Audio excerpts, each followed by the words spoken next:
Ladies and gentlemen, kindly rise. Announcing the arrival of guests of honor, the Honorable Tan Sri Dato Sri Haji Azam bin Baki, Chief Commissioner of the Malaysian Anti-Corruption Commission, MACC, the Honorable Tan Sri Abu Qasim bin Mohammed, President of Sea Actions, Chairman and Founder of BICCF, and the Honorable Dr. Randus Setio Budianto, Chief Commissioner of the Indonesian Corruption Eradication Commission, KPK.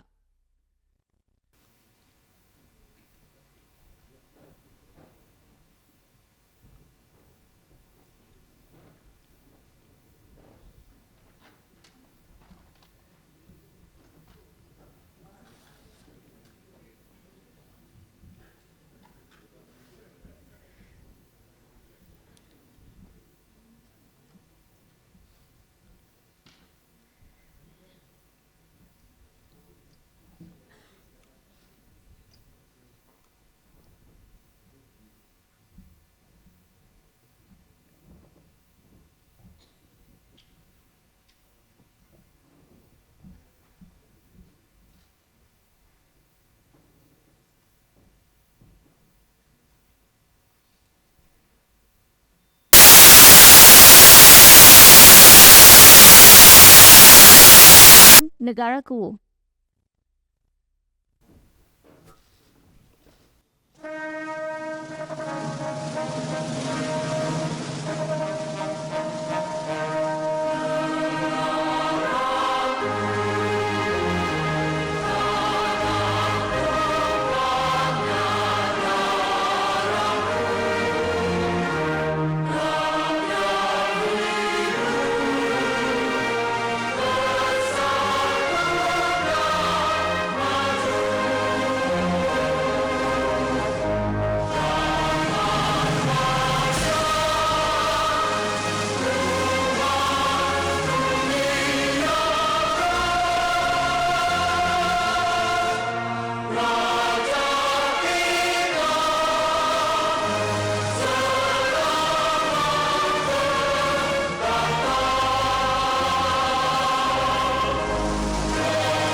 Thank you. You may now be seated.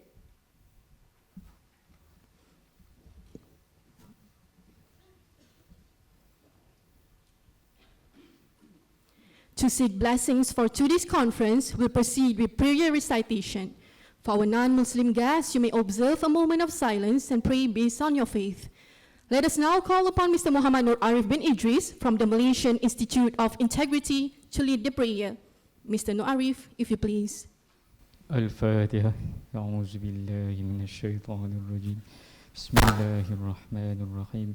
الحمد لله رب العالمين الرحمن الرحيم مالك يوم الدين إياك نعبد وإياك نستعين اهدنا الصراط المستقيم صراط الذين أنعمت عليهم غير المغضوب عليهم ولا الضالين.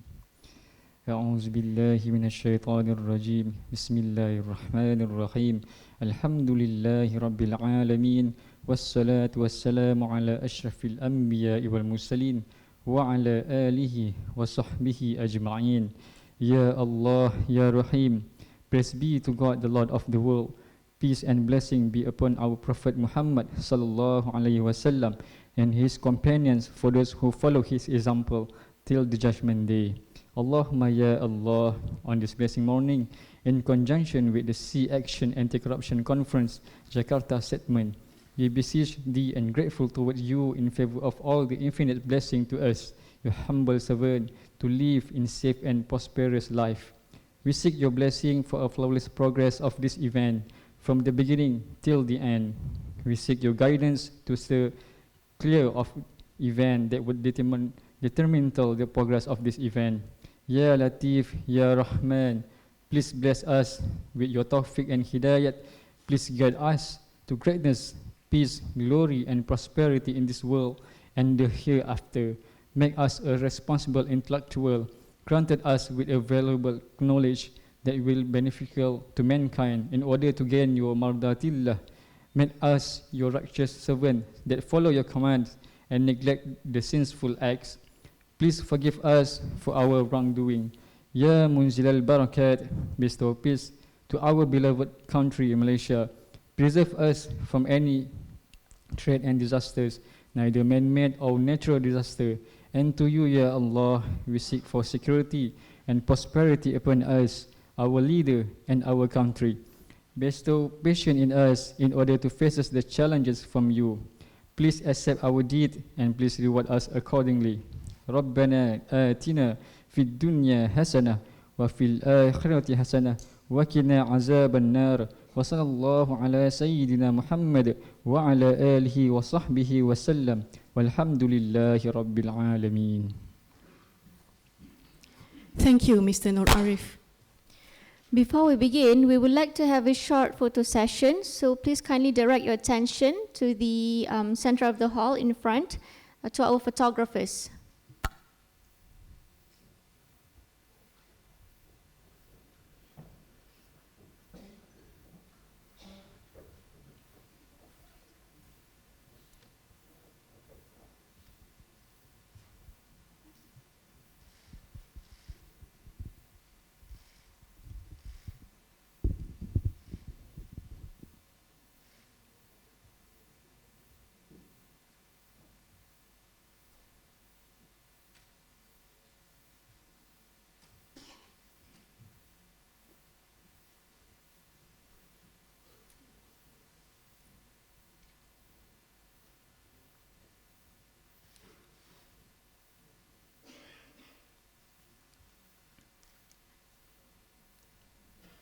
Thank you all.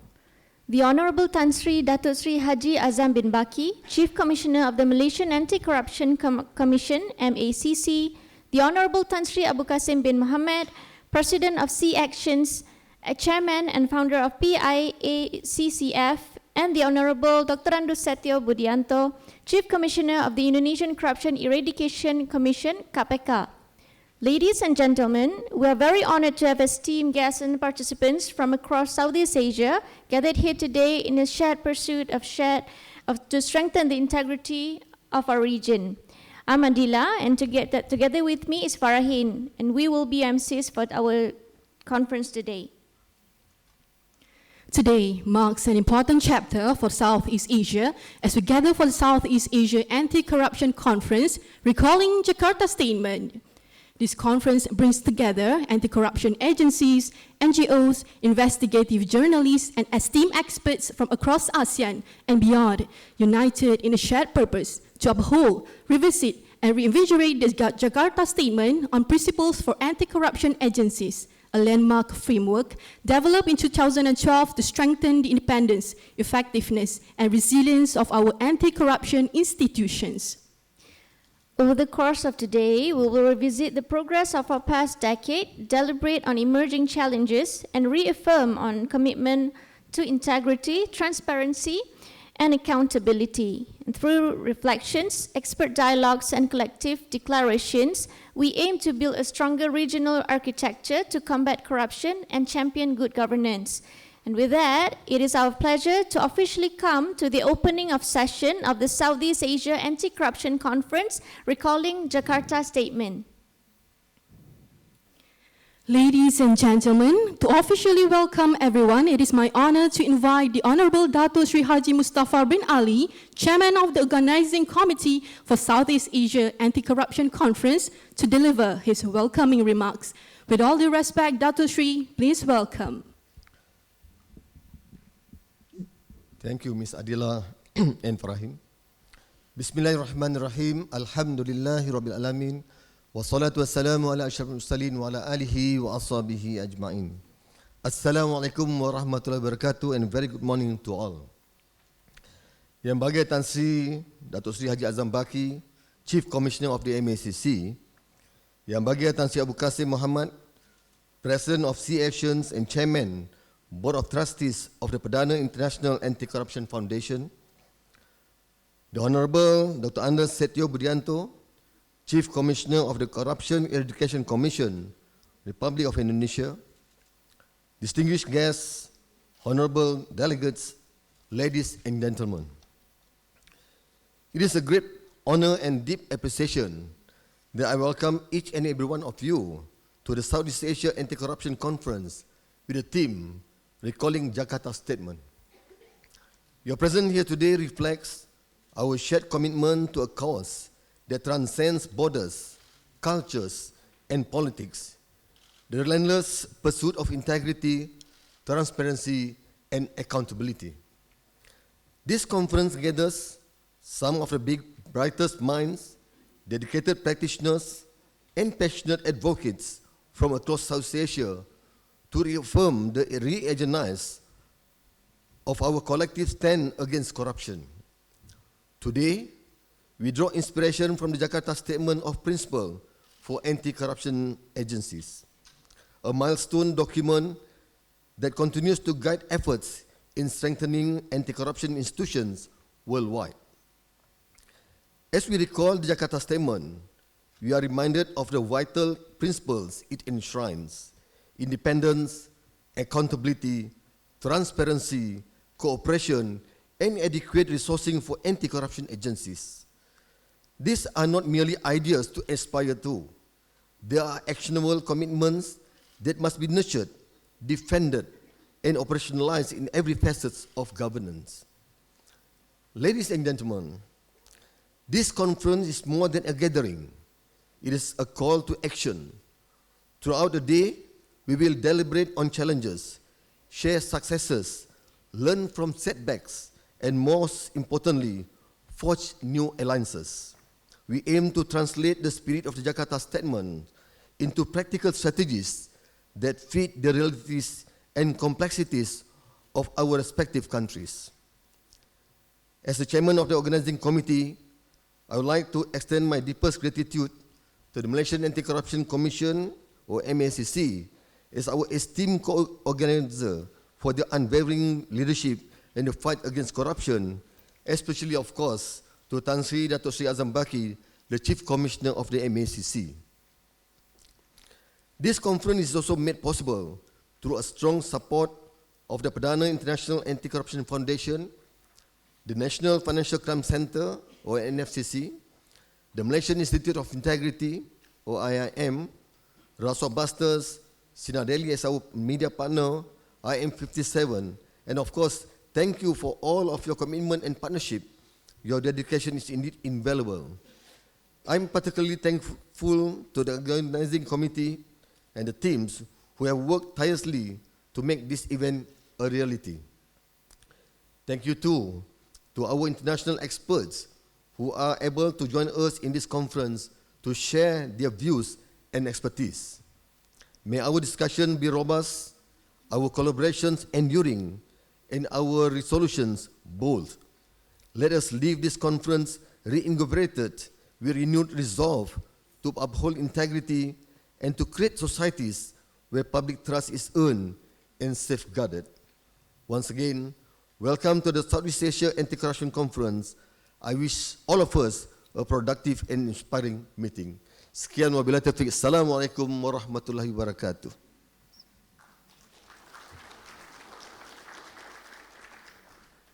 Thank you, Datuk Sri. Next, we have special remarks by Dr. Randu Setio Budianto, Chief Commissioner of the Indonesian Corruption Eradication Commission, KPK. Please welcome Dr. Randu Setio Budianto.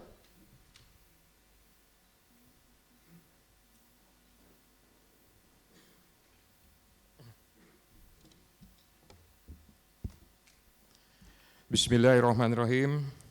Assalamualaikum warahmatullahi wabarakatuh. Peace be upon you. The Honorable Tan Sri Dato' Sri Haji Azam bin Baki, Chairman of the Malaysian Anti-Corruption Commission. The Honorable Tan Sri Abu Qasim bin Mohammed, President of Southeast Asia Anti-Corruption Syndicate. the Honorable Tan Sri Abu Qasim bin Muhammad, President of Southeast Asia Anti-Corruption, the Honorable Ibu Datin Paduka Hajah Anifa Raviza binti Haji Abdul Ghani, Commissioner of Anti-Corruption Bureau, Brunei Darussalam. Mr. Miguel Acacio Faria from Timor-Leste. Yeah, this is my brother because I once served at the Chief of Police is not Nusantara. I'm sorry. There is Nusa Tenggara for 9 months. And then Ms. Anika, Mr. Samuel, and Mr. Wong Waikit, and Mr. Martin Kruner. Distinguished head of anti-corruption agencies, respected colleagues, champion of integrity from across and beyond Southeast Asia. Good morning. Let me begin by thanking the MACC, once again, Mr. Praswat Nugraha. Mr. Praswat, he is Managing Chairman of Southeast Asia Anti-Corruption Syndicate, CAction from Jakarta. He is a former investigator. When my team as a director investigator at the KPK. And then, good morning. Let me begin by thanking the MACC, SEAction, and all the strategic partners who have collaborated in organizing the Southeast Asia Anti-Corruption Conference. Today's gathering is a valuable opportunity to bring together colleagues who are actively engaged in the fight against corruption in the region. This includes civil society and journalists as the fourth pillar of democracy, providing transparency and public participation. That is fundamental for accountable governance. As such, I feel honored to be invited to speak in this eminent forum that commemorates the Jakarta Statement on Principle for Anti-Corruption Agencies. This is not just a ceremony of remembrance, but a moment of rededication, a time to renew our collective commitment and to reflect on what we have achieved and on how we must go forward together. The Jakarta Statement, with 16 essential principles, are not merely aspirational, but deeply practical. In the years since its formulation, we have seen and further refined it into a more practical framework through the Colombo Commentary in 2018. We have also seen this principle put to the test throughout the region against challenges, whether political, economic, or otherwise in nature. But the common thread that runs through all our experiences is this: the fight against corruption cannot succeed unless our anti-corruption authorities are independent, well-resourced, are trusted by the public. Indonesia, through the KPK, is committed to fight corruption as the path to achieve sustainable development for the well-being, prosperity, and security of our people, in line with the national priority of President Prabowo's administration. To achieve that, we must continuously cultivate and reinforce three essential enabling factors. First, collective action is key. No agency can operate in isolation. Partnership with other government agencies, civil society, and academia are vital. Input from GSO bring an understanding of ground realities, while academia brings rigor, research, and fresh ideas. Together, they help inform policies, shape the institutional design of an ACA. Second, mass media has a vital role to reinforce the oversight on ACA in this increasingly interconnected world. Journalists are often the first to uncover wrongdoing and demand accountability. A free and responsible press is not a threat to governance, but the cornerstone of it. Media can shape public discourse, keep issues of integrity on the agenda, and make it harder for corruption to hide in the shadow. Third, we must invest in the people within our anti-corruption agencies. The integrity and the capacity of ACA employees at every level determine whether the agency can stand firm under pressure. This means not just technical training, but also ethical training. Not just hiring more people, but hiring the right people. And just as importantly, ensuring that ACA staff are protected from undue interference and have the support they need to do their job without fear or favor. Friends, the Jakarta Statement has been a guiding light, but as we look to the future, we must build upon it. That is why I look forward to the discussion here. In particular, KPK is happy to contribute to development of the Putrajaya Declaration, a regional vision, to reinforce and rejuvenate the Jakarta principles for the challenges of our time. These are not easy times. Across the region, our countries grapple with economic uncertainty, brought by global trade tension and transnational economic crimes. In this environment, the risk of corruption loom. When people are afraid, they are more vulnerable to exploitation. When public funds are stretched, the temptation to cut corners or divert resources increases. And when government loses public trust, even sound policies can falter. That is why it is more important than ever that we double down on the fight against corruption. Let us use this conference not just to talk, but to act. Let us ensure that when we live here, we do so with renewed purpose, stronger network, and concrete step forward. A future where anti-corruption agencies are impartial, effective, and empowered in reality.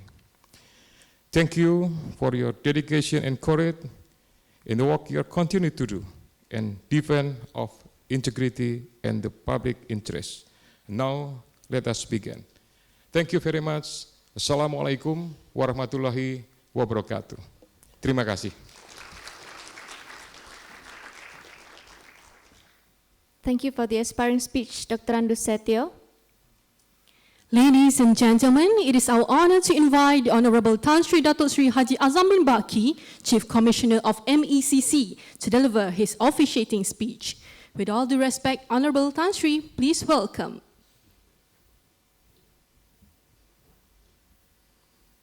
Bismillahirrahmanirrahim. Assalamualaikum warahmatullahi taala wabarakatuh. And very good morning. Yang Bahagia Tan Sri Abu Qasim bin Muhammad, President of Southeast Asia Anti-Corruption Syndicate C-Action, Commissioner General Dr. Andus Setio Pudianto, Chairman of Komisi Pemberantasan Korupsi KPK Indonesia, Mr. Muhammad Praswat Nugara, Chairman of C-Action, Yang Bahagia Datuk Sri Mustafa Ali, Chairman of the Organizing Committee of the C Anti-Corruption Conference, Malaysia Institute of Integrity Board member, Malaysia, and a few others here, Ms. Anika, nice to see you again, Mr. Samuel, Martin Kurner, and the other guests from other countries, especially far away from Mongolia, Timor-Leste, Myanmar, Singapore, Brunei, Laos, and Cambodia. Excellencies, distinguished guests, ladies and gentlemen. It is an honor and privilege for me to welcome all distinguished participants to the Southeast Asia Anti-Corruption Conference recalling Jakarta Statement. This gathering is not only a meeting of minds, but a reaffirmation of our collective will to uphold the values of integrity, accountability, and justice across our region. Today, we are privileged to have with us representatives from ASEAN anti-corruption agencies, distinguished colleagues from Hong Kong and Mongolia, as well as esteemed representatives from international organizations such as the International Anti-Corruption Academy, the International Association of Anti-Corruption Authorities, the Independent Commission Against Corruption, ICAC, from Hong Kong, the United Nations Office on Drugs and Crime, UNODC, the United Nations Development Programme, UNDP, civil society organization from ASEAN, and representatives from ASEAN Media. Your presence here today is a testament to the spirit of regional and international solidarity in advancing anti-corruption efforts. This year, we commemorate the 20th anniversary of the United Nations Convention Against Corruption, UNCAC, a milestone that reminds us that the global fight against corruption demands continuous innovation, strengthened collaboration, and steadfast commitment to the foundational principles laid under UNCAC. One of the most critical mandates under UNCAC is the Article 36, which calls for the establishment of independent bodies specialized in combating corruption through law enforcement. In Malaysia, our journey to operationalize Article 36 is deeply rooted in the Jakarta Statement on Principles for Anti-Corruption Agencies. These 16 principles serve as a blueprint to ensure independence, operational autonomy, transparency, and professionalism within the anti-corruption bodies. At the Malaysian Anti-Corruption Commission, MACC, we have embraced these principles not only in form but in substance. Our framework of 5 independent oversight committees ensures that MACC remains answerable to the public while fiercely protecting our operational independence. Our experience demonstrates that institutional independence must be complemented by accountability and public trust. It is not enough to be free from the interference, but we must also be worthy of the confidence placed in us by the citizens we serve. It is particularly meaningful that this conference is held during Malaysia's ASEAN Chairmanship year in 2025, a year guided by the theme of inclusivity and sustainability. As part of our regional commitment, Malaysia, through the MACC, will also proudly host the 21st ASEAN Parties Against Corruption Principal Meeting this coming October 2025. This meeting will further reinforce intra-ASEAN cooperation and reaffirm our collective determination to strengthen the Jakarta principles within the Southeast Asia. The challenges we face today are increasingly complex, ranging from cyber corruption to cross-border financial crimes. No agency and no country can confront these threats alone. This conference, therefore, it is not merely an academic exercise. It is a call for collective action, for governments to guarantee institutional autonomy free from political interference, for civil society to serve as vigilant partners in accountability, for the private sector to uphold ethical practices and reject corruption, and for regional bodies to build resilient frameworks for collaboration and knowledge sharing. The Jakarta Statement is not just a set of ideas. It is a roadmap for action. It reminds us that the anti-corruption efforts must be institutionalized, professionalized, and shielded from politicization if we are to achieve lasting success. At MACC, we are committed to advancing legislative reforms to strengthen institutional safeguards, capacity building initiatives to equip our officers with future-ready skills, enhance regional and international cooperation to dismantle corruption networks, and the adoption of digital innovation, including artificial intelligence and blockchain technologies to uncover hidden financial crimes. We are equally dedicated to upholding the spirit of Malaysia Madani, embedding integrity, accountability, and social justice at the heart of our governance. As Malaysia's founding father, Tunku Abdul Rahman, wisely reminded us, the price of integrity is eternal vigilance. Let us remain vigilant. Let us act boldly. And let us work together to ensure that integrity becomes not just an aspiration, but a living reality across Southeast Asia.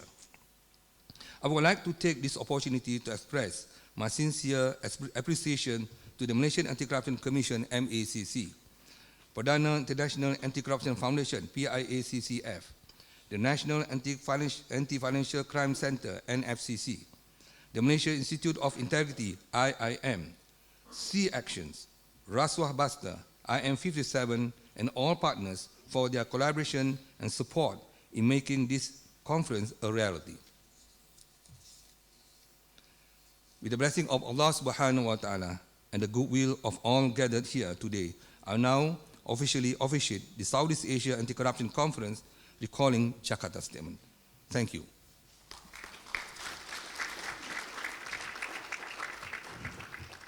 Thank you for the officiating speech, Honorable Tan Sri. Ladies and gentlemen, we now invite the Honorable Tan Sri Abu Qasim bin Muhammad, President of Sea Actions and PIACCF, to deliver a special presentation titled Southeast Asia Anti-Corruption Conference 2025, The Journey and Way Forward. Tan Sri, if you please.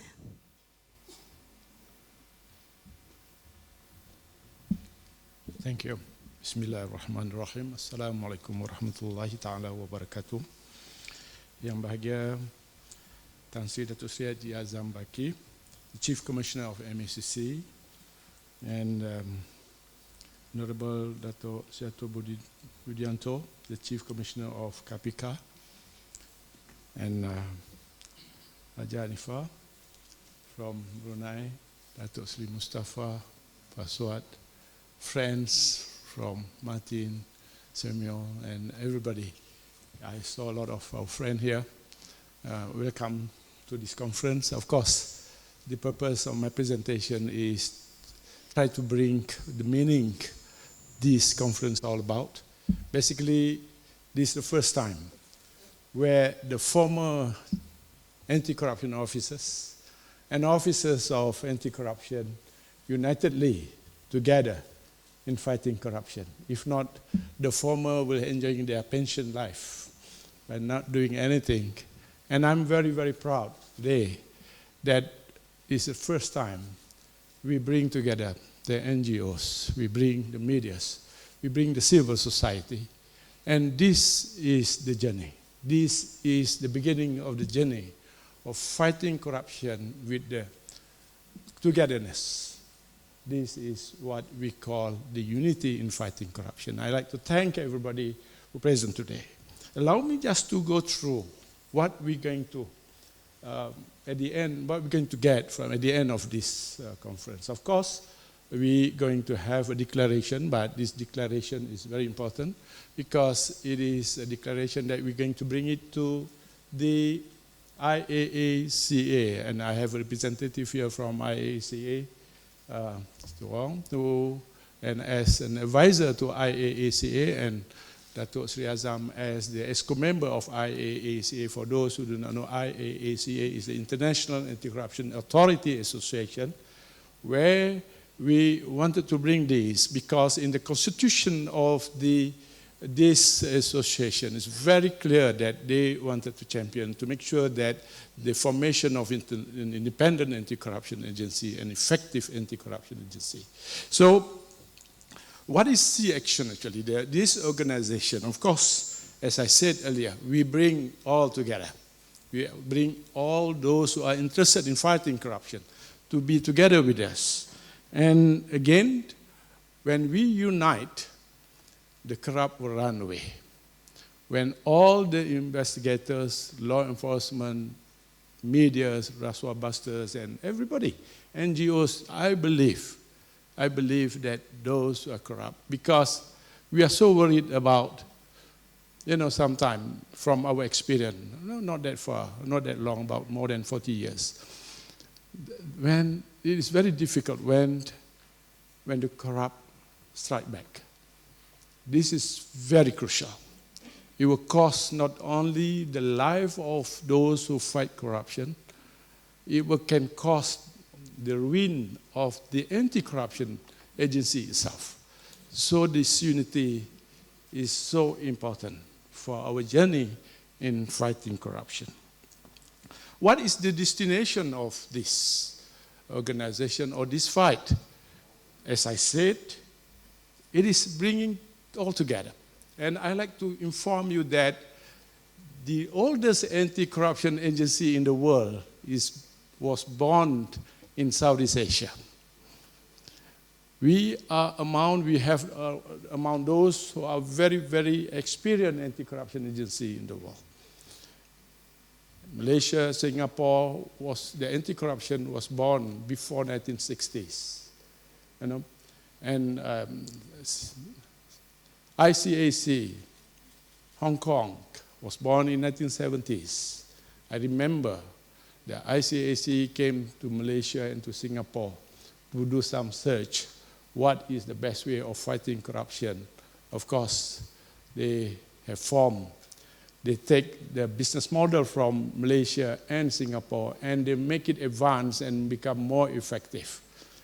Then the Indonesia, born with a super anti-corruption body, which everybody dream of to have a structure like KPK. And this is so important with the wealth of all the experience from the starting 1960s until today. I hope that this will become the center of study like what Samuel is doing now. We are looking forward with Samuel's study on the measurement of anti-corruption. Samuel, thank you for coming here, and I hope you can share what you are doing.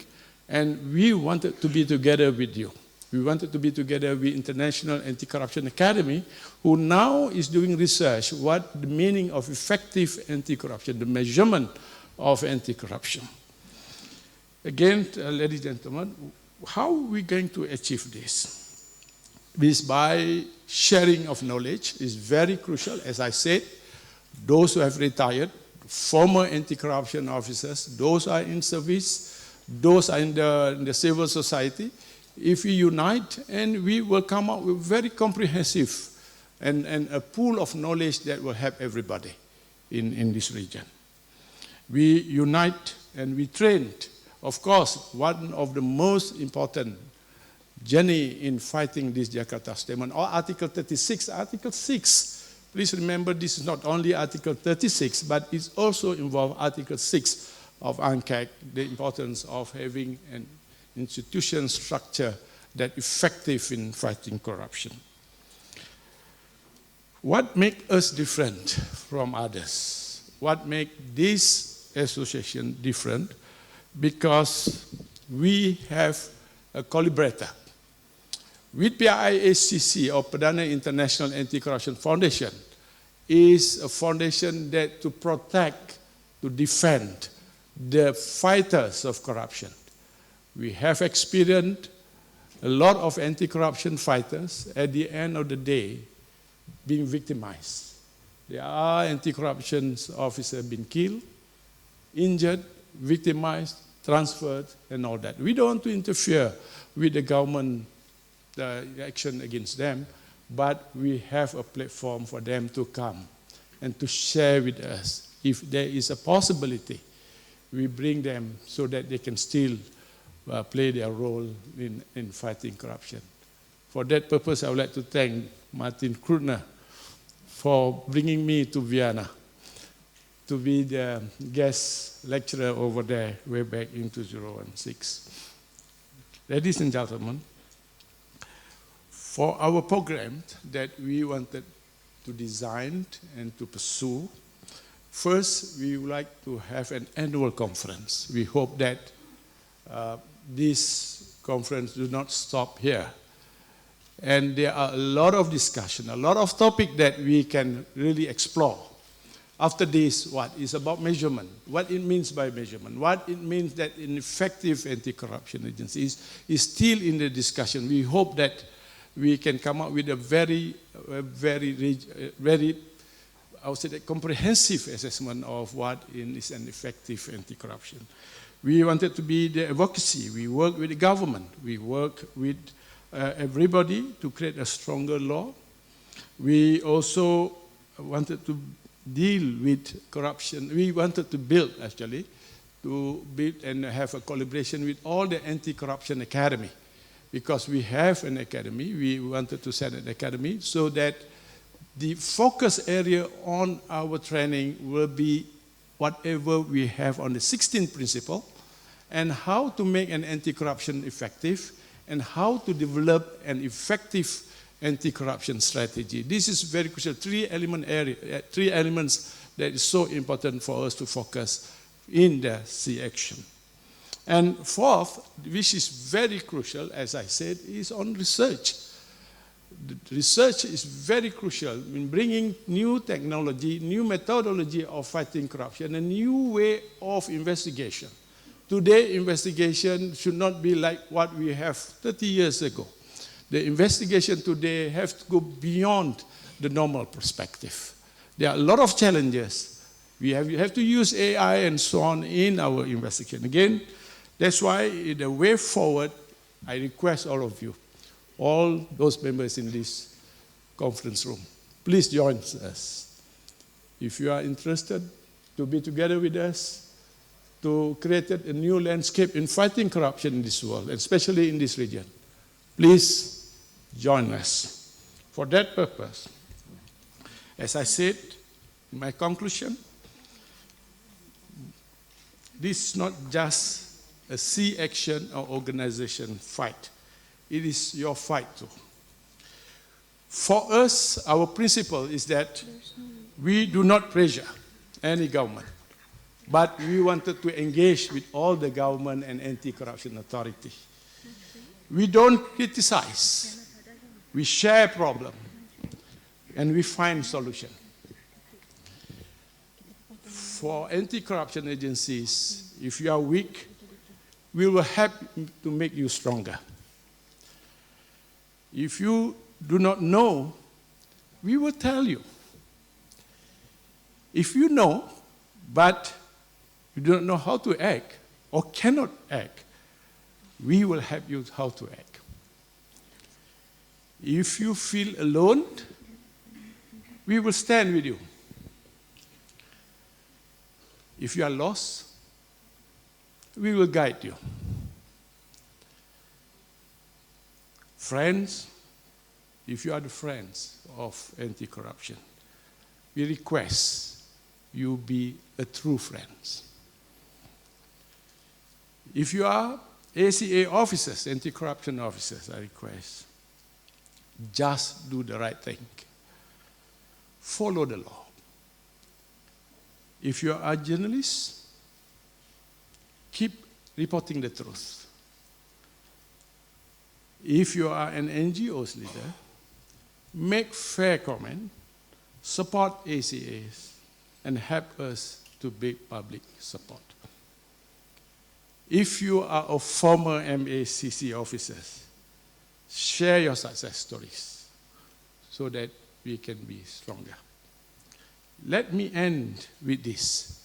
Fighting corruption is hard, but together we are stronger. C-Action will keep working every day, and we ask you to join us. Let's build Southeast Asia where honesty wins. Thank you very much.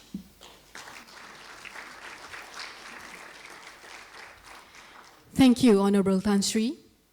So without further ado, let us now proceed with the first highlight of the day. We're now pleased to open the session by introducing Mr. Samuel Diagre, head of the Global Program on Measuring Corruption at the International Anti-Corruption Academy, IACA. So just a brief about Mr. Samuel. Mr. Samuel brings nearly 2 decades of expertise in anti-corruption initiatives, having worked extensively with the United Nations and played a leading role in developing the Jakarta Principles back in 2012. He now leads efforts to strengthen corruption measurement globally, heading towards the second Global Conference on Corruption Measurement in New York this December. Mr. Samuel, the floor is yours. Thank you. Good morning, ladies and gentlemen, distinguished heads of anti-corruption agencies. I would like to start by thanking the organizers of this conference, in particular Tan Sri Dato Sri Haji Azam bin Baki and Tan Sri Abu Qasim bin Mohammed, for inviting me here today as a representative of the International Anti-Corruption Academy, where I currently lead the global program on measuring corruption. I feel very happy and honored to be back in Southeast Asia 12 years exactly after I left the region in April 2013. I served in this region as UNDP Regional Anti-Corruption Specialist from 2008 till 2013, based at the UNDP Regional Center in Bangkok. At that time, I visited and worked with almost all anti-corruption agencies in Southeast Asia, as well as those in South Asia and East Asia. In 2012, based on my experience in the Asian region, I published an article entitled Principles for Anti-Corruption Agencies, a Game Changer. Next slide, please. Looking at the successes and failures of anti-corruption agencies in the fight against corruption, I argued that operational independence was the quintessential requirement for effectiveness and success in the fight against corruption. A little did I know then that another author, drawing on his experience from Europe, Mr. Martin Kreutner, who would later become the Dean of the International Anti-Corruption Academy, had published a similar article 3 years earlier in 2009 entitled 10 Guiding Principles and Parameters on the Notion of Independence of Anti-Corruption Bodies. Next slide, please. Independently from each other, we had developed very similar thinking based on our experience in different regions of the world. We were facing similar dynamics. When you fight corruption, corruption fights us back. Anywhere in the world, it's the same story. I argued for 12 principles to guarantee an anti-corruption agency independence and effectiveness, and a monitoring mechanism to be set up by anti-corruption agencies similar to the system set up for national human rights institutions who abide by the Paris principles. Next slide. In November 2012, UNDP and UNODC organized the Jakarta conference together with KPK Indonesia. I was then the lead organizer of the conference. We worked with KPK Indonesia because it was one of the stronger agencies in the region that had had notable successes. At that time, KPK Indonesia was also struggling as it was investigating the then chief of the National Traffic Police, and the police retaliated, of course. It was the gecko against crocodile matches that we know very well in Indonesia happen from time to time. Ahead of the conference, I sought support for the principles from a number of key stakeholders. Tan Sri Abu Qasim bin Mohammed, then the chairman of the Malaysian Anti-Corruption Commission, received me in his office and told me he agreed fully independence was essential for anti-corruption agencies to be effective, and he expressed his wholehearted support for adopting principles to protect anti-corruption agencies. The Jakarta Principles are a set of principles intended to protect anti-corruption agencies against undue interference. I wish I had another slide of the conference with all the participants who were there. Unfortunately, I couldn't get hold of that picture. But we were many former and current heads of anti-corruption agencies at that time at the conference.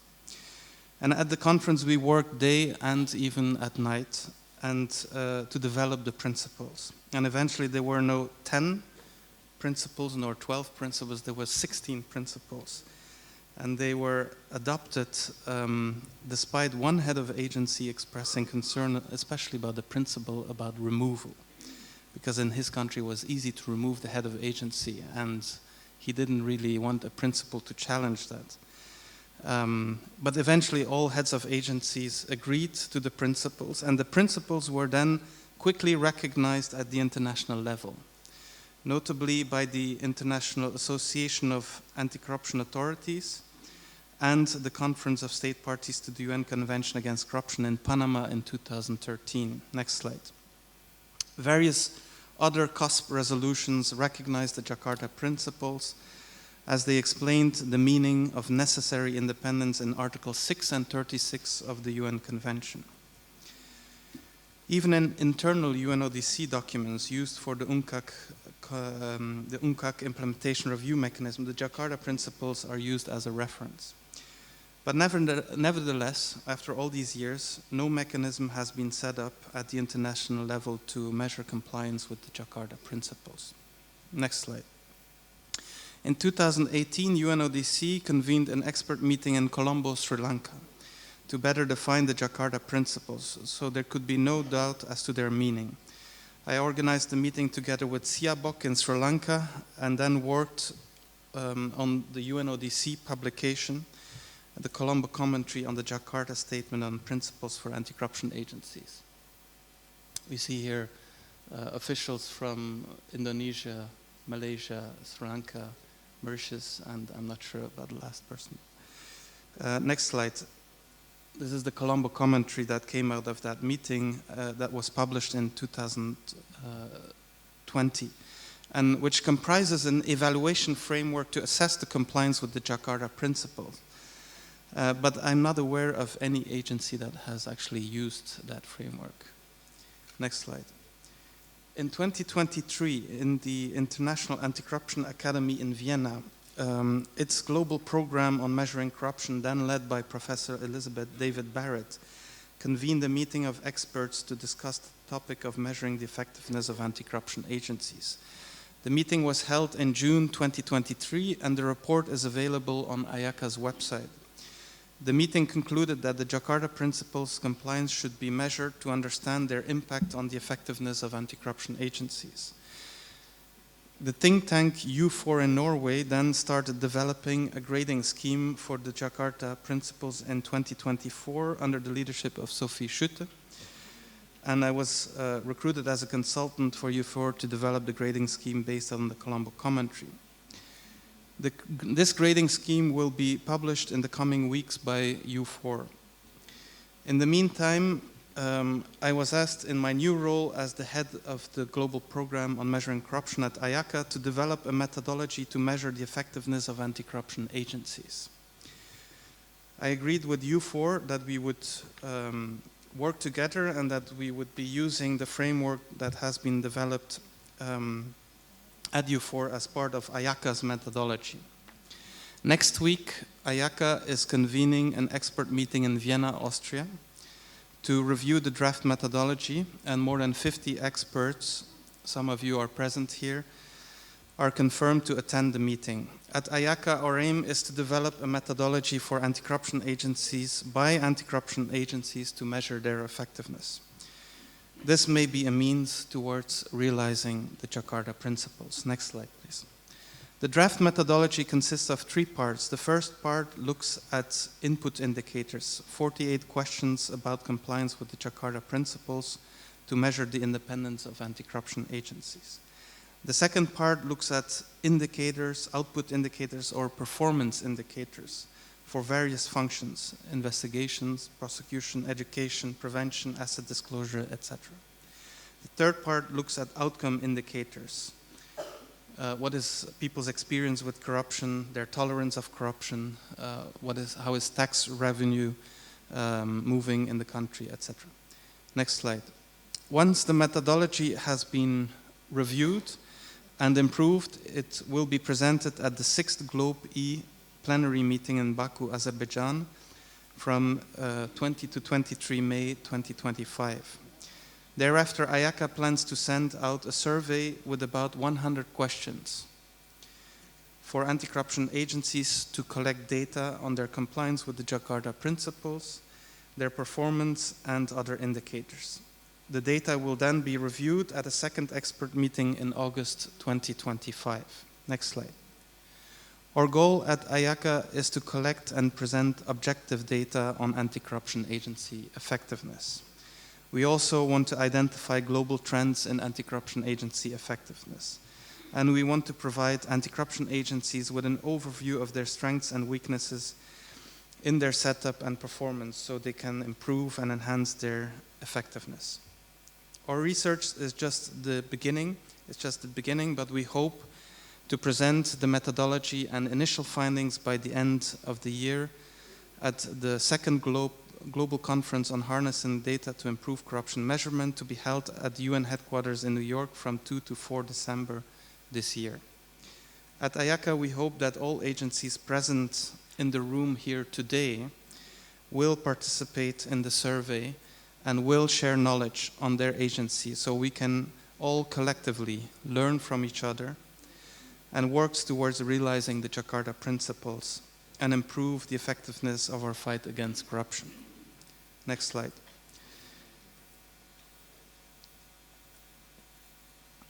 I would like to end by highlighting that our research is supported by the Conference of State Parties in its Resolution 10.4, which encourages IACA to do innovative research on the effectiveness of anti-corruption measures, and has been welcomed by the UN General Assembly resolution from December 2024. The COSP has also recognized, next slide please, has also recognized the importance of enhancing the effectiveness of anti-corruption agencies in fighting corruption in its resolution 8.7. And if anti-corruption agencies have a tool to measure their effectiveness, then anti-corruption agencies can also work to improve their effectiveness by addressing their weaknesses. At IACA, we are convinced that it is a topic of great importance. The effectiveness of anti-corruption measures is going to get more and more traction. So we see that in the discussions at the international level in the context of the next UNCAC implementation review mechanism. And our research at IACA into the effectiveness of anti-corruption agencies will be very valuable for progress in this area and realizing the Jakarta Principles. So we look forward very much in working with all of you and making further progress in the realization of these principles. Thank you.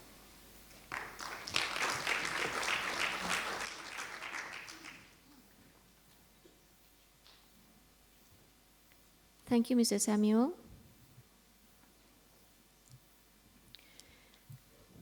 Ladies and gentlemen, with the end of Mr. Samuel's opening remarks to the session, we will now proceed to hear reflections from anti-corruption agencies representing various countries in Southeast Asia and beyond. This session will be moderated by Dato Sri Haji Mustafa bin Ali, together with Mr. Praswat Nugraha, Managing Chairman of Sea Actions. Please lend your attention as we listen to their insights and perspective. Thank you, both MCs. In this session, we are proud to begin with the presentation of each ACAs, the anti-corruption agencies. Of course, we have here, together with us, at least, or I'm saying, 8 ACAs being represented. Unfortunately, there are 3 from Vietnam, Thailand, and Philippines, which they couldn't come to the conference. But in view of time, I will invite one after the other to begin with, of course, from Brunei, and perhaps a 5 to 6 minutes presentation each. Yeah? Oh, okay. Datin Paduka says it because her voice is not good, and then perhaps your representative can make present. So, as I said just now, it's about a 5 to 6 minutes presentation, and then after that we pass over to the next presentation. So, Brunei, please.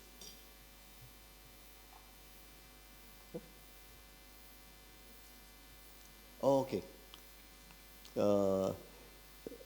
As requested by Brunei, perhaps a later presentation. So in that case, we'd like to invite Cambodia, please. The floor is yours. Yeah.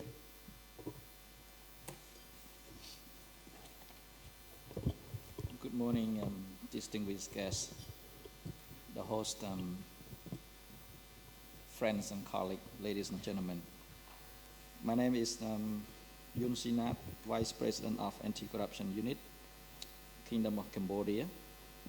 I'm very pleased to be here to share a little talk about the Cambodia experience in terms of aligning ourselves with the principles of Jakarta Statement. I have in my presentation roughly 5 slides. The first one, I would like to introduce a little bit about my organization, Anti-Corruption Unit. It's quite a new anti-corruption agency. We were established by law in 2010, and it's basically the only guardian of the law. And the law created and what we call anti-corruption institution, which is a two-tier system, consists of the National Council Against Corruption, which oversee the work and operation of the my organization, the Anti-Corruption Unit, the second tier. Since the establishment, we have always follow what we call a 3-pronged approach when it comes to our operation. The first one is education, second one prevention, and the third one is law enforcement. About the institutional capacity, we have 2 Directorate General. One is based on the operation, and the other one based on the focusing on the administration and financing. And the structure is basically supportive to the strategy that we have in place, which focus on education, prevention, and law enforcement at the same time. When we were created, we had around 70 staff, and I think over the past 14 to 15 years, it has increased tenfold. So now we roughly about 700, there are roughly around 700 staff, which recruited through the government scheme. The budget clearly stated by law,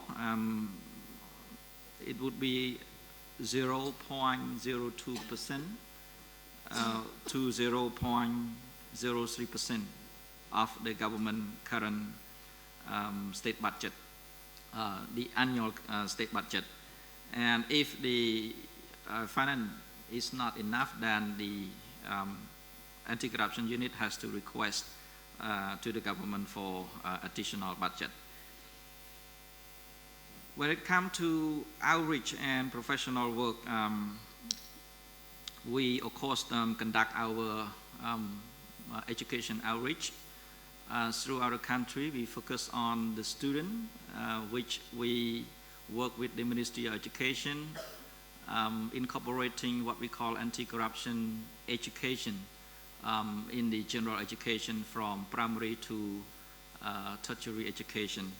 And basically we teach them how to be a good person, a good citizen, and making them aware of what about integrity, what they have to do when they grow up to contribute to the society, and also introducing about the anti-corruption program, the fight against corruption by our agency and also by the government policy.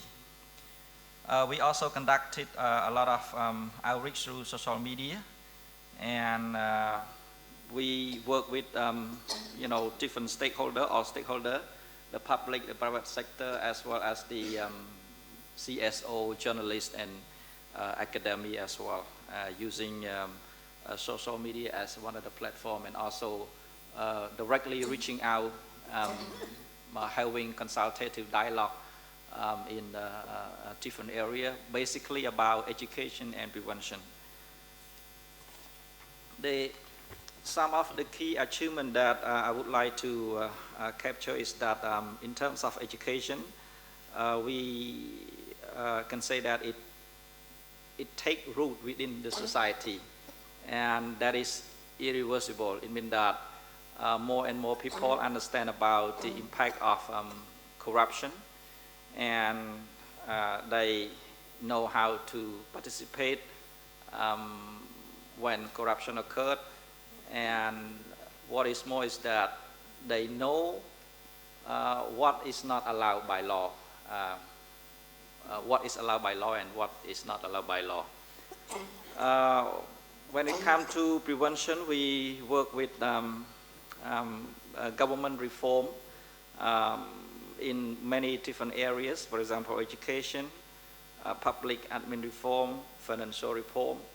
I think it helped contribute to the state budget in terms of saving and also collecting income, income from the state.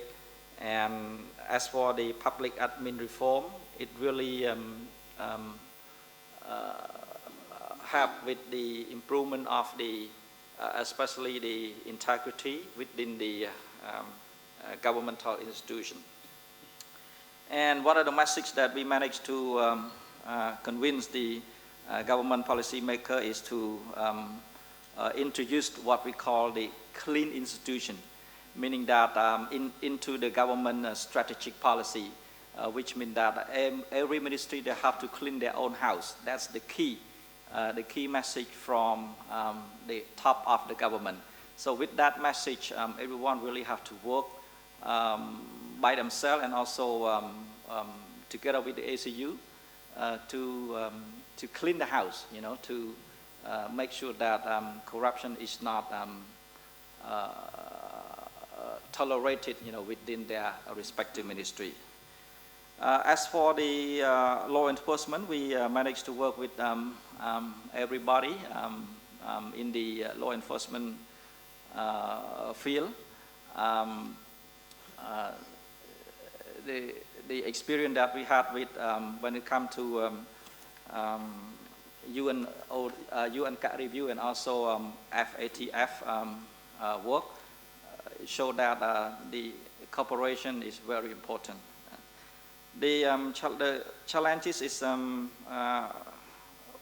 we need to develop our skill set and introduce new technology and stuff like that. The final slide is that we have managed to align with the Jakarta Principle, the mandate, the independence of the anti-corruption unit, the accountability, ethical conduct, and the public engagement. Ethical conduct is that we are trying to push for the adoption of the code of conduct for the government staff.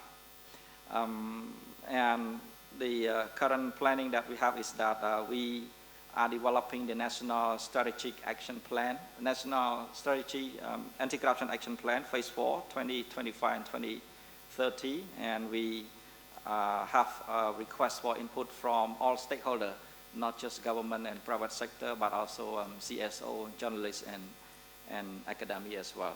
So that's my final slide. Thank you very much for your attention. Thank you very much for the presentation. And I believe we are trying to concentrate in terms of how the institution or how the ACS really implement or really look into the Jakarta Principles. Yeah? It's good if we can reflect just perhaps for the next presentation, just brief about the organization, but more importantly, I think we look into how the 16 principles being adhered to, being grabbed by the authority. So next in line, of course, Indonesia. Floor is yours, please. Thank you very much, Your Excellencies, distinguished participants. Good morning. Thank you very much once again for giving us Indonesia KPK the opportunity to speak, to reflect where we are now in terms of realizing the Jakarta Statement. And of course, building upon the statement delivered by the chairman of KPK during the opening session, indeed, trust in the government is the currency. And this is also crucial for anti-corruption agency as KPK. And we admit that from 2020 to 2023, Indonesia's corruption perception index scores has declined. However, it started to showing a positive trend in 2024. And undeniably, those were the impact of some of the public attention towards news within the KPK. So currently, the new leadership tried to restore public trust, and by maximizing the functional mandate of KPK in line with the Jakarta Statement, among others. And the new leadership, it consists of 1 chairperson and 4 vice chairperson, were elected by the parliament from candidates proposed by the president on the basis of recommendation from a selection of committee comprises representative of the government, civil society, academician, and the current leadership were inaugurated by the President of the Republic of Indonesia, December 16 of 2024, will serve until 2029. And apart from the new leadership, KPK activities and performance were also supervised by a supervisory board that consists of 5 members. The board primary responsibilities include the establishment of ethical guidelines, adjudication of ethical violation, evaluation of performance, and provision of reports to the president. And this is also in line with the Jakarta Statement to maintain the interdependency and the ethical values of the ICAs. The new leadership and the new supervisory board really bring new energy to KPK, especially with the President Prabowo's commitment priority on anti-corruption too. One of the priority of President Prabowo called Asta Cita is combating corruption, which also translate to KPK's program and priority for 2025 to 2029. So those prioritized in line with the Jakarta Statement, which is first collaboration with the relevant stakeholders, which is also in line with the Jakarta Statement. Currently, KPK focusing on programs that involve wide range of stakeholders. KPK realized that KPK cannot work in silo in combating corruption and requires all stakeholders to participate if Indonesia wants to increase its CPI. Basically, many of the index of the CPI is not related to the work of KPK alone. Nevertheless, we do have the tools to coordinate and somehow to monitor the implementation. Thus, we will try to influence the relevant stakeholder to pursue this path or work on program that delivers, among others, to improve ease of doing business or to coordinate with the local governments regarding permits, to work with the governance, to work with the major, and so forth. Second, alignment with the international standards, strengthening our law or legislation, regulation to be in line with the international standards such as UNCAC, OECD, or FATF. As many of the colleagues here are fully aware, Indonesia recently becoming the member of Financial Action Task Force for Anti-Money Laundering, which is alone one of the predicate offense, of course, is corruption. Indonesia is also applying for OECD, which we have to be part of the working group of anti-foreign bribery conventions.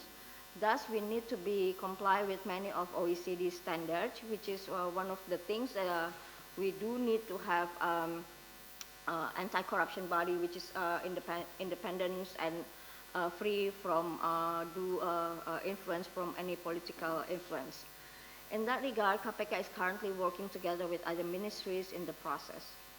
And third, one of the most important point in which KPK is the only anti-corruption body in Indonesia who has the mandate to prevent corruptions, which is currently KPK is focusing on preventative measure that is having a big impact on improving and transforming good governance and accountable ecosystem be it in education sector, for example, with an education sector integrity survey, in economic sector, with the strategic national for preventative measure in public sector, in preventing the budget and public expenditure for being corrupted, strengthening wealth declaration and reporting system by using technology and artificial intelligence, strengthening our infrastructure, including human resources, improving our business process, and so forth.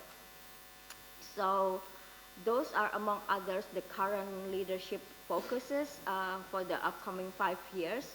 And KPK indeed is an agile organization, and we are among the youngest organization in Indonesia. And we welcome organization cooperation in our regional partners and international organization. Currently, we are the anti-ASEAN parties against corruption's chairmanship. We will pass the torch to Malaysians, and we welcome the cooperation. Thank you. Over to you, Mr. Chairperson. Thank you very much. And thanks again for observing the time too. For the benefit of the members, I'd like to mention here, there's no Q&A and answer Q&A session this time around. Later in the afternoon, we are going to have what we call as the session, open floor reflection and participant engagement, whereby that's the time, the moment that we can share, and then we can always ask questions. Yeah. So the third presentation, Laos, please.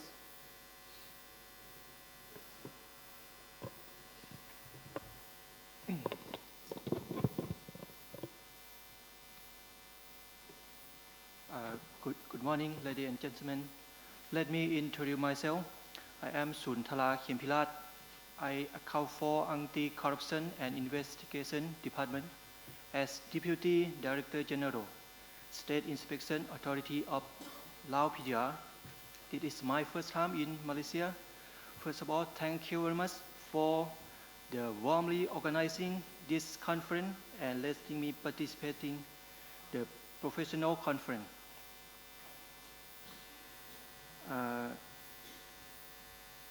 I start with agency profile. In Lao PDR, SIA, a State Inspection Authority, recently is the Supreme Anti-Corruption Agency.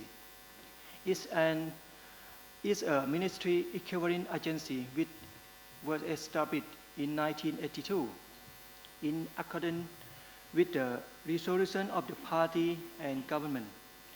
The mandate of SIA remain implement tirelessly the 4 missions, for instance, prevention, education, investigation, and prosecution of corruption. Meanwhile, the outcome of the mission are responsibly oversight by the Central Party and National Assembly. In the matter of institutional capacity, internal organization of SIA consists of 9 departments with 282 staff, 39 female. In the leadership, there is 1 president and 6 vice president of SIA. The president of SIA is the one of the 13 party top leader. In addition, SIA recently managed its own budget, which approved by the National Assembly, targeting in personnel management, including internal training program.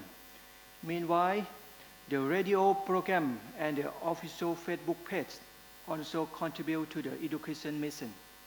As a result, the number of listeners and followers are increasing besides with SIA efforts to combating corruption.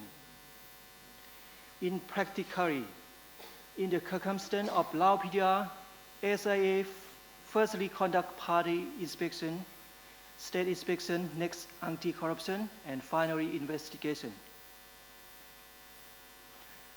Annually and each 5 years, the missions of SIA are reviewed in the category of independent, in accordance with the policy, assess recovery, conviction rates, and better CPI scores. Besides the achievement, the challenging and gaps are also influence factors to be reviewed and need the solution for every single case completely. For instance, SIA always implement education mission annually at least 10 times throughout the country. However, there remain insufficient in public awareness. For the Jakarta Statement alignment, I just noticed the Jakarta Statement this week. I also asked my colleague at the department. They didn't attend the conference in last time, so it is new for me. However, the statement also we also implement the statement too. In the Jakarta Statement alignment, the internal unity and the understanding of the mission among SIA staff have been strongly increasingly. In addition, under direct reporting to the President of the state, it pursued vigorous accountability of SIA. Meanwhile, the outcome of the mission have been concentrated responsibility by SIA staff. That is a little bit of our mission. We can, if you are interested in our mission, we can talk together in lunchtime. Thank you very much. Thank you very much. First time in Malaysia, eh? And also, just last week, you heard about a Jakarta Statement. Anyway, of course, this is something is good because we are always sharing among each other. Yeah.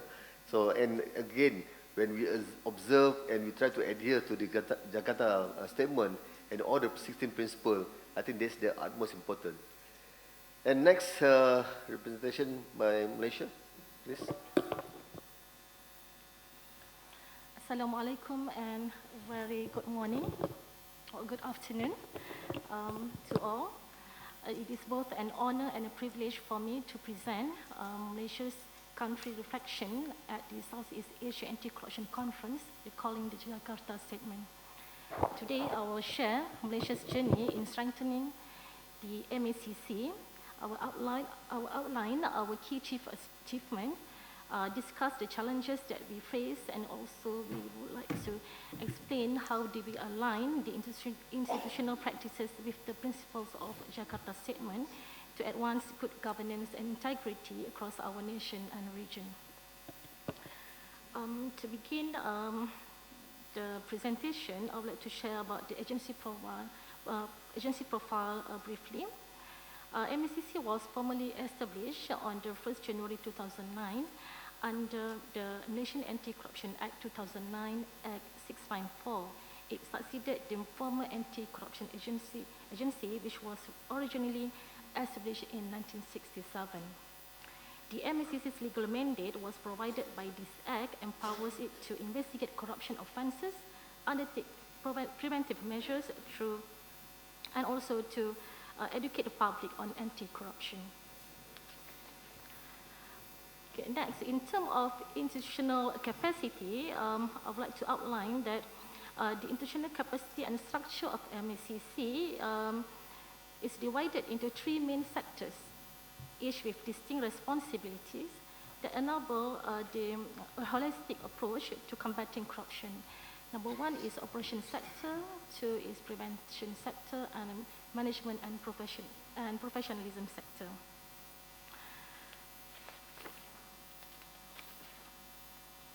Next, I would like to share about the key achievement of MACC. MACC has recorded several notable achievements in recent years, reflecting progress in enforcement, reform, and education.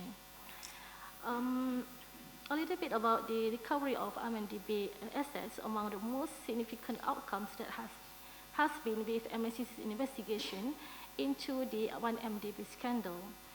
Through aggressive enforcement and international cooperation, approximately 29.7 billion in misappropriated assets have been recovered across multiple jurisdictions.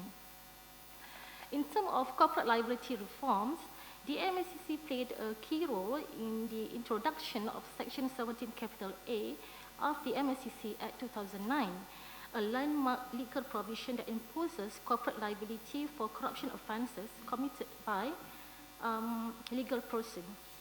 This reform requires commercial organizations to implement adequate procedures to prevent bribery and hold companies or legal persons accountable for corrupt acts for their employees or partners. It has aligned Malaysia's anti-corruption framework with international standards, notably Article 26 of the United Nations Convention Against Corruption, which calls for liability of legal entities in corruption cases.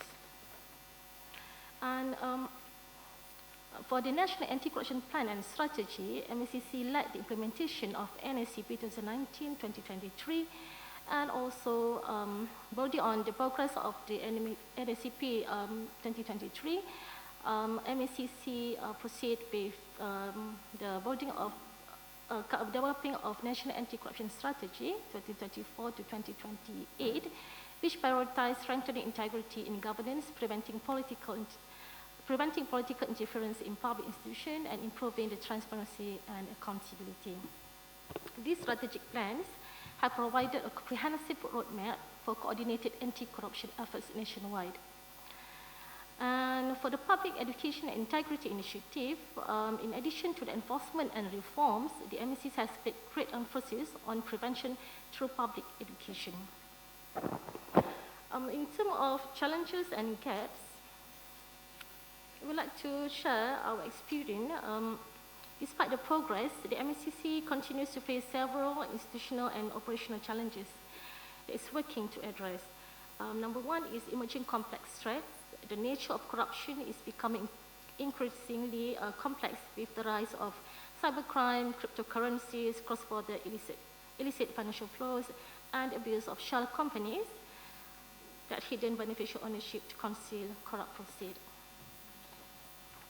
And number two is the sustaining political will, ensuring consistent and partisan political support for anti-corruption initiatives remain an important challenge, and we would like to see that we receive a political will from the government in terms of fighting corruption.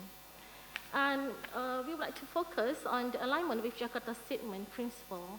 Out of 16, we will share 7. About 7 that would like to align with the Jakarta Statement. Number one is clarity of mandate. The MSCC function encompassing the investigation, prevention, and public education advisory roles are clearly defined in the MSCC Act 2009. Number two is the institutional independence. The MSCC operates independently without requiring any approval from executive to initiate investigation. Number three, financial and operational autonomy. MSCC's budget is secured through parliamentary approval, which guarantees a stable and predictable source of funding for its operation. Number four is internal and external accountability. MSCC is held accountable both internally and externally. Externally, we submit regular reports to the Parliament and is scrutinized by the 5 oversight bodies mentioned by the 5 oversight committee. Internally, MSCC enforces rigorous oversight through its internal audit and integrity unit to ensure that all officers uphold the highest standards of professionalism. Number 5 is the ethical conduct. MSCC maintains a strict code of conduct for its officers and requires all personnel to declare their assets as a safeguard against illicit enrichment or conflict of interest. Number 6 is public engagement. Public engagement and education are core to the MSCC strategy, reflecting the principle that corruption cannot be overcome by enforcement alone. And last but not least, the international collaboration. The MSCC actively participates in regional and global anti-corruption networks to share best practices and strengthen our cross-border cooperation. Thank you, Dr. Sri. Thank you, Malaysia. See, even though Malaysia is host country, I just stick to the time. My Okay. apologies. Thank you very much for the presentation. Last but not least, just now, you mentioned about 7 out of 16 Jakarta Principle. Now we turn over to Myanmar for the presentation. The floor is yours, please. Thank you. Good afternoon, Honorable Chairman, the expert participant and distinguished guests. On behalf of ACC Myanmar, I would like to introduce. I'm In Myanmar from Deputy Director of Anti-Corruption Commission Myanmar. Today, let me talk about strengthening in collective action, the role of Anti-Corruption Commission Myanmar in implementing the Jakarta Statement. The Jakarta Statement on Principle for Anti-Corruption Agency provides a globally recognized framework for the effective functioning of anti-corruption bodies. It emphasizes independence, transparency, accountability, and the importance of collaboration with civil society. For ACC Myanmar, embracing collective action is not only a strategic choice, but also a critical requirement for ensuring sustained progress in the fight against corruption. For legal and institutional framework, at present, Anti-Corruption Commission Myanmar has been implementing the Anti-Corruption Strategy Plan 2022 and 2025, following the thematic areas such as effectiveness of investigation and prosecution, promoting ethical standard and academic performance, etc. For inclusive policy development, Myanmar signed the UNCTAD in 2005, ratified it in 2012, and subsequently became a state party to the convention. In alignment with the international standard, Myanmar added the anti-corruption law in 2013 in the fight against corruption. The commission was established in 2014, followed the law with the missions of combating corruption as a national responsibility. As for the strengthening transparency mechanism, Corruption Prevention Unit CPU has been established as part of a cooperative initiative to promote integrity within public organization to strengthening the foundation for anti-corruption efforts and reduce corruption nationwide. For the multi-stakeholder platform, as part of the private sector collaboration, the Commission signed a declaration on anti-corruption cooperation with the UMFCCI, a domestic organization, in 2018.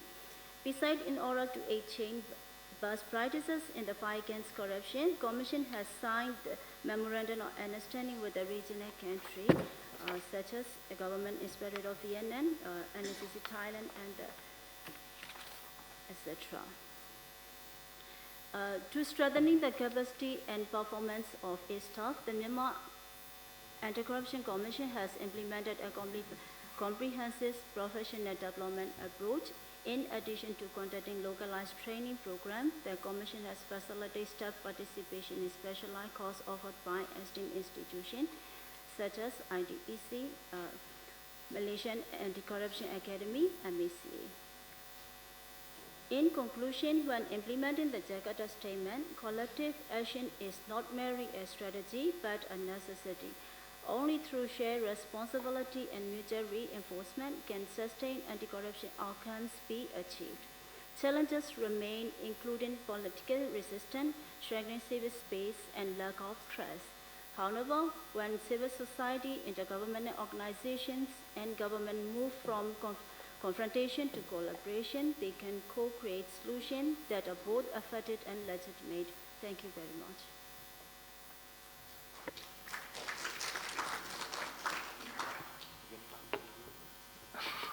Okay, next we will invite from CPIB Singapore, Mr. Chin Wei Liam, the Director of Operations Support and Training.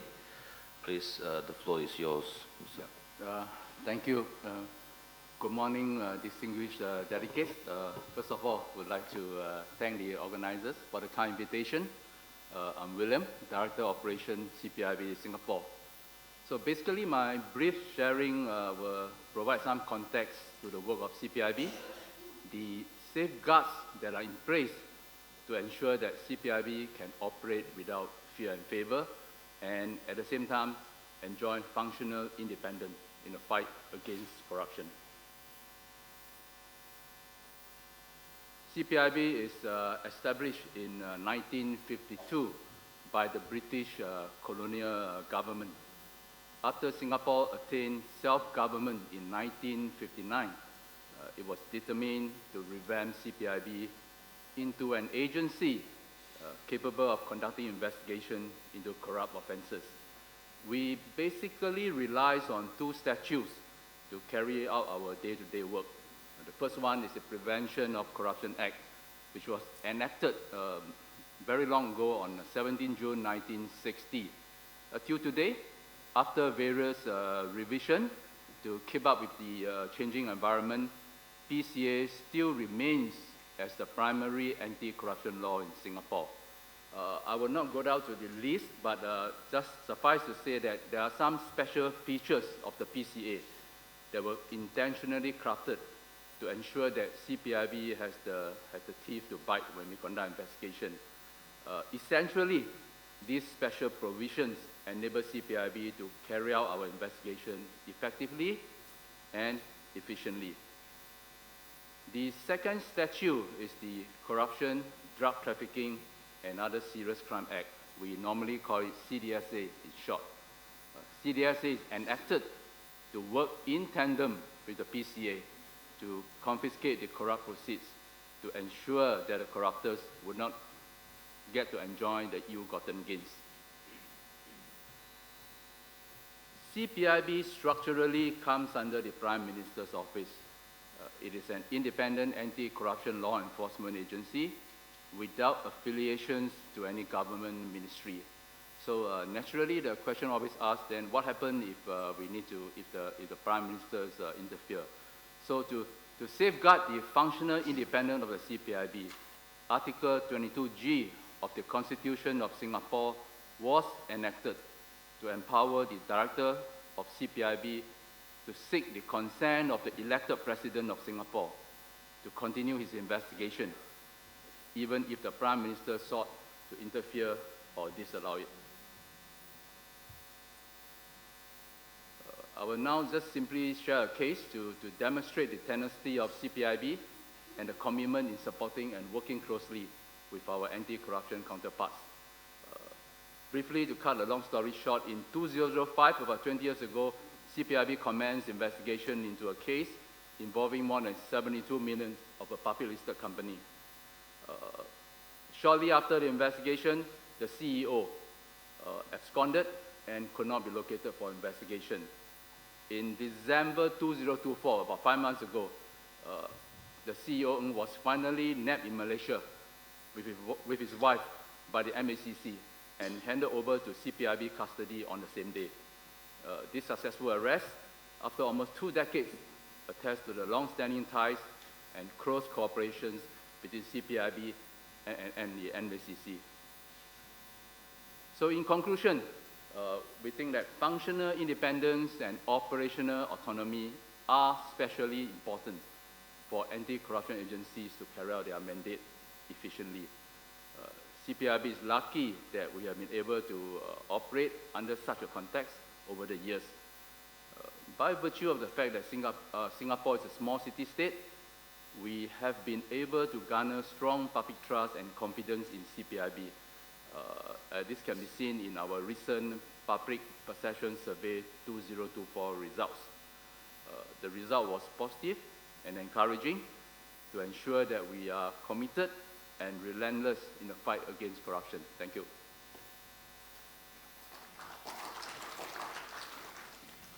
Thank you very much from Singapore. And then on next is Mr. Miguel Acacio Faria, the Deputy Commissioners of Anti-Corruption Agencies of Timor-Leste. Please, the floor is yours. Yeah. Good afternoon. Terima kasih. Boa tarde. Countries reflection from the Anti-Corruption Commission of Timor-Leste. Malaysia, Kuala Lumpur, 29 April 2025. Location, Putrajaya International Convention Center, PCC, Swedish ASEAN Corruption Conference. distinguished delegation, respect colleagues, ladies and gentlemen. It's with great honor I stand before you today on behalf of the Anti-Corruption Commission of Timor-Leste to share your country reflection on the police landscape for preventing and combating corruption. The structural and institutional challenge we face and the complex affect political dynamics. Timor-Leste, I want democracy emerging from decades of conflict, has embraced transparency, rule of law, and integrity as cornerstones of your nation building process. Since the establishment of the Anti-Corruption Commission in 2010 under law number 829, we have endeavored to build institutional mechanisms that uphold accountability and resist the corrosive influence of corruption. Timor-Leste has also ratified the UNCAC and incorporated many of its recommendations into national legislation, including National Anti-Corruption Strategy, Asset Declaration Laws, Public Procurement Regulation, and Conflict of Interest Codes.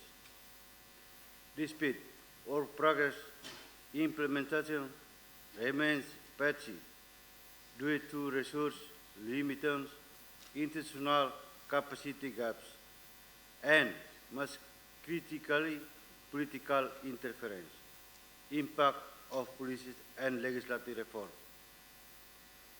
The Commission Anti-Corruption, Policial, and Legislative Reform have delivered measurable outcomes. The 2020 Anti-Corruption Law has strengthened prosecution by harmonizing penalties and improving evidence retention. Increased convention and public awareness campaigns have begun to shift societal attitudes. International participants have bolstered investigation capacity building and ability the Commission Anti-Corruption to address complex cases. Yet, political interference remains a critical barrier past political crisis, such as the 2011-28 government formation that blocked delayed reform and eroded momentum, and public participation data indicates nearly half of citizens believe corruption in warning, highlighting the need for substantive political will and judicial independence.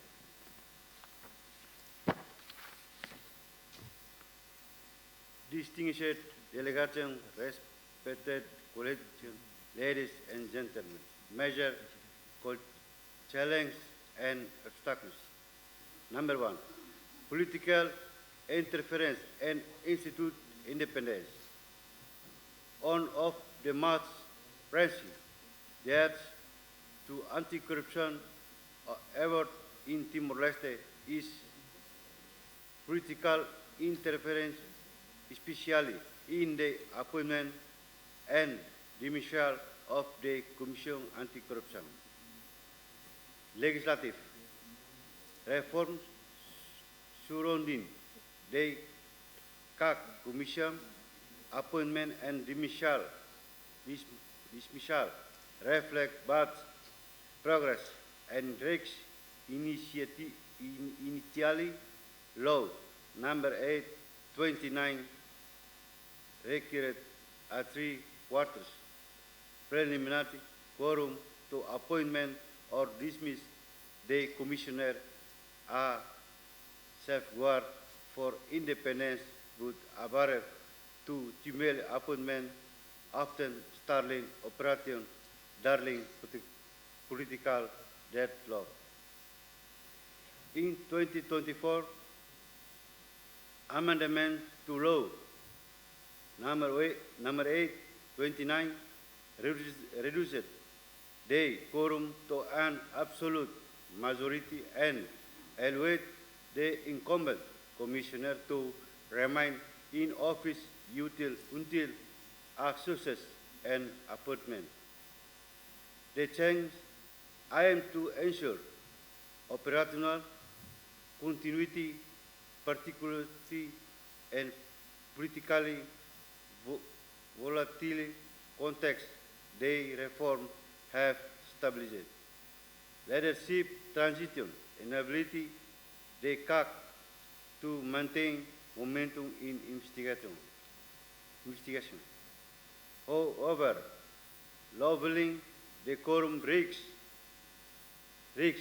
politicizing the appointment process in Timor-Leste, a fragmented political landscape where coalition dynamics often dominate a lower threshold could expose the commissioner to partisan influence. Undermine the CAC autonomy, ensure merit-based transparent appointment remains paramount sustaining public confidence. Number two, weak enforcement mechanism. Even when investigations are completed, the transition to precision is often delayed or derailed due to weak interagency coordination and lack of political will. Corruption cases sometimes still indefinitely without clear resolution. Number three, resource and capacity limitation. Timor-Leste is limited technical and financial resource pose significant obstacles. The CAC lacks adequate forensic and digital investigating tools. Numerous staff members have limited training and development sustainability. Capacity continues to be central challenge. Number four, public perception and fear of relation. Public stress in anti-corruption international is fragile. Citizens fear retaliation for whistleblowing and witness protection mechanisms are vulnerable. This inevitability, the public willingness to report corruption and support investigation.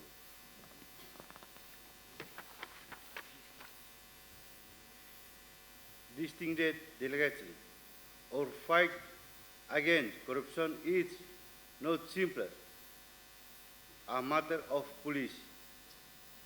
It is a test of political maturity and national resolve in Timor-Leste. We are still learning how to build strong institutions that can withstand the pressure of opportunists and politics.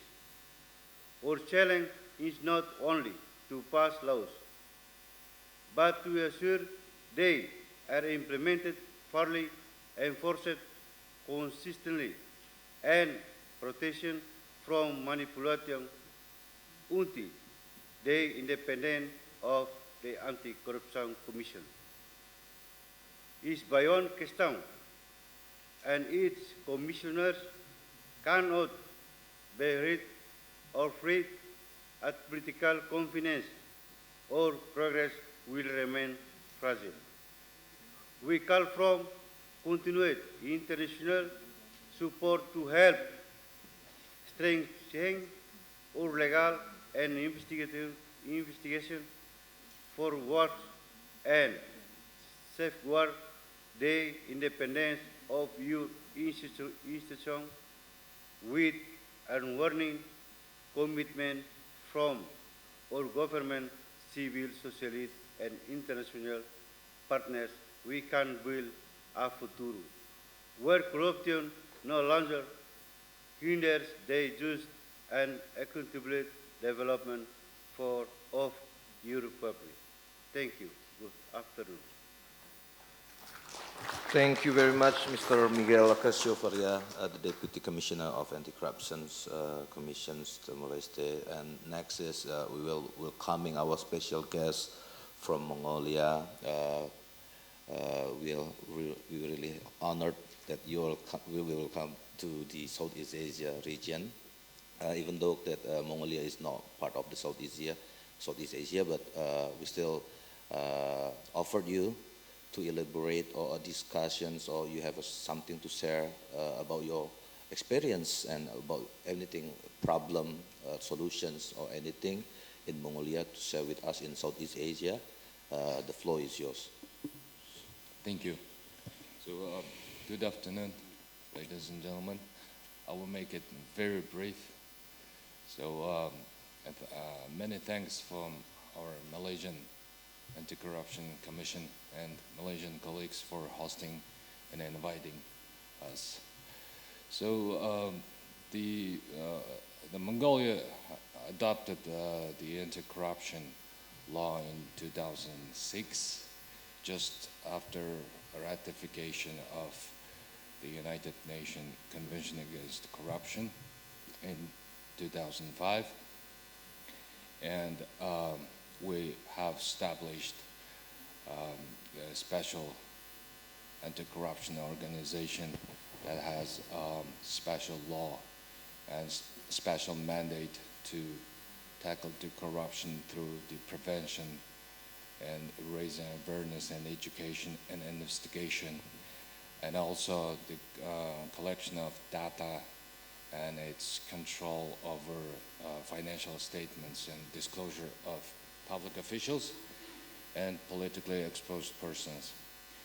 And the only the difference or the disalignment with the Jakarta Statement on Principles for ACAs, we don't have the prosecution authority in our jurisdiction. So, and I'm ready and willing to discuss principle by principle later. Thank you for attention. Thank you very much, Mr. Asjargal Gavazuran, the Deputy Head of Independent Authority Against Corruption of Mongolia. And then the next is, I would like to invite the Datin Paduka Hajah Anifa Rafina, a Chief Commissioner of Anti-Corruption Commissions in Bureau of the Brunei Darussalam. Please, the forum is yours, Hajah Datin. Thank you so much. Sorry, because I have a sore throat at the moment, so I'd like to invite one of the officers to present. Yes, Thank you. so.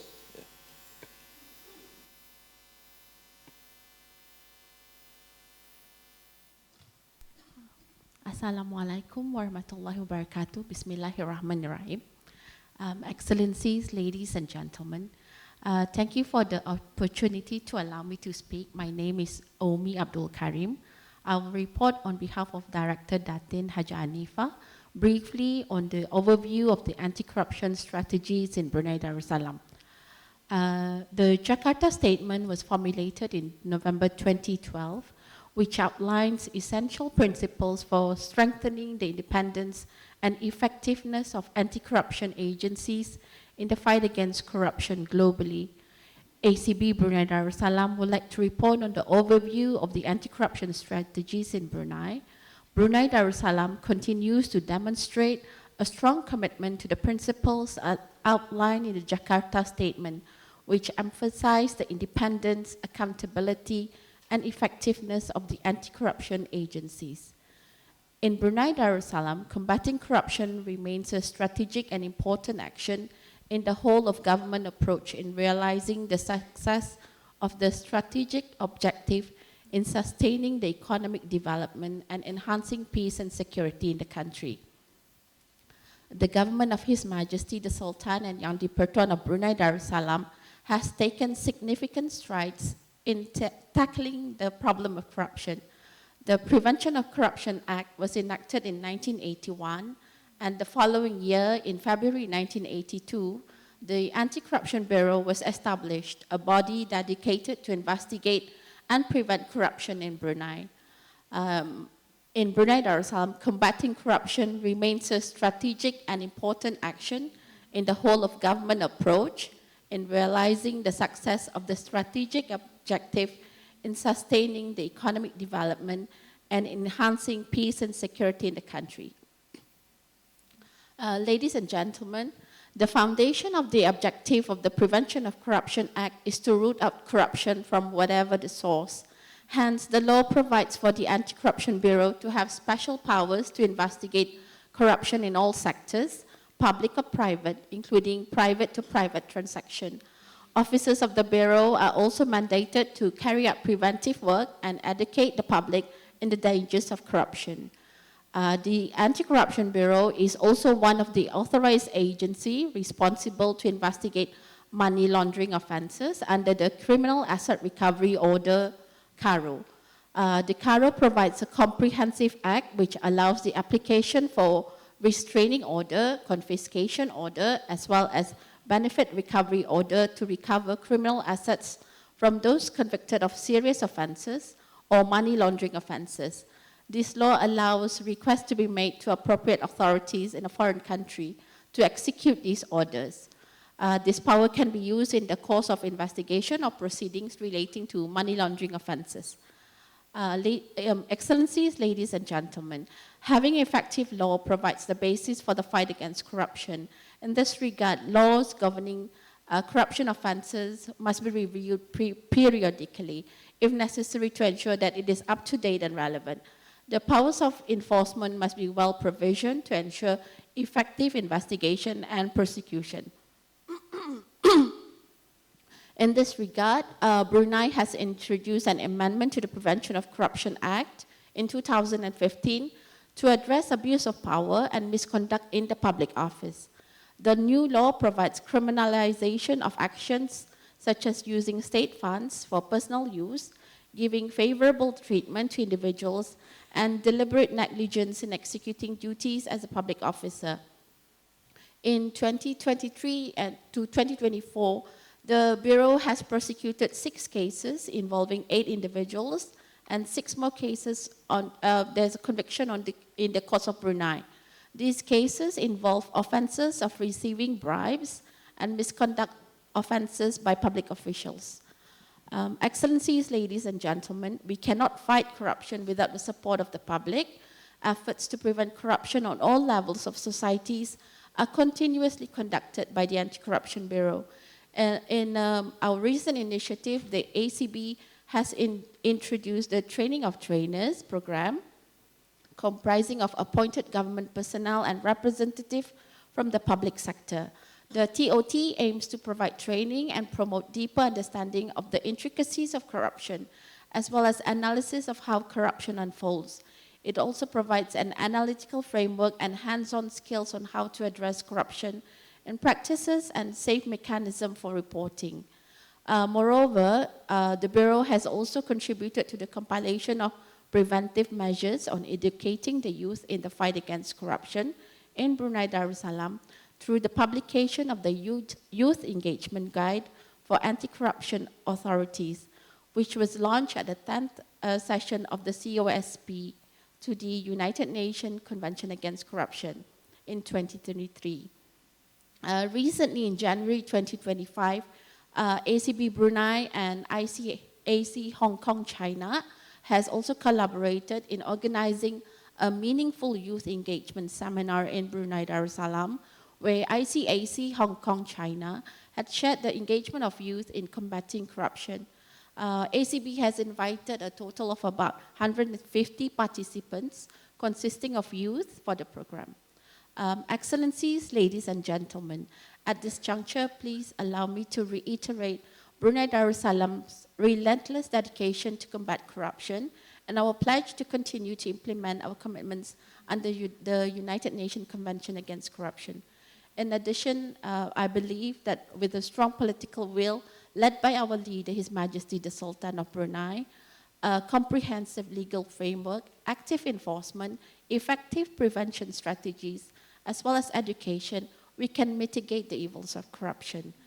In conclusion, we hope that this conference will generate effective discussion and recommendations towards our common goal in the fight against corruption. Thank you. Thank you very much. Thank you, Datin Paduka and also Philip. We are still ahead of time. Actually, we should end by 1 o'clock. But in view of time, we believe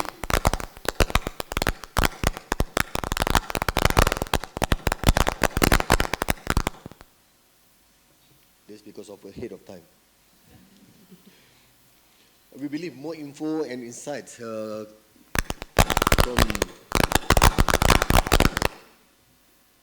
respective jurisdiction or ACEs to be shared.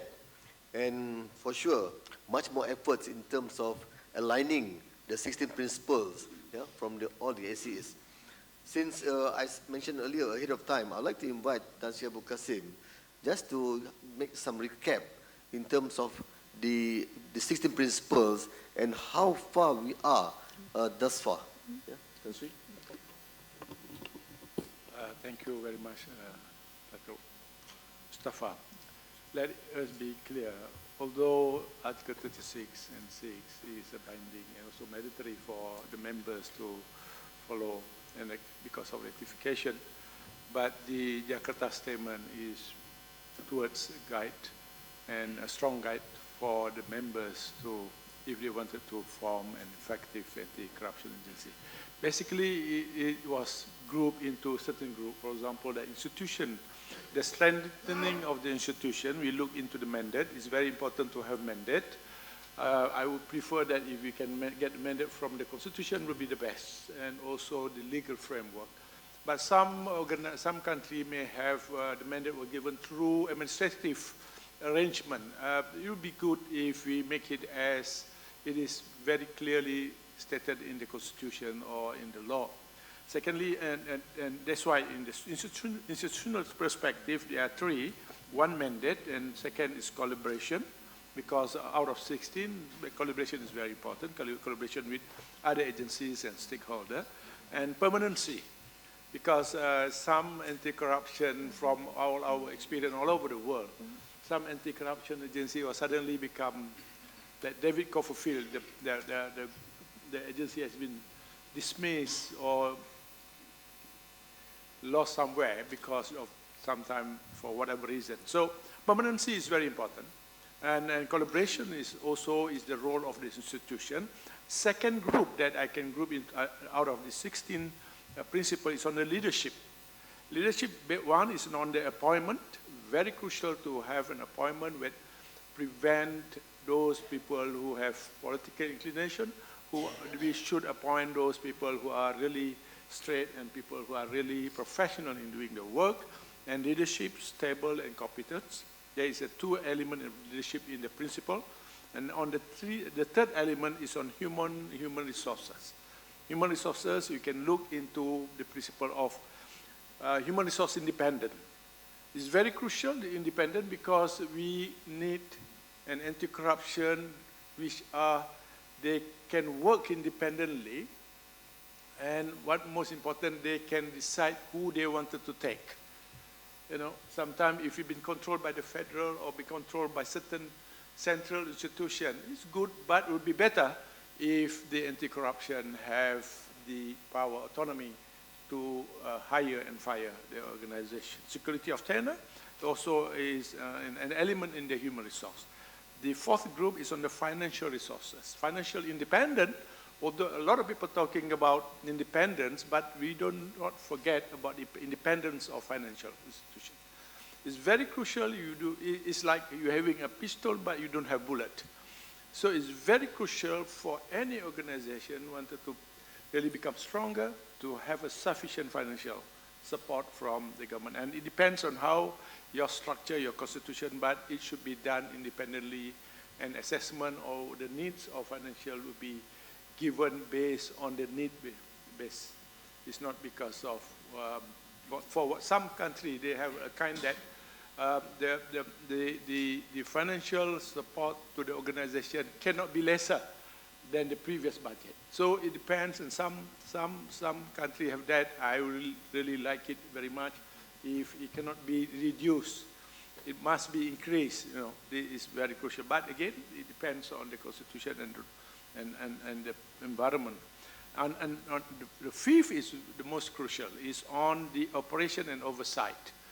These two are very, very crucial, because this is one of what public always look into the matter, how far the organization can decide to investigate without referring to any other organization. And this is crucial to determine whether the organization is truly independent. And also oversight. The reason of oversight, especially the external oversight, is very crucial, because anti-corruption agency always been blamed as politically biased or some inclination on all that. So by having an oversight committee representing the public, professional body, civil society, and these people will become the champion for the anti-corruption agency, saying that, look, we have looked into the work of the anti-corruption agency. We discovered that they are doing their job according to the law. These are 5 areas based on the 16 principles that I think that you have touched. Some of you have done it very well. Some still in the midst of doing it. But I hope that we can continue to enhance and to reform toward achieving these 16 principles. Thank you, John. Thank you, Honorable Tan Sri. Again, we have heard 8 presentation from ACAs, plus 1, of course, from Mongolia. And more importantly, this afternoon, we are going to have perspective from civil societies and from media practitioners. Yeah, we thought this is more kind of a open floor for CSOs and for media to mention about from their piece. And ahead of time, as I mentioned, again, the head of ACAs and representative, we are going to have a special meeting with Tan Sri Abu for a short while in terms of some discussion on the resolution. So it's going to be held at the VIP room. And for the others, of course, while they are discussing, we are going for eating.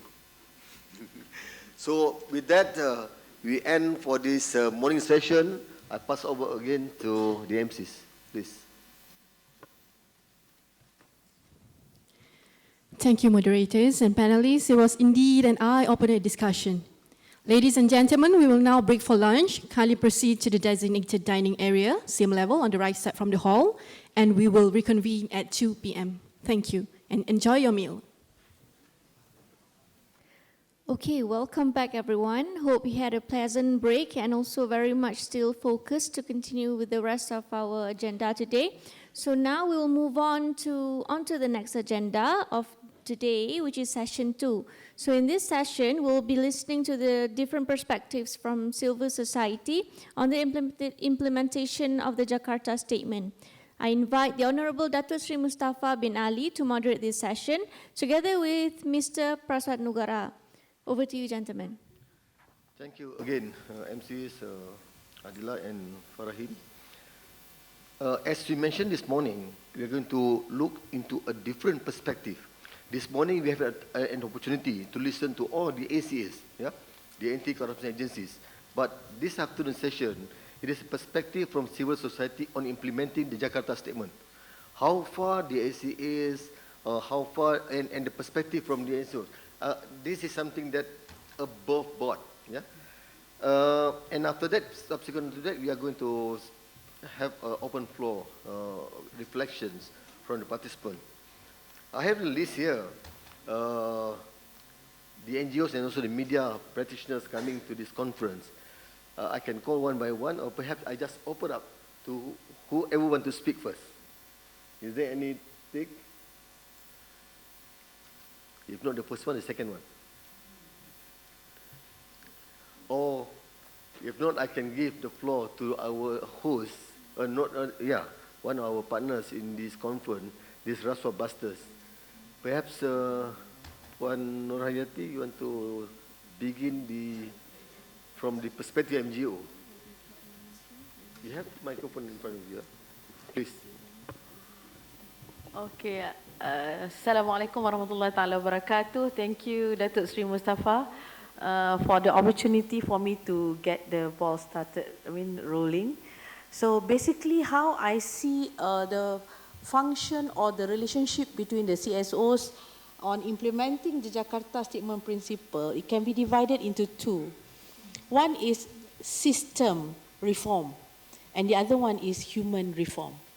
Looking at the 16 principle statements, I give you the example of collaboration.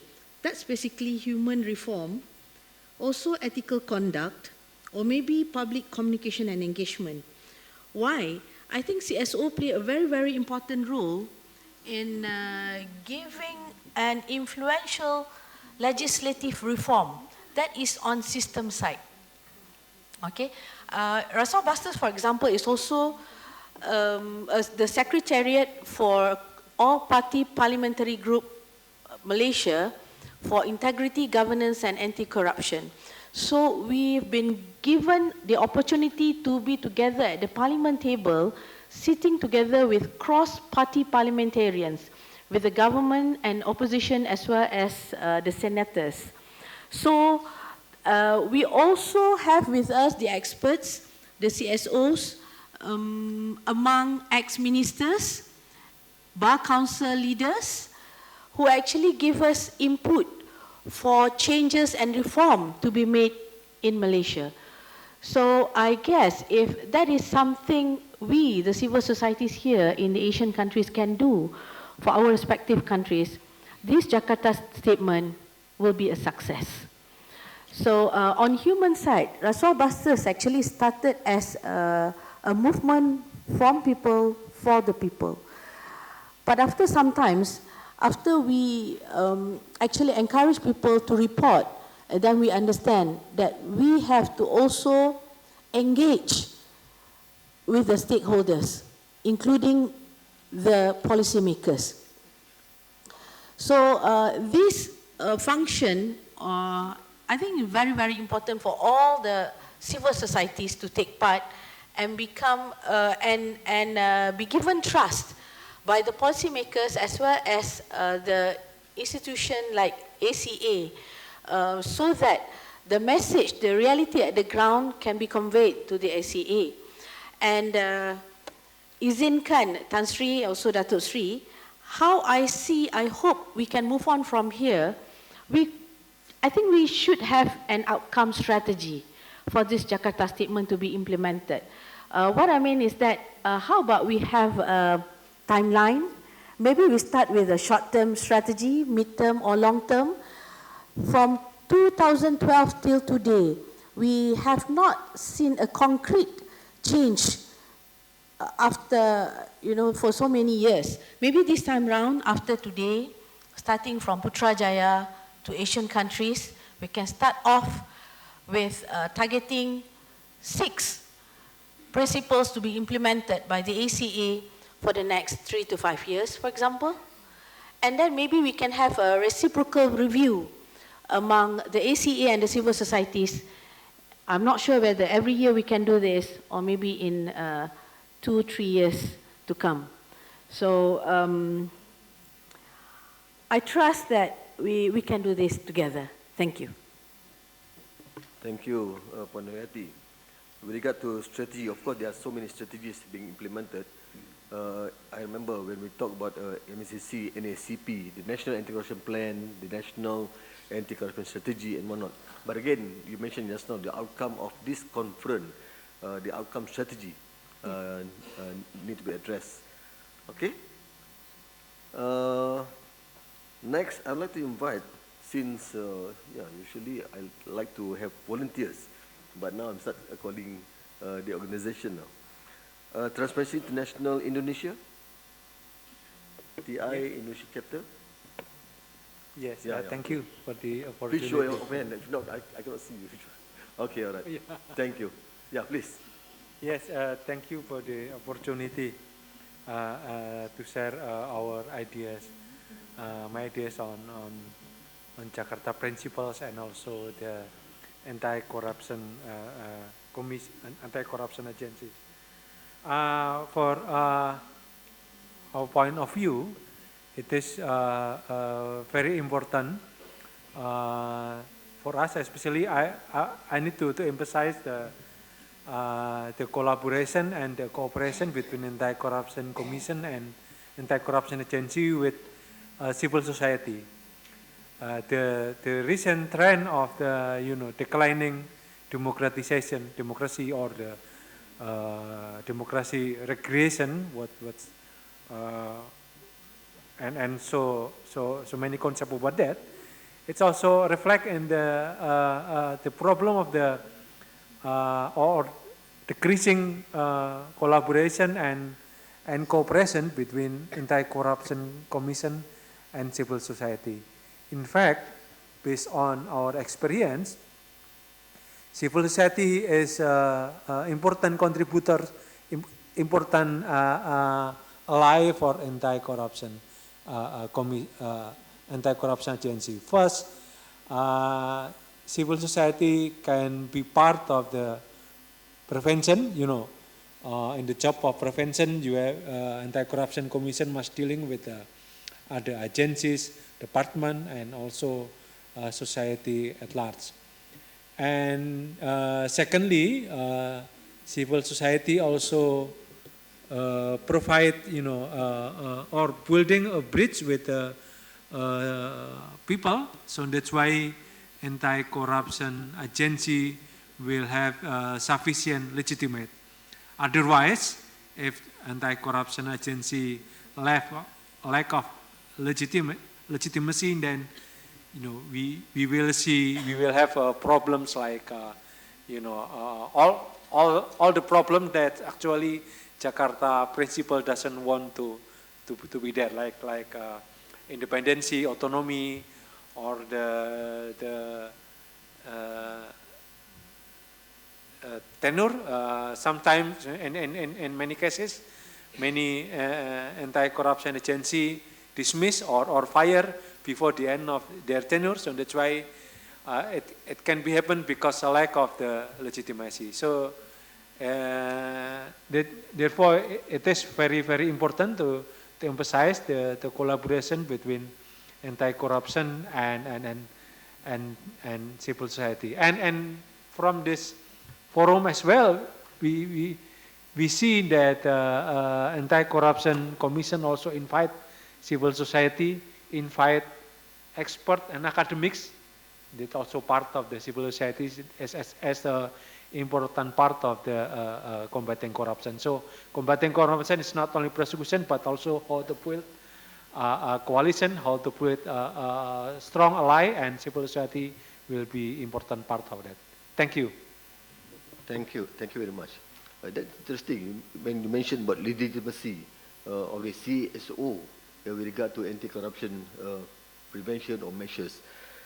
Okay, now we are going to deliberate afterward. Now I'd like to open up to, this is ABMS, the Anti-Bribery Management System. This is Malaysian chapter. Datuk Fadila. So? Anti-bribery management system.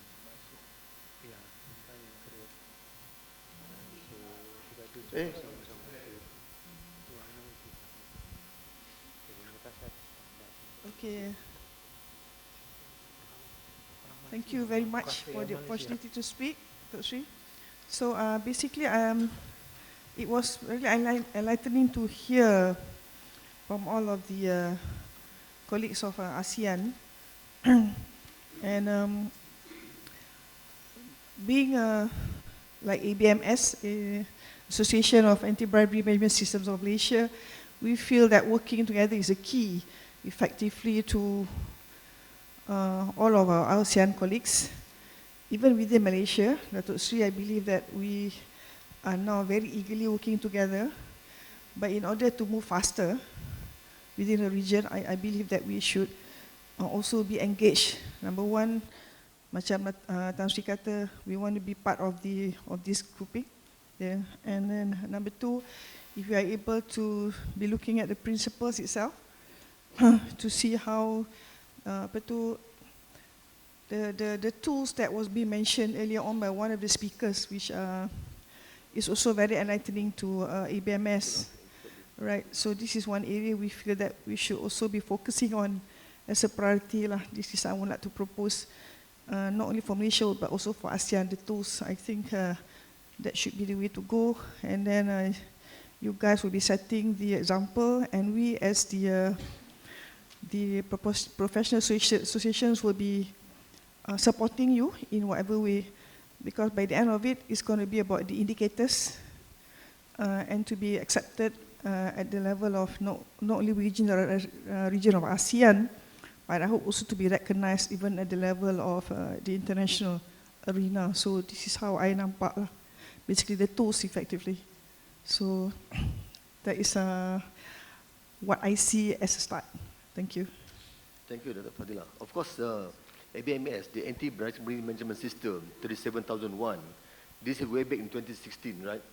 I remember when it was discussed, the last time is in Mexico, and after that it was really in the, but again, the ABMS keep on, not to say changing, but the values, so-called, or the quality being mentioned. But again, I'm not asking question now, but perhaps we are talking about... Can I add on that? Yes, please. Okay, I'm also so sure. So, but there was no mention about the international standards of ISO. Okay. And so I believe that is also one true north, which we as the region should also be looking at as well.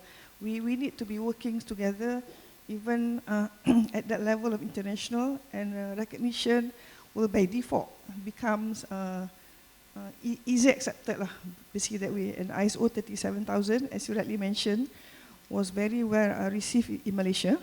We adopted that as a Malaysian standard in total, and it is also one area which I would like to propose juga, maybe in the arena of priority within the ASEAN region, the ISO 37000.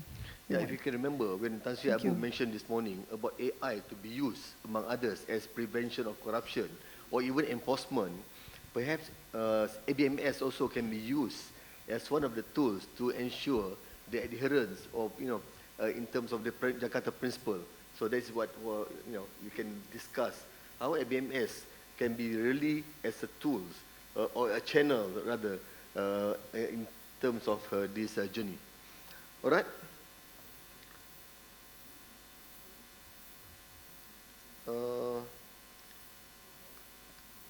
We have another segment that is the media. I can always intertwine, but now this time I just call the CEOs first. The Asia Foundation in Laos, PDR. Yeah, please. You are one. You have a microphone in front of you. Please.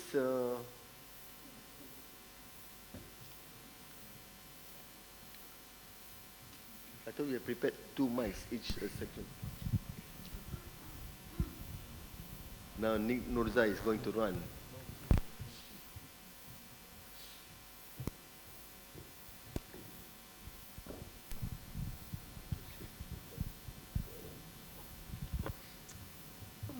Well, first of all, thank you for the invitation.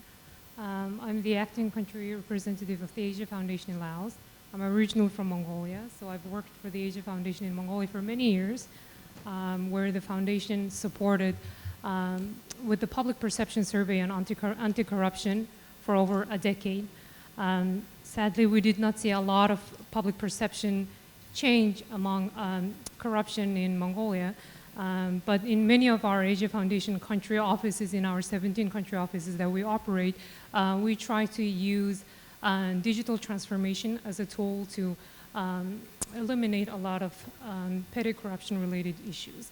And we try to engage and voice the opinions of public and support the engagement between public sector as well as citizens. So we have been supporting a lot of activities across multiple countries for many decades now, and we're happy to continuing our support.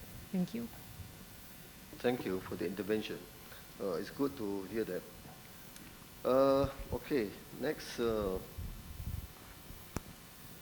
What I should call here? Indonesia Jentera School of Law. See? Ada perkataan jentera situ. Alright, please. Yes, correct. Thank you so much for the opportunity. I understand that Jakarta principles are the ideal things that we should be met, but we also understand that the condition of countries do not always in the static position, for instance, from democratic to the undemocratic ones, or even in under militarism. And we are afraid that Indonesia could be in that situation, the under militarism soon.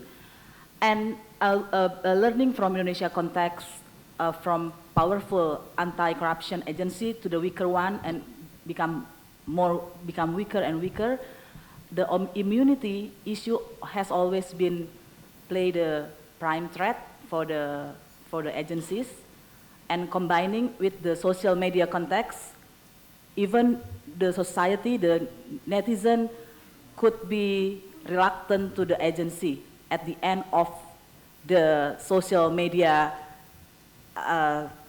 maneuver. So I'm thinking that maybe we could produce some model, a model that can be used by country that under militarism or under undemocratic situation to have such powerful or at least half powerful anti-corruption agency. What should be done in that situation, in that context? And also, we can also have a principle, so whenever the agency has a very powerful situation, they cannot be fall under the weaker one. So it's like the roadmap, instead just mentioning some principles. Thank you. I'm not sure whether this is quite new because you had mentioned about militarism. Okay, I'd like to call next the ICW or ICW in Indonesia. Please, all just seated next to it, side by side. Okay, so thank you for the opportunity. Just a brief addition from my colleague here that already mentioned about civil society and the needs of the strong anti-corruption agency. I'm talking based from the Indonesian experience that face challenge in terms of independency and also the effectiveness of the anti-corruption agency, that it is important to consider the democratic context in every countries in terms of fighting corruption, that shrinking civic space can be impactful to the anti-corruption efforts, that attack to human rights and like freedom of expression, freedom of association, and others is important in order to make the anti-corruption agency and anti-corruption efforts to be successful. And also, it is important to consider the political economic context in every countries, that political attacks to the anti-corruption agency can be occurred And without support from the civil society, without robust civil society, that anti-corruption agency will be not effective as we expected. So yeah, that's all from me. Thank you. Thank you, Ichiwe.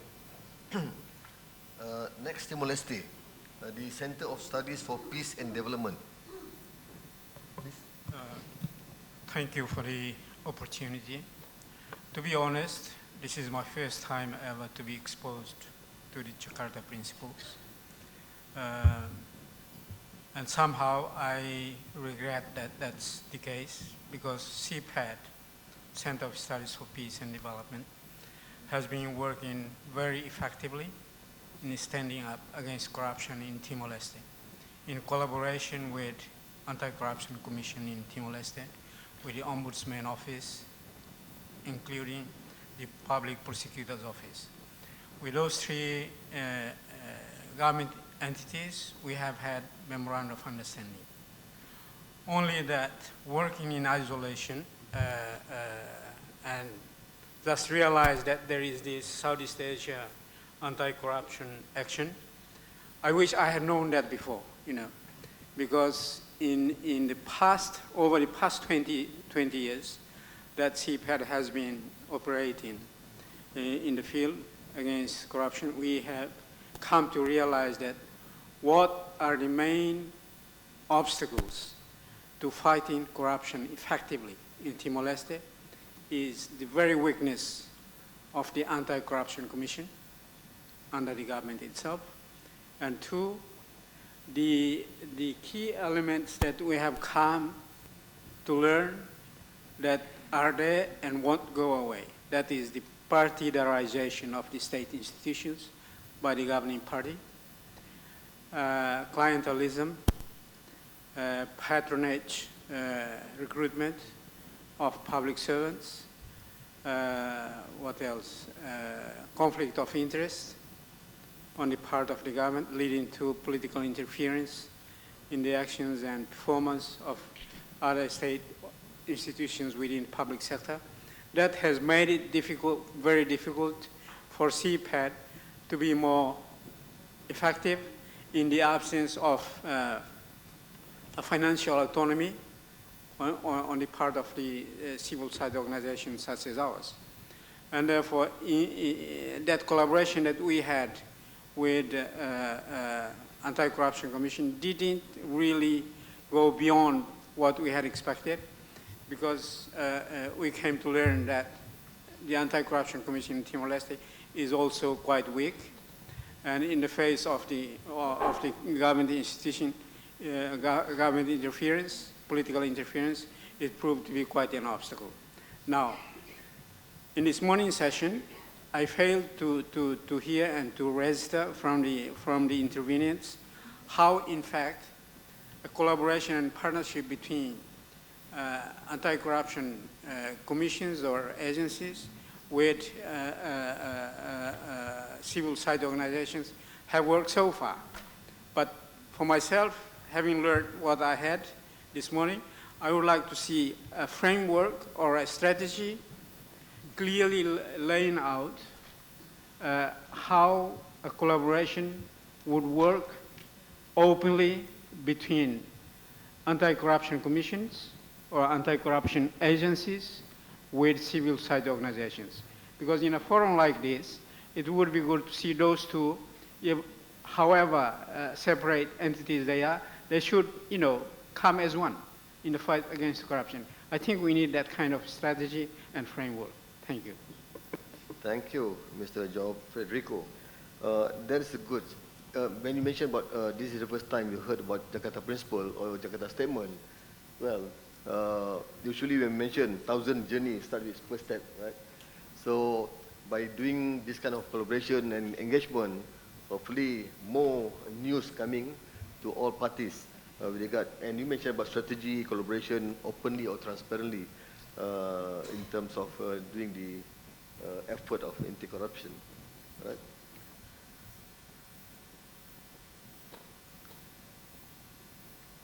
Next, Indonesian Legal Aid Foundation. Yeah, thank you. My name is Muhammad Isnur. we have a unique experience where NGOs, activists, anti-corruption activists, and also the journalists very close with the KPK. For example, during the period of research on KPK investigator and leaders, Lakso Praswat, maybe also Novel, Bambang Wijoyanto, they asked YLBHI and civil society for legal assistance. So this is a unique experience. We also held demonstration together, fighting together, so that weakening of the KPK will not continue. So this illustrates the close cooperation between KPK and civil society in the past year, but maybe in the last 5 years, we don't have the close cooperation and collaboration. So it is important that KPK and also the another institution, the KPK, re-engage in anti-corruption activists, NGO, and the wider public in its work here. And with the stories of friends before me, I think we need to pay attention to the situation and development of democracy and the rule of law in various countries. In Indonesia, experience, the government and the parliament can change and weaken the KPK and KPK law very quickly. They change just only 12 days and have an impact on weakening corruption eradication until now. So we must be able to enter and reform state institutions. For example, reforming political parties as a source of supplying power actors. So civil society has been conducting widespread political education and consulting civil society. But in the absence of opposition in the government, civil society has finally become a true opposition actor. So we're putting pressure on the government, DPR, parliament, and also on the KPK. So NGOs also can take the strategic steps such as strategic litigation to improve the law. Currently, NGOs, including YLBHI, are also pushing for change to international laws are as an entry point to prevent corruption from becoming more widespread. For example, so we are pushing for reform on the criminal procedure law because it is a vortex corruption in the criminal law process. Thank you. Thank you, YLBHI. So that's the abbreviation of Indonesian Legal Aid Foundation. Last but not least, in my list here, Indonesia memanggil 57 IM57 Plus Institute. Thank you, Datuk Sri, for this opportunity. Actually, my name is Lakso Aninito, Chairman of IM57 Plus Institute. IM57 Plus Institute is a unique organization because this organization has been founded by the former investigators and also former employee of the Corruption Eradication Commission that has been dismissed in 2021. And this coalition consists of 57 employees of the KPK that's currently work for the government organization, and some of them work from the NGO and international organization. Praswat and me and my colleagues is part of this organization, and currently I become a chairman of this organization. In this context, from Indonesia context, for example, this is a momentum because KPK has new leadership that's try to open communication with this civil society. But something that I want to mention firstly is we are the witness when the anti-corruption organization, anti-corruption agency has been threatened by terror and intervention as a part of strategy to stop anti-corruption agency work in combating corruption. That's we call it corruptor fight back. And in this context, we know that almost 13 years after the Jakarta statement, this effort has not been stopped, shadowing anti-corruption agencies not only in Southeast Asia but also in around the world. Like mentioned by my colleague before from Indonesia, Muhammad Isnur, the chairman of the YLBHI, there are two functions of the NGO in this process. Firstly, NGO could be a counterpart for the anti-corruption agencies in participating to support investigation process that's conducted by the anti-corruption agencies. In this process, almost all, as a former investigator, I know that almost all of the cases that we develop come from the participation of the public. And secondly, this is also important that when we talk about the protecting the anti-corruption agencies by advocacy of the legislation and others.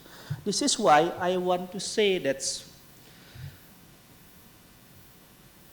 inclusiveness is a key, pivotal key to achieve the Jakarta Statement goal. This is why when we talk about how to strengthen an anti-corruption agency, we should talk about the inclusiveness. This is why the key that I want to recommend in this forum that consists of the anti-corruption agencies, journalists, and also international organizations and NGOs, we should develop a collective action, not consist of that cooperation just between the anti-corruption agencies, but also the cooperation between the media, civil society, also government agencies, and also anti-corruption agencies as part of the collective advocacy to strengthen and realize the Jakarta Statement principle. Because we know that if we read 16 principles that's elaborated by Samuel previously, half of this principle is really related to the participation of the external stakeholders, including NGOs. Maybe this is something that I want to say. Thank you very much from this opportunity, Datuk Sri, as a panel moderator in this forum. Thank you. Thank you, Pak Lakso. I'll let it pass over to Pak Praswat to continue as moderator for the session with regard to invite the media practitioner. Praswat.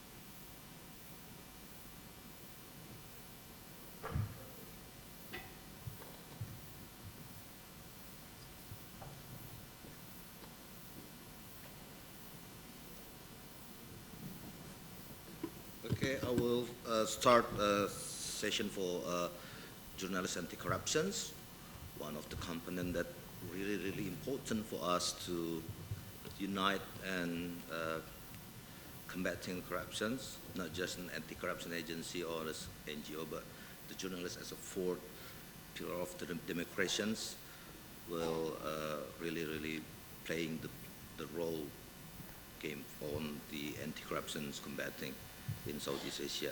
And the first delegations of the journalists anti-corruption, I will invite the media from Laos, the Laotian Times, please Ms. Beatrice Sil Fierro, the managing editor.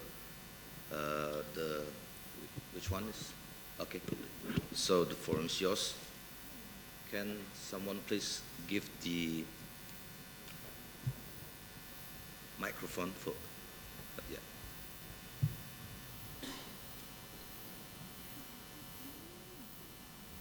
Please.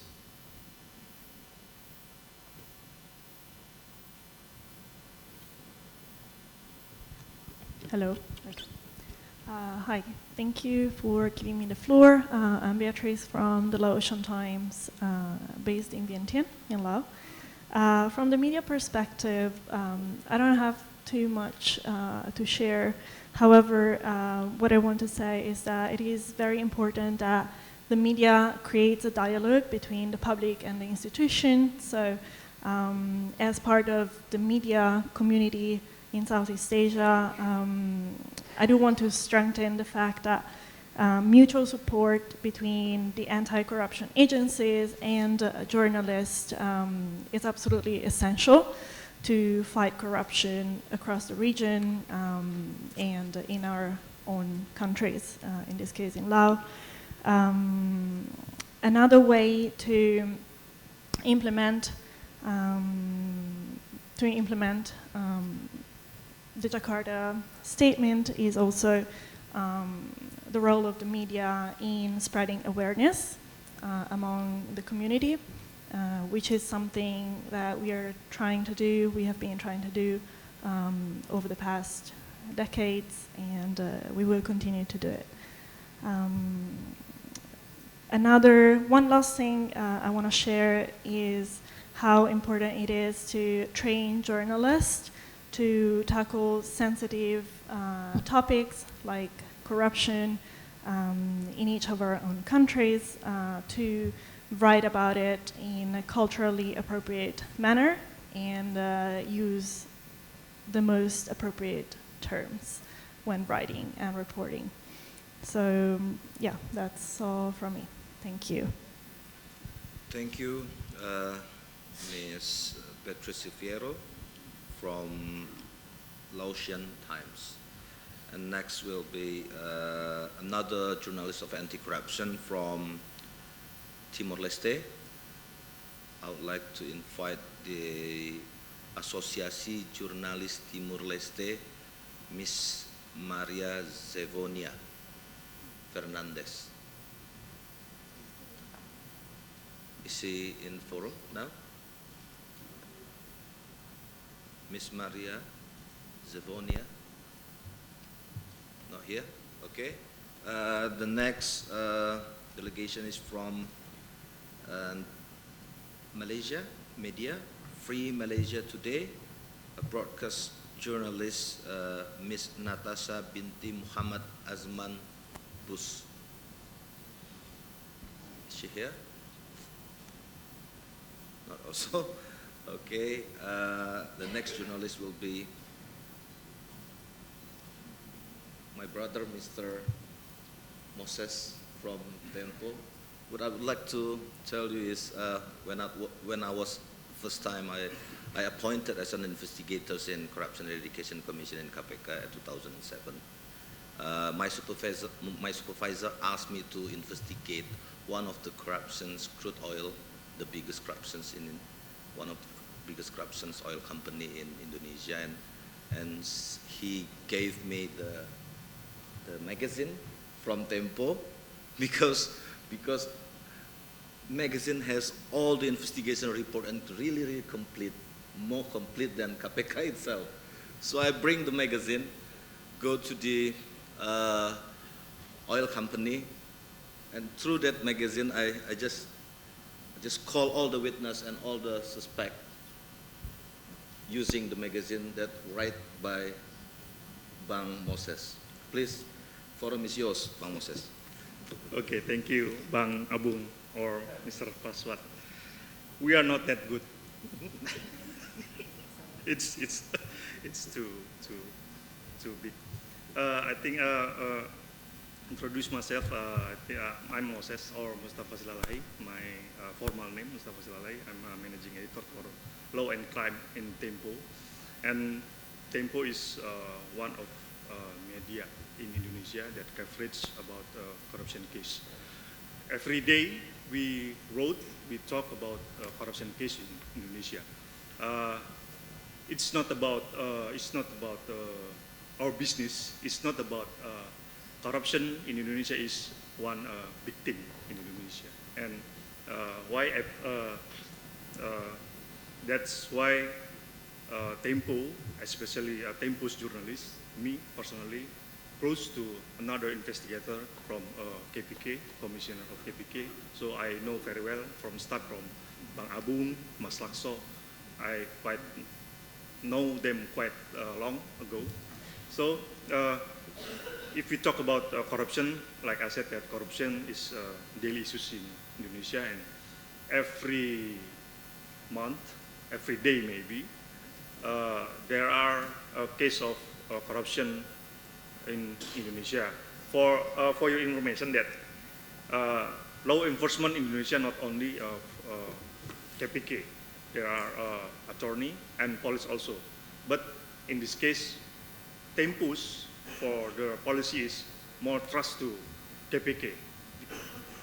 Was trust to KPK, not not truly trust right now, because this is one thing that we want to say, that the unique thing about corruption case in Indonesia is every corruption case is close to political thing.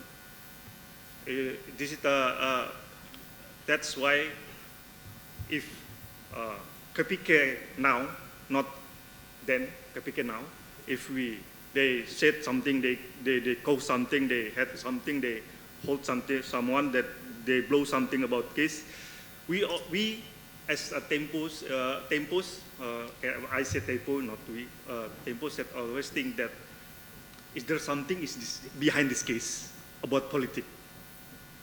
So many cases that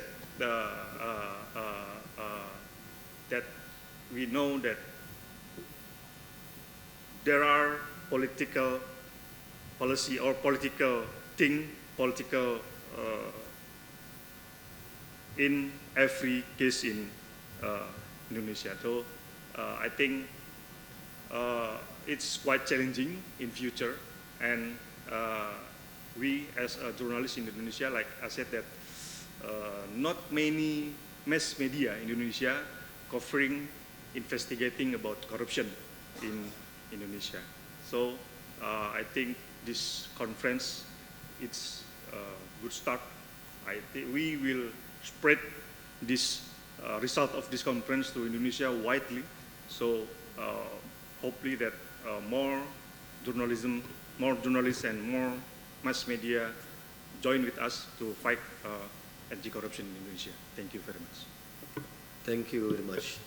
Now only we know Pak Praswat was called Bang Abu. So we can start calling my fellow moderator as Bang Abu. Okay, that's on the light side. We have come to the list that we have here, but I'd like to call upon PACA, what we name as Anti-Corruption Extraction Measure, I suppose, PACA, which really assists MACC with regard to the prevention division. Perhaps Dato' Razim, you want to say something on how really this PACA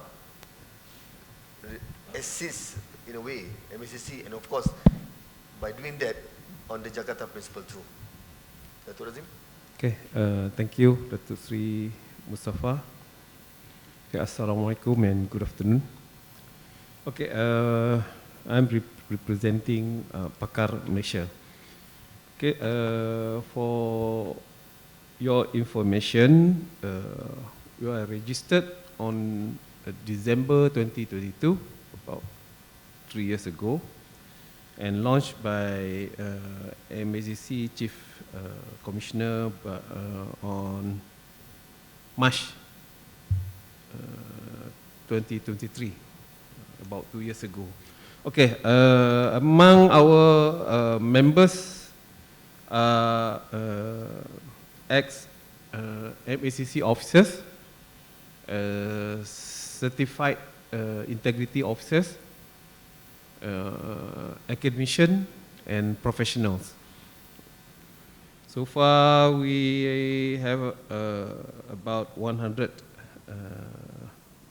members. So our functions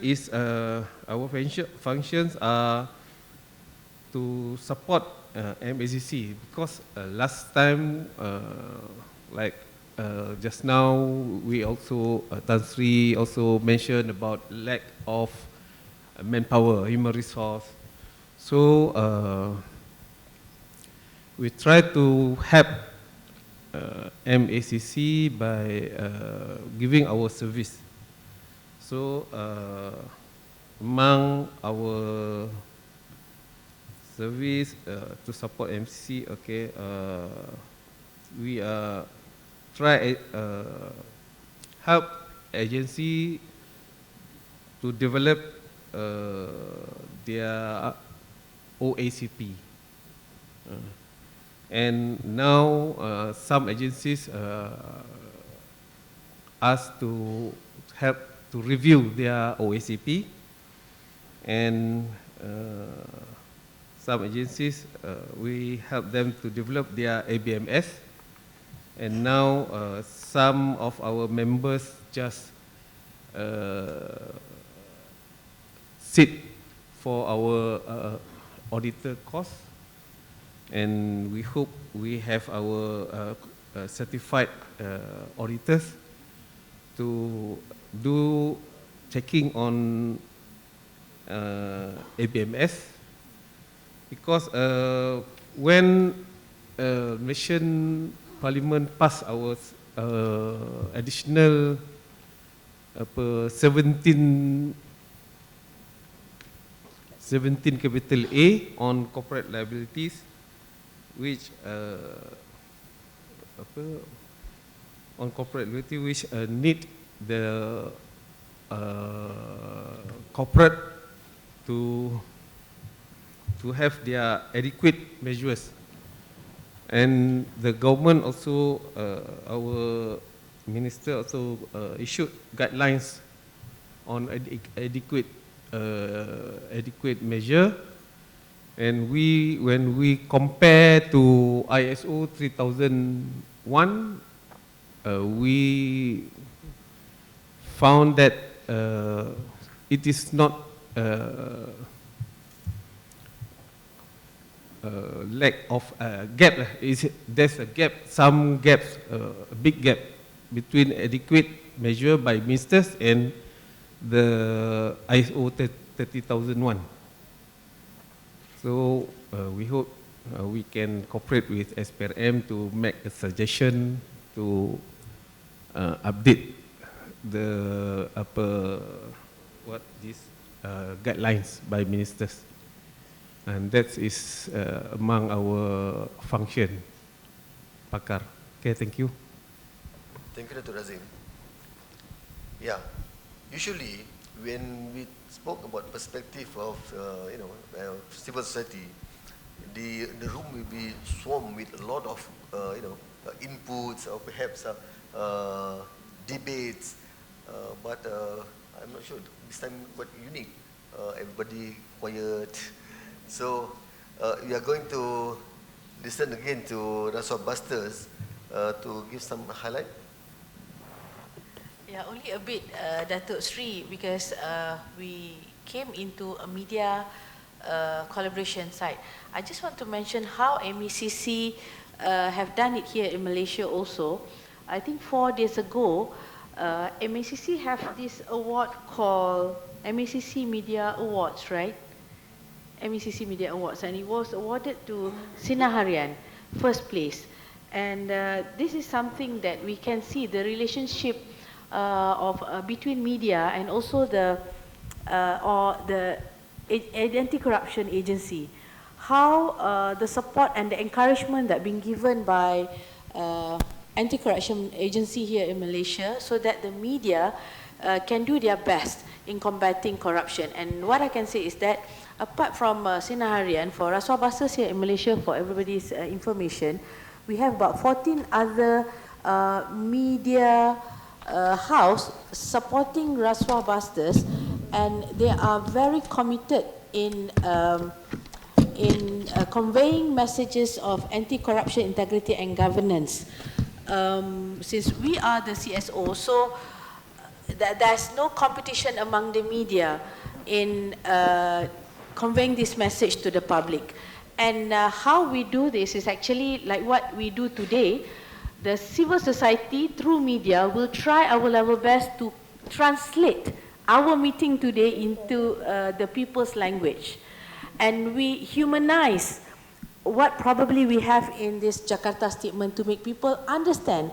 And public acceptance is very, very important, we think, for it to be later on to bring it up to Parliament to legislate law. So if there's no public acceptance, I think we will definitely face difficulties.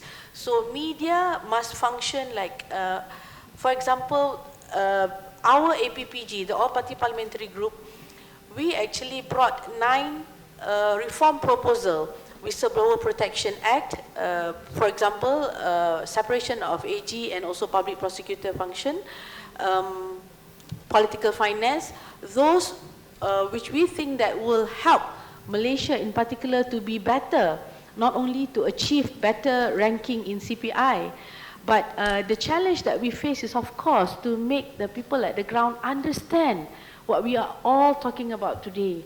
So these are among others the function, and we use the media, and we of course need to convince the media that this has to be understood and it goes to the grassroots. Otherwise, I trust that being political leaders, if there's no public acceptance, I don't think it would happen. And all those that we are trying to implement in the Jakarta statement will be very, very difficult to be to legislate in the parliament. So media plays a very important role, and I think independency, and maybe we as the civil society can convince that whatever legal reform that we intend to do so that we can have a stronger institution for anti-corruption agent, it is well translated so that it is sexier in the eyes of the people. Thank you. I like that word, the sexier in the eyes of the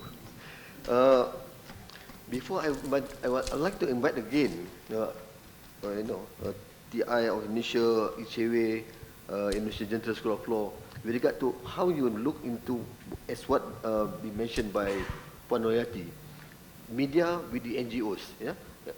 But before that, I'd like to invite Mr. Rizaidi, because in Malaysia we have what we call as CIO, or CEIO, sorry, Certified Integrity Officers.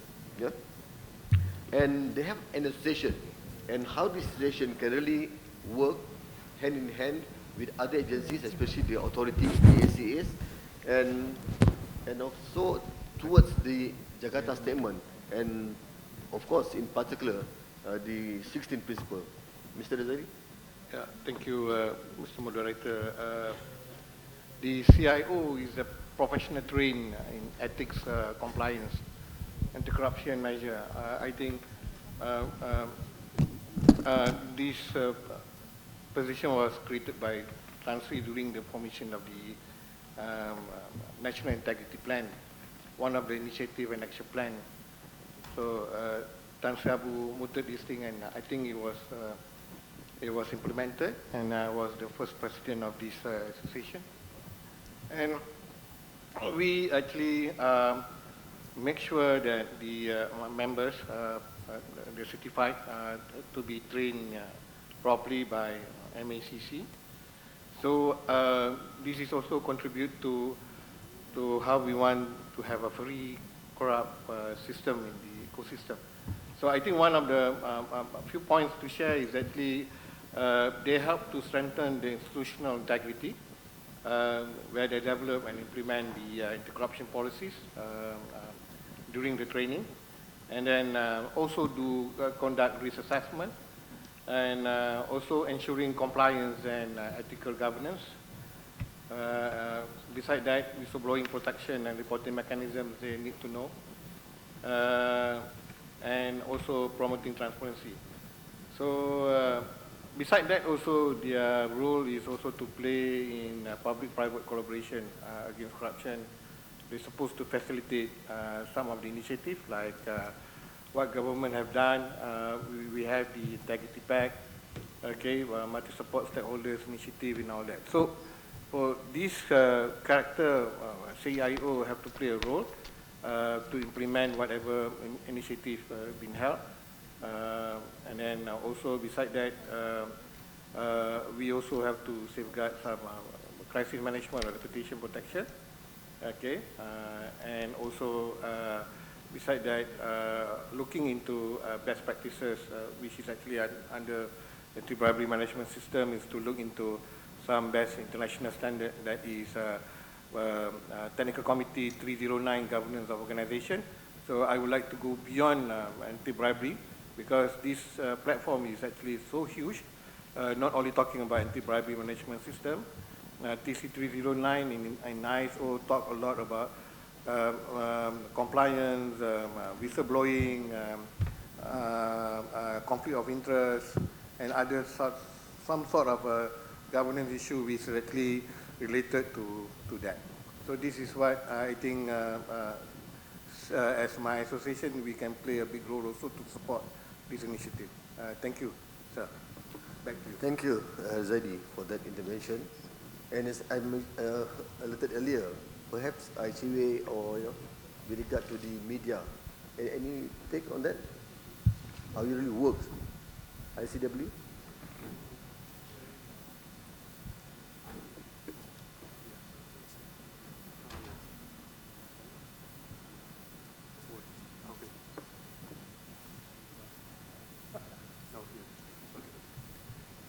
Okay, so thank you for the opportunity. The cooperation between GSOs, civil society organization, and media is essential in Indonesia. I'm talking again in Indonesian experience. So in our experience, in my organization, ICW, for example, that we often have like joint investigation with media. It could be with Tempo, with my colleague here, and his team, and also some other medias that have focused on anti-corruption efforts, so and anti-corruption issues, and it could be like sharing the datas that are unpublished, or it can be like taking data from the published version from the media, or the media taking data from our research or publication. And it is also important, like the cooperation is also important because like the media can be helpful to civil society organization when they receive attacks or threats from anyone, especially authority, so they can expose that the civil society activists that is currently combating corruption is currently on threat from other parties. So yeah, thank you. Thank you. Anything from TI Indonesia? Yes, the role of the media, of course, is very essential, and civil society organization also work closely with media in combating against corruption. However, we have to take into account that the changing of the media landscape nowadays, because of the technology, social media, the emerging social media. Now it's also emerging many social media that also very important. Not only in negative way, but sometimes also a positive way. For us here in Indonesia, that social media is also part of our daily work, because of the technology now has enabled us that in the past we GSO and then media like there is a separation, but nowadays that sometimes we also can be a media. It means that we use social media, or some of the former media staff or journalists can establish independent media easily without any capital restriction or the technology barrier. People just can set up its own YouTube account and then become suddenly we can become very influential, or using even very basic social media like Instagram or TikTok. Someone can be very important and influential.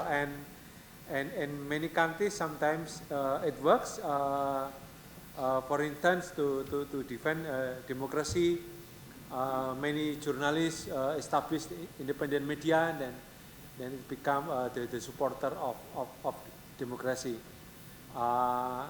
Maybe in related to Malaysian experience, maybe 20 years ago, 30 years ago, to establish like Malaysia Kini, you need sufficient capital, you need expertise in order to make a very strong independent media. But today, maybe anyone here can establish its own media, and then can we take a role like Malaysia Kini, what I know is like in 20 years ago, now it's become established. And I think now we have to consider to establish many independent media that can support the combat against corruption. Thank you. Thank you. That's interesting because now everybody become journalists in small scale by the name of TikToker, by the name of Facebook influencer and whatnot. Yeah, everybody, and they start posting everything and anything. I'd like to invite again Mr. Federico with regard to our Center of Studies for Peace and Development. This is an NGO, but again in Timor-Leste, how do you really work hand in hand with media practitioner? Please.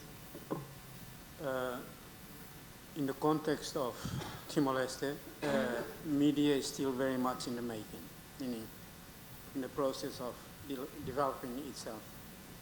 And as we all know, reporting on cases of corruption at the high level is highly politically sensitive.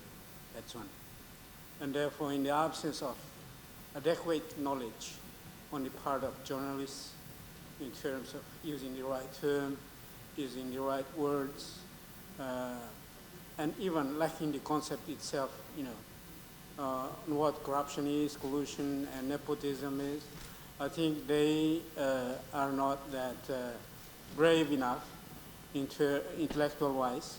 They are not brave enough to expose high-level corruption cases for public information. And therefore, what we have is a media, as I said, very much in the making yet. And when they cover cases of corruption, it is basically, to recount how that process undertook or took place, rather than digging in and find out what exactly behind the scenes. So when it comes to money laundering, when it comes to traffic and cases that involve higher up government officials, I think it's something quite far away from being a reality in Timor. And therefore we still need very much formation and training, even for media personnel itself. Thank you, Mr. Federico. For sure, the intervention by media, we talk about the CSOs with the ACAs, paramount important to be together in the journey of anti-corruption. We stay ahead of time actually. I'd like to invite Tan Sri Abu Qasim again as to recap some of the issues and from the perspective of international regard, especially on the UNCAC, and also how it can really match on the Jakarta principle. Thank you. Thank you, Dr. Mustafa. After all the discussion, allow me just to give an overview. The role that has been played by the civil society, as you know that civil society is not only consists of media society, but also professional body and others, NGOs and so on. But what most important I would like to suggest and to call upon all the NGOs and civil societies that look into Jakarta Statement and study. I believe that we should have a proper training that really discuss on Jakarta Statement.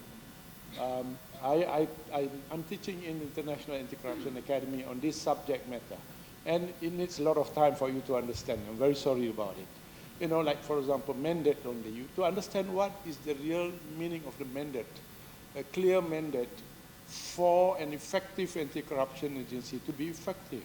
So if the media understand, they can give a right command. they can pressure or they can request the government, they will advise the government, this is the right mandate that you should give. What is right mandate? The mandate should be given, depends on the registration, depends on the constitution. It should be, the mandate must be very clear. Under the constitution, it will be the best, or at least the law. But a lot of countries, like Malaysia itself, way back in 1959, even in Singapore and all that, we started with an administrative arrangement. You know, I remember in 1959, the Prime Minister Office and also the police. So the Prime Minister Office doing a lot of prevention and education, and the police doing all the investigation. So, but we have to have a clear mandate by having a specific law that set up a specialized anti-corruption agency, and this mandate is very clear. And if you study at all the 16 principles, you really need to analyze, and one by one you should, I would say, that engage with the authority if you can so. Sometimes the authority may not say it in the public that what they have, what their problem and so on. It's because that is not their nature. But we believe that they want you to do something for it. They want you to do something because they cannot be seen as instigating the public to support him. But by understanding the Jakarta statement, you will know that when you do some gap analysis on what has been done, what you have in your organization, what you have in the law enforcement agency, especially anti-corruption agency, and all the 16 principles, and the gap is so many, for example, it is so important for us to start to educate to each other. Indeed, I believe that all the media should have the same north, understanding of the Jakarta statement. You know, I'm very sorry, I've been going all over the world. Some people define independent in a different way. We are independent, but the independent is about doing preventive and receiving complaint. But they are not independent in terms of initiating investigation or during the investigation. So deep understanding of this principle is very, very important. It is for us to look into it and understand it. There are a lot of things. Most of you talking about collaboration. Collaboration where the anti-corruption agencies and the NGOs and the media and all that, that's very good.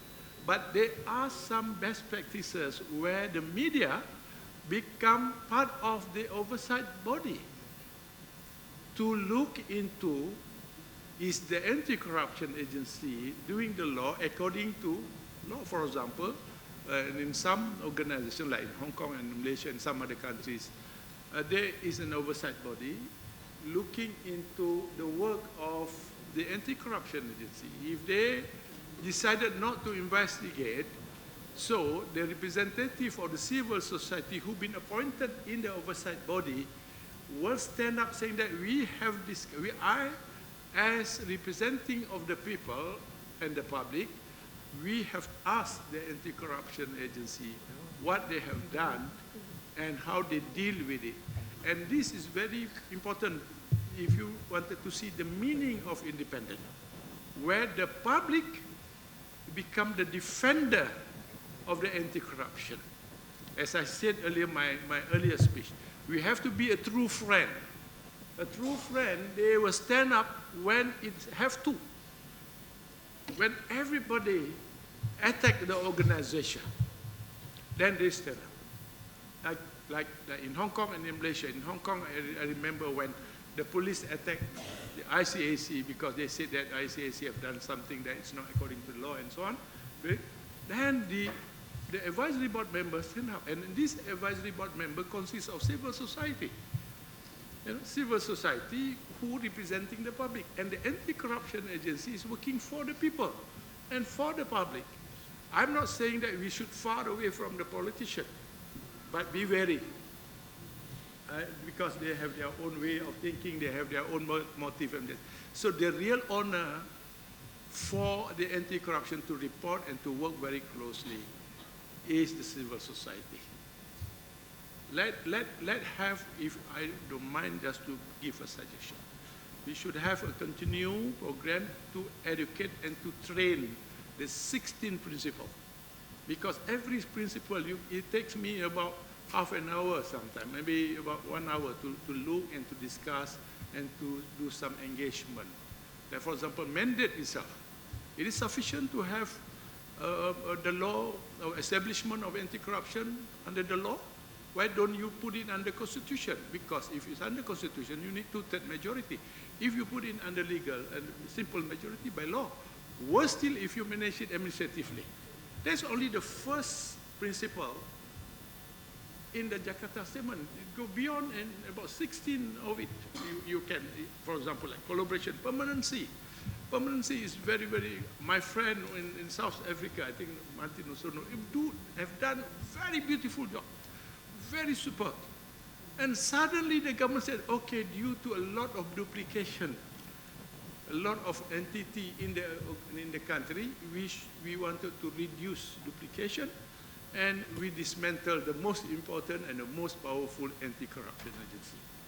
So these are the people. I believe in Indonesia also you have together work with everybody, the whole society, and stand up and cost some life just to defend the anti-corruption agency.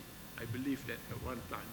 And this is that we expected. I'm retired, but I understand that as a former chief commissioner, I know that we cannot say it very clear.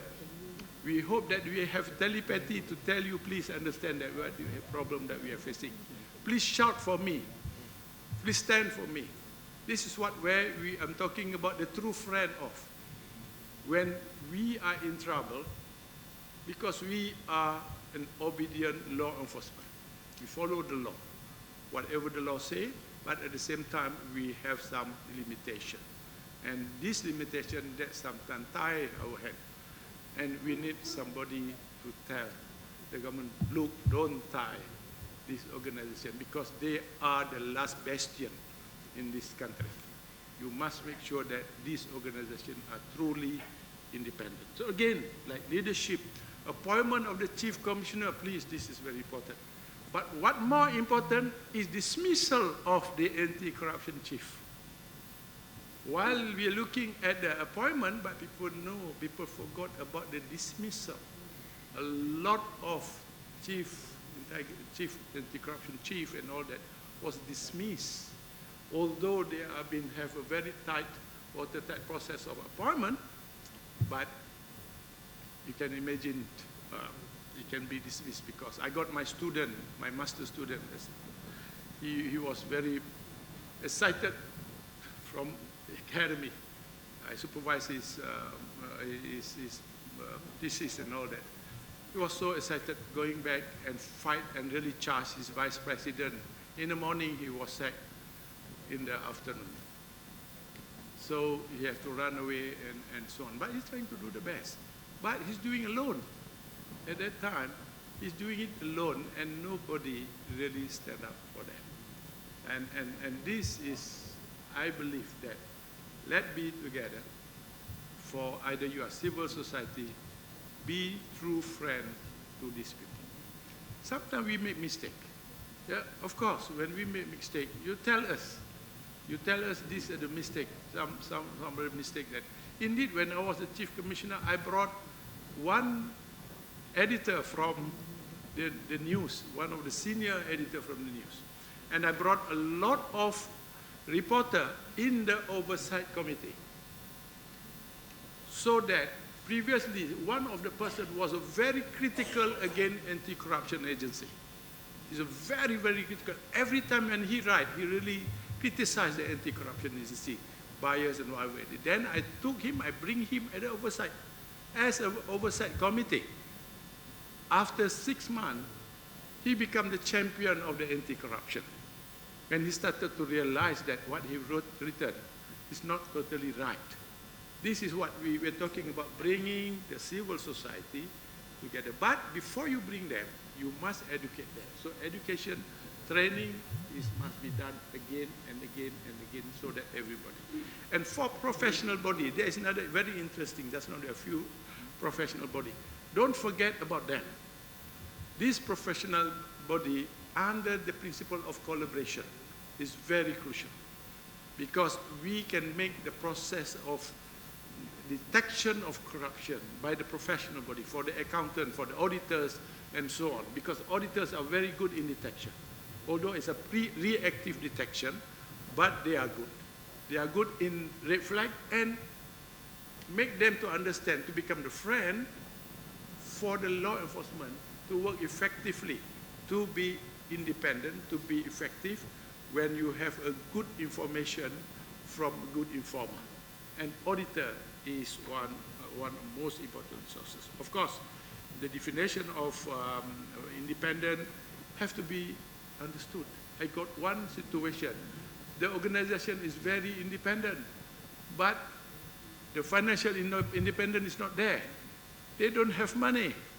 They have good structure, they have law, but they cannot do the work. This is where the civil society can play a role, and pressuring or requesting, I would say, engaging with the government, look, please give more manpower or more money to them, because you have a good legal framework, very independent, but nothing much can be done. Nothing much because of not enough budget. And if you look into all around the world of anti-corruption agencies, there are good best practices, like one, I will not say that the country. I was so happy if I can have that. The budget cannot be lower than the previous year.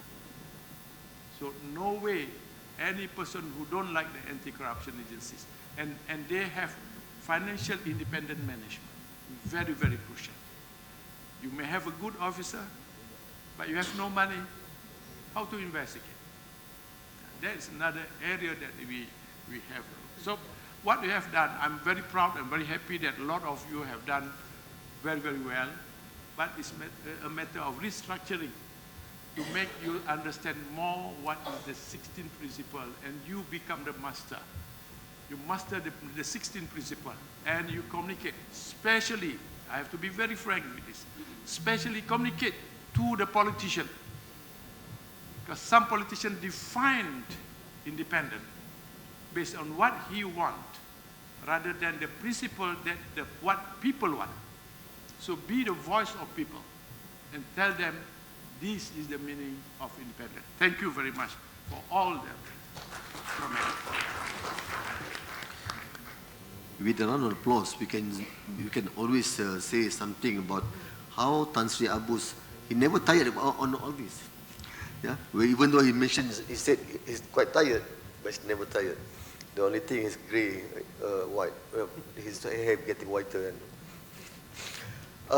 we come to the end of this session. Yeah, on the perspective from civil society on implementing the Jakarta Statement, and also open floor reflection, participants engagement. Now, I know we are, start from this morning. We have a long day, but we are going to have a very special high-level expert dialogue with the team realizing the Jakarta Statement in Southeast Asia. And together with me, we are going to have 3 experts from international dimension. But before that, actually I wanted to pass to MC, but I took their role now. No worries, sure. Yeah. So I'd like to invite Martin, Andika, and also Wong to sit here in front here, so that we can speak, closer. Of course you can. I mean, Samuel, you can sit here too. Yeah?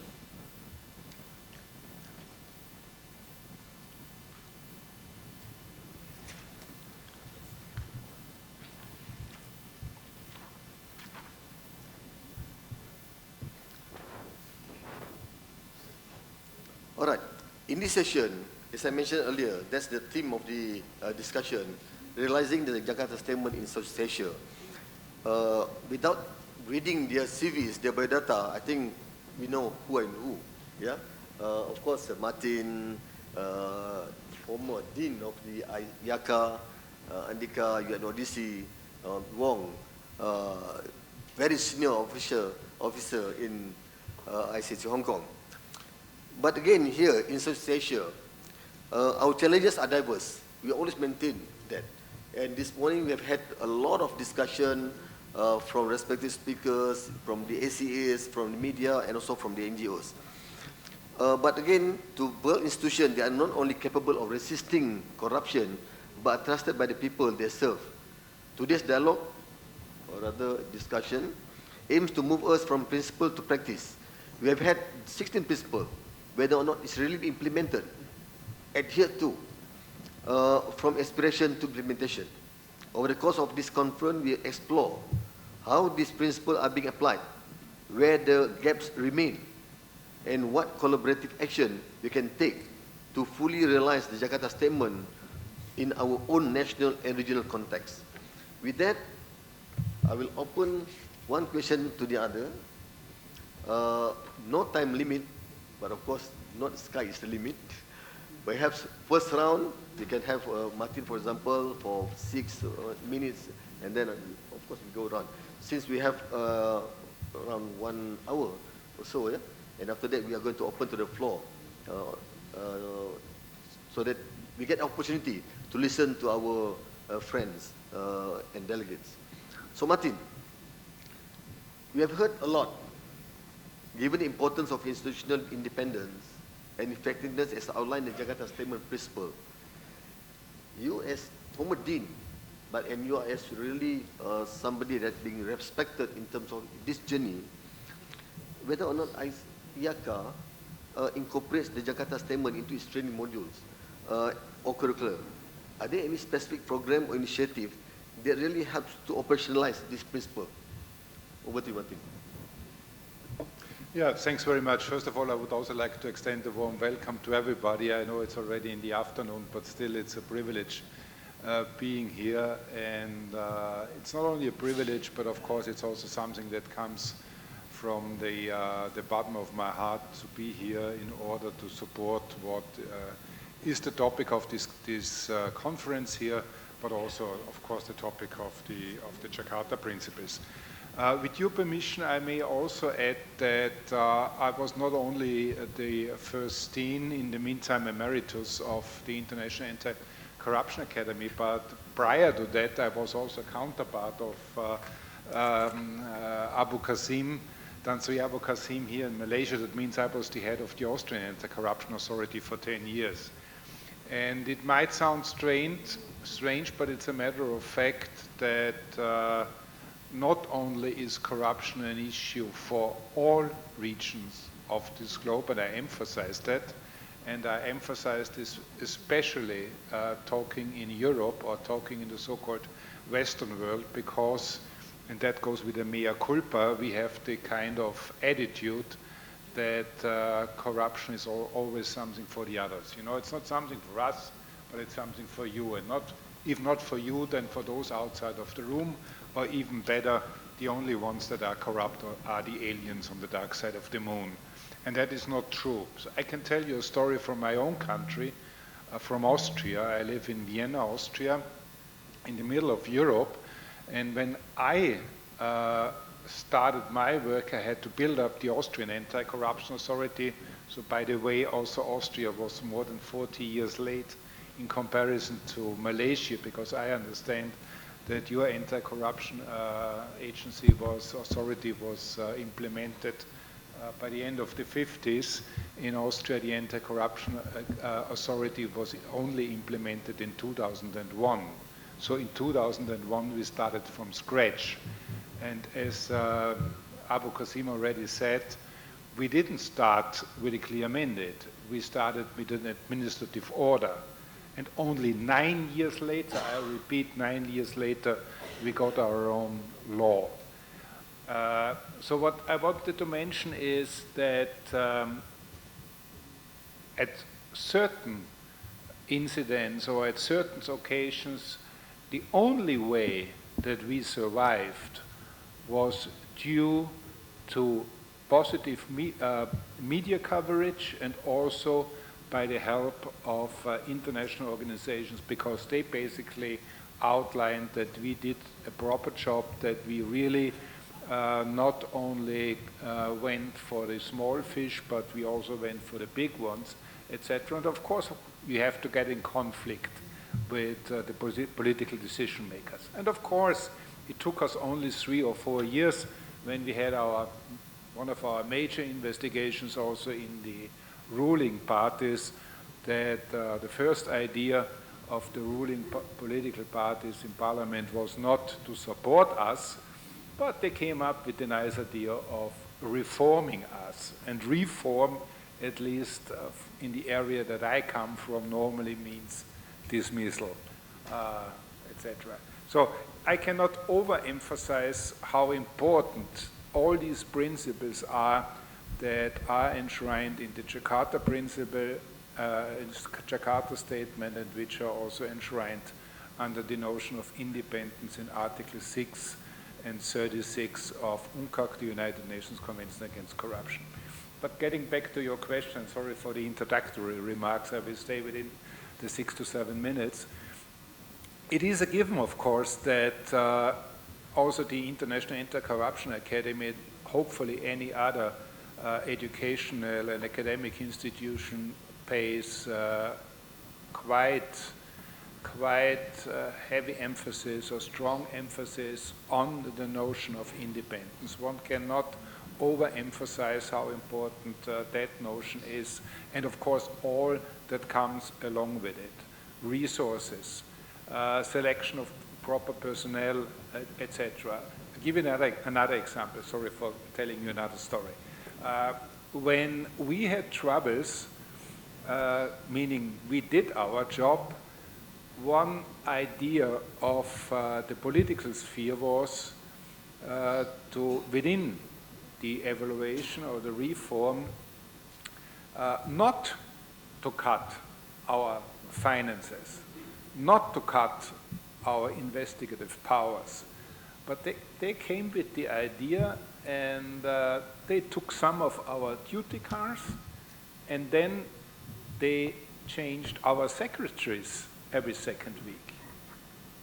You're paralyzed, believe me, you're paralyzed if your secretaries are gone every second week, and you have to start from scratch. So it's all these minor details that makes it important that independence is not just a notion that needs to be written down in a constitution or in a law.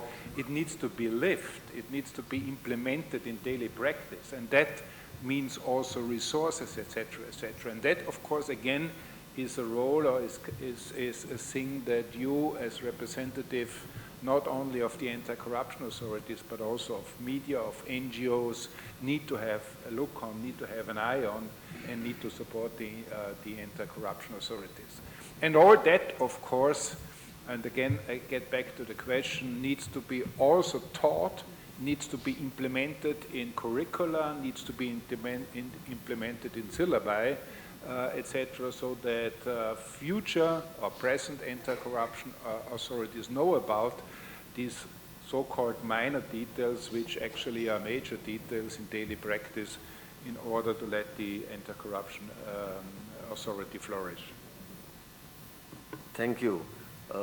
Martin, you really hit in the butt when you talk about survival. I thought we can write... I could continue for the next 3 hours. Yeah, exactly. When talk about survival, I thought we can write something, survival of the ACEs. Is Jakarta Statement if is I may the add answer? one simple story, again, sorry, and then I'm silent. Sure. I was also involved quite numerous times as an evaluator for the Council of Europe, for the United Nations, for the OECD and other ones, evaluating other countries and other countries' anti-corruption authorities on their effectiveness.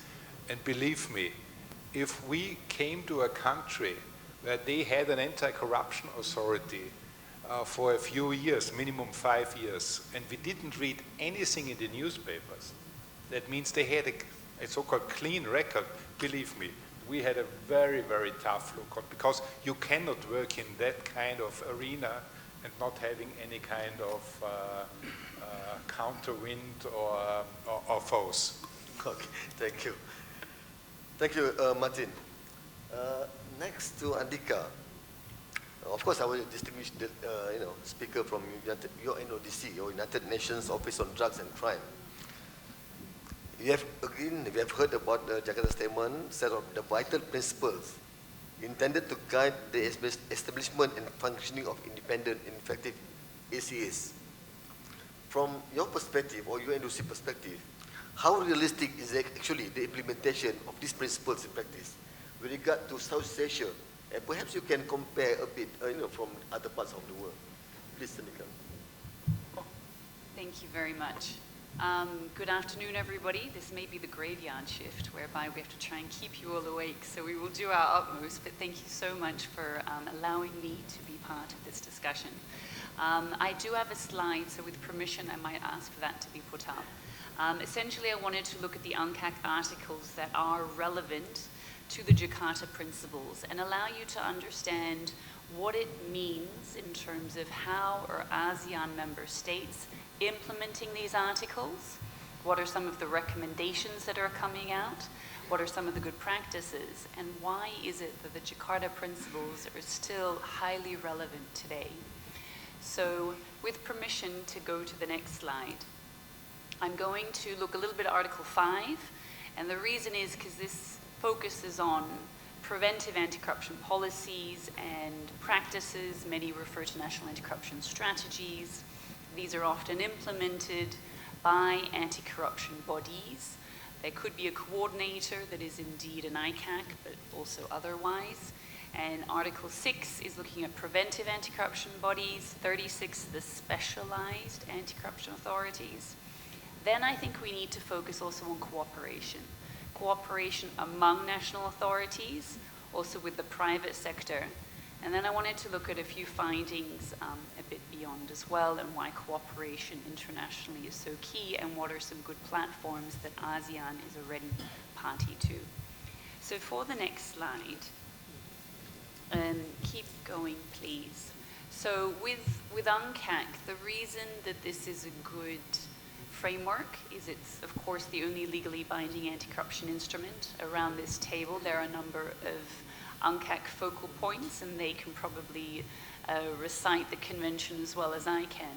But I think definitely for the benefit of non-state actors who may not be as aware of the convention itself, there are 4 main chapters. Chapter 2 looks at prevention, Chapter 3 on criminalization law enforcement, Chapter 4 on international cooperation, and Chapter 5 on asset recovery.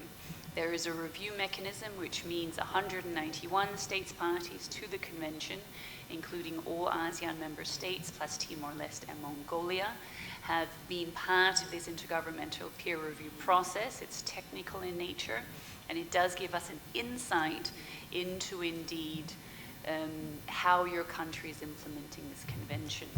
In our region, in ASEAN, so amongst the 10 ASEAN member states now, we have a complete data set for cycle number 1 that looked at Chapter 3 and Chapter 4, and we have a near complete data set for Chapter 2 and Chapter 5, cycle 2. So I wanted to mention that because I will go through it now. In terms of the next slide, please, this is the review mechanism, and then keep going. So when it comes to Article number 5, we have 6 of 9 countries in ASEAN that received recommendations on this. That tells us that with the recommendations here, we can see to strengthen authorities' capacity to prevent, eradicate corruption at all domestic levels. Also, interagency coordination, overlapping duplication, complexity in implementing strategies at different levels, number of other different recommendations there, but also that promotion of awareness, raising international cooperation beyond the region. And in the next slide, please. Good practices, what do these look like in our region? Again, a number of them listed here. The prioritization is key, the frameworks that do exist, but also we have integrity units that are quite key, and note as a good practice where there was a whole of government approach also commended. And we had a discussion, I think yesterday, with Tan Sri, talking about also kind of oversight committees. and this kind of comes up here too, and looking at a variety of measures to map out corruption and anti-corruption measures. That we did hear from Samuel before also about how we're going to look at measuring corruption, the input, the output, and the outcome indicators that we'll be really focused on. In article number 6, which is very relevant, the next slide please. This is very relevant to our discussions. So here we have 6 of 9 countries in our region that received recommendations. You had asked me, how does this relate to the rest of the world? And maybe as a comparison here, so we have 6 of 10, 6 of 9 that have recommendations, but received a total of 11 recommendations. So some countries received more than one. In the world at the moment, and this looks at 82 countries, we have 101. So as you can see, it's a huge priority area globally, so we're not an anomaly in this. And just going back to this slide, so recommendations really focus on independence, which we're not surprised about, and I think links, of course, with the Jakarta principles. Also free from undue influence, looking at adequate resourcing for training, development of specialized staff, and I think Martin's example here, if you rotate the staff, well, you're not really going to be bolstering them. Good practices, again, looking at oversight panels and committees. This is one of the points that we were discussing yesterday with colleagues. For the next slide, please, I'd like to look at Article 36. Here we have 5 of 10 countries, so 50% that received recommendations, and recommendations that also looked at clear legislative mandates. This is the first principle. Also the ability to access data and information, challenging, and I had to kind of, when Samuel was looking at the outcome indicators, tax and other things, I think this is where this comes in. Ensuring also replacements, dismissals, looking at also consolidating functions with, and so anyhow, there's a list of different things. And the next one, please. Specialization, I think here we do focus a lot, of course, on needing to look at emerging trends. And of course, this was one of the recommendations made, but also a pool of trained investigation specialists. Number of good practices there, and I won't go into them. But other than to say on the next slide, please, there's a lot of capacity building going on. These are some of the examples that we have, that we work and engage in. And I think it'll be very fair to say that it's not always, it's about looking at how is it happening. We need to ensure that we understand indeed the forensics of it. Are we using virtual tokens, crypto? How is value moving in general? Not only working with the investigators, the prosecutors, but also judges is equally as important in all of this, and looking at many different aspects to it all. The next slide, and you can keep going, I think here, the next slide again, are just all examples of how we work very closely with member states in our region, and we're also focusing on training of trainers so that capacity can be internal to anti-corruption agencies, and then they can pass that capacity on going forwards. Going on, please. So Article 38, I did want to look at this one, and that's because the cooperation, sometimes we work in silos. We're very good at doing this. And this is why we have 6 of 10 countries that received recommendations on needing to cooperate better. And recommendations there, investigation, prosecution authorities, managing the cases, the corruption case management systems, looking at how you can also overcome those hurdles of independence and also institutional arrangements. And the next slide, please. Data, of course, was that key one, and the capacity and the resources, that there's no point having the best investigators if the prosecutors can't ensure that the matter goes to court and you have the necessary arguments to be able to use the evidence that you've got. There are a number of good practices as well. And for the next slide, please. Interagency cooperation, we do seek to work closely and bring different counterparts together. But for the next slide, please, 39 looks at cooperation also with the private sector. And here, 4 of 10 countries received recommendations, also about enhancing that cooperation, looking at how you can look at anonymous complaints. Also disputes involving the private sector. We had this discussion yesterday. And then the next slide, if I could ask you, please. There are also a number of good practices which we should acknowledge, and how in which there are good examples going forward. I would like to highlight on the next slide also there are a number of initiatives, and one of those initiatives is, of course, the Global Operational Network for Law Enforcement Agencies or Authorities, and it's called the GLOBI Network. And the next slide, please. And a number of you in this room are already parties to it. It does provide a platform for law enforcement agencies to come together and to be able to really have the aim of focusing on transnational corruption cases and ensuring that, you know, when there is that transnational dimension, you can cooperate and work together. There is a secure platform, a secure communication channel that is actively used. There are a lot of capacity building and information sessions, so to learn from one another. But I think indeed it is that informal network that is so key, so that you know who the faces are of people you can cooperate and collaborate with otherwise. A number of countries in our region are part of this network. Next, please. We also have the CJUST network. Some of you, or a number of you, are also party to this. It is indeed for competent authorities for mutual legal assistance, but of course very key to the work that we do. And last year they were very active. There were more than 180 mutual legal assistance requests made, including on corruption. The next slide, please. And this was already alluded to by Indonesia and by Malaysia, is the ASEAN parties against corruption, and indeed the action plan that is being developed right now by the membership for the next 3 years going forwards. So this is kind of a snapshot from me in terms of cooperation that is happening in the region and how we can leverage one another. But just to say that the data, the evidence suggests to us that there are some key recommendations, and frameworks such as the Jakarta Principles do indeed help member states going forward. So I thank you very much for inviting me and for this initiative.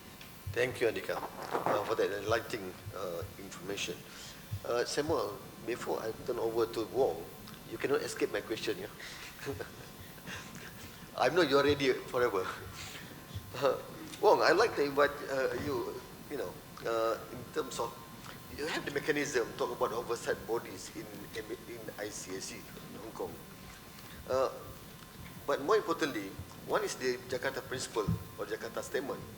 But with that oversight body, how you maintain public trust and institutional integrity through its oversight structure? Yeah? It's not too difficult question, right? Okay. Thank you very much. I think I'm very honored to be able to be invited to speak here and also to share the experience with our Asian friends and colleagues. I also have a slide. I will go into your questions during my slides presentations. And today we cover a lot of the principles that under the Jakarta statements, but I will mainly focus on 2 matters. One of which is the independency of the ACAs. The second of which is as to the effectiveness, how we can help each other. Next slide, please. So I tell you a story about Hong Kong. As you may or may not know, that Hong Kong used to be a colony of the British. And then it was handed over back to China in 1997. So the ICAC was established in 1974 under a statute at that time. So when we Hong Kongers was facing the handover, a lot of Hong Kong people were worrying about the rule of law and the economy and everything that may be overtaken or changed overnight after the handover. But the negotiation happened in 1982, when at that time brilliant Chinese leader Deng Xiaoping he invented the system called One Country, Two System that allows a place in a country that operate in another system. So now Hong Kong operate in common law systems. We have the British law system, still work in Hong Kong and will be working in Hong Kong. But for the main part of China, it operates in a civil law system. So you can envisage there are lots of differences in two systems. So how to mitigate this is by legislating. The Central People's Government has legislate the basic law, which is like a mini constitution of the Hong Kong, because constitution applies to a country. Hong Kong is not a country, it's a special administrative region. So we have the basic law. In fact, the basic law is the piece of highest legal instrument in Hong Kong that guarantee all the rights, all the values, all the system of Hong Kong, including the existence of ICAC. So next slide, please. So now we talk about a lot concerning ACA, but I must emphasize that ACA alone is not enough. There must be a strong rule of law. The application of law must be based on sets of rules and also independent judiciary. So it has been the tradition, practice, and will be the tradition and practice of Hong Kong that we will maintain our rule of law and especially the independency of the judiciary. Because we can imagine if the judges are not independent, if they are threatened by financially or politically, then the rulings of them will be very, very biased and very, very shaky. So for that, all the judges in Hong Kong Special Administration, they are lifetime employed.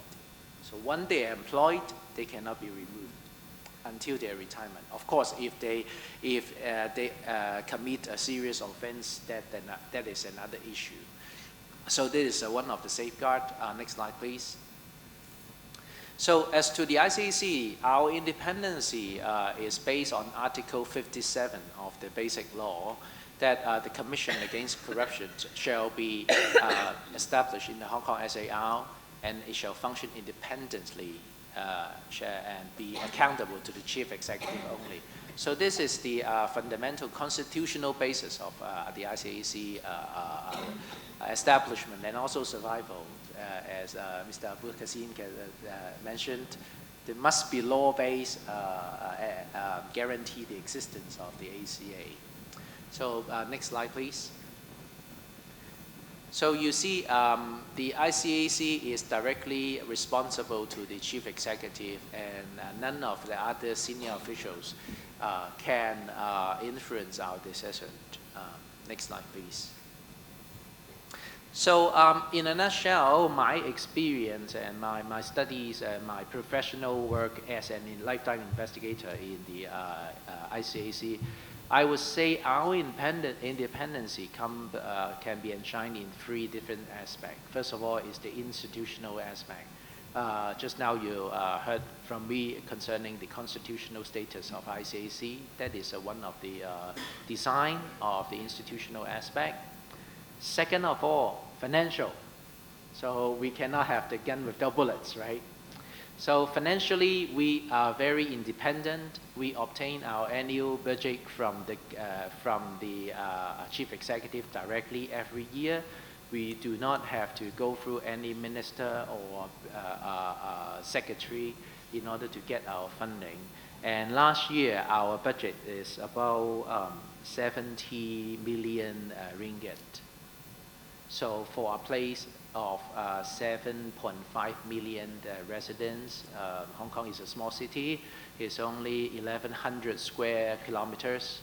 So I would say we have a good deal of money to manage our work. And the third tier is a functional independency. The ICAC is given a lot of power that we were once being mentioned as the second or the secret police force. So we have our own investigators, we have our own surveillance officers, we have our own R&D officer, we are our own technical officers. We can do wiretapping ourselves, secret recordings or covert surveillance. So practically every aspect of an investigative organ are happening in ICAC. So we can function independently, including the three-pronged approach, that is the enforcement, education, and prevention side. So in terms of staffing, we have in a total 1,400 staff.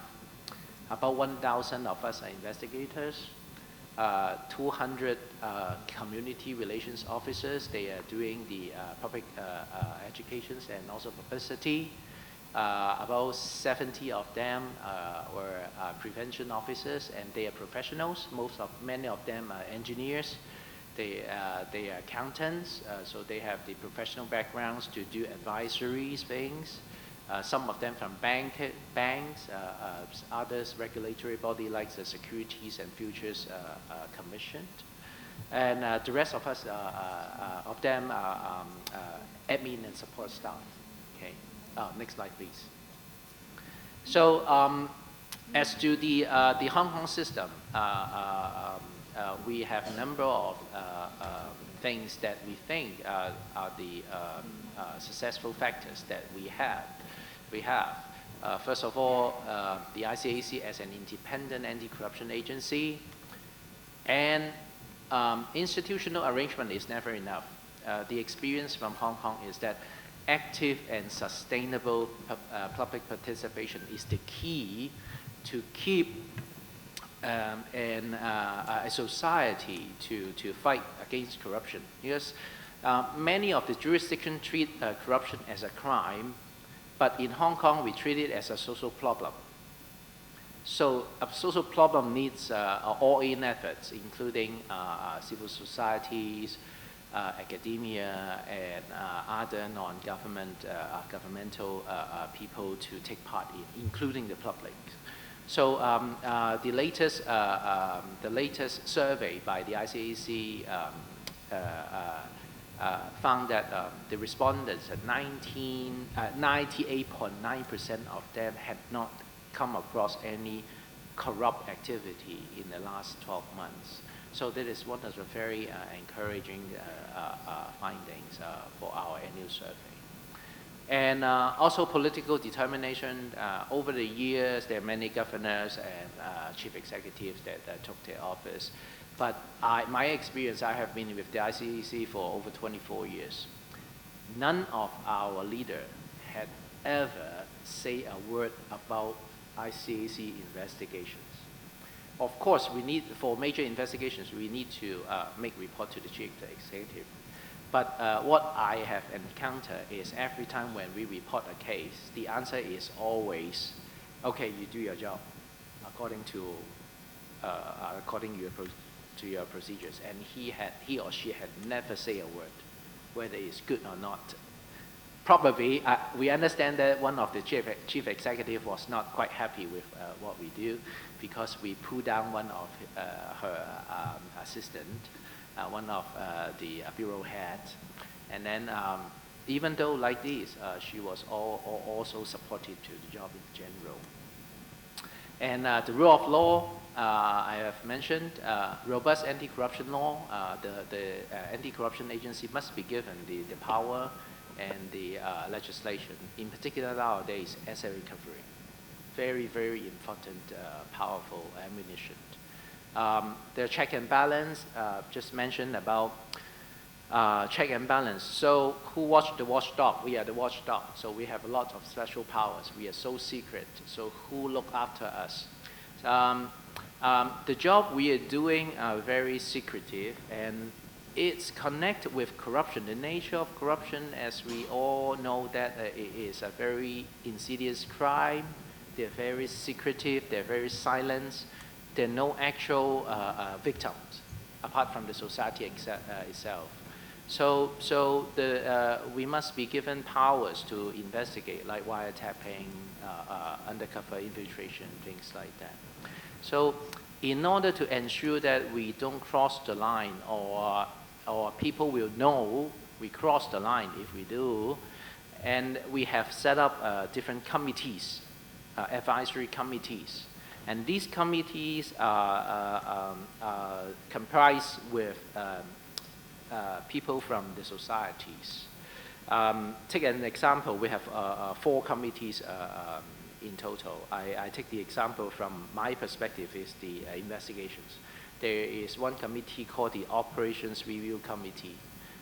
There are 16 members of them. 13 come from the society. But of course, they are, many of them are professionals like solicitors, barristers, doctors, universities, lecturers, and major corporations CEOs, trade unions heads. So these are representing the top tier or most important people in the society. So every 1.5 months, all our investigations, including those we do not open a file to a case to investigate, we need to table before this committee and to be ready to answer questions. So as a group head, I used to be a group head heading investigations. And it is quite nervous. It's very nervous. Imagine that the commissioner is sitting across the table together with the committees. It's like you are being summoned and being questioned. And they will look into cases over 12 months. That means cases you have been investigating over 12 months. People bail over 6 months by the ICAC. They will also look into those cases. Why ICAC have to bail people for so long? Because you are particularly limiting their freedom if a bail is still going on. So these are the way how we ensure the ICAC is doing our job within our legal limits. So next slide, please. Now the next area I want to talk to is about capacity building. Just a couple of minutes, please. Yeah.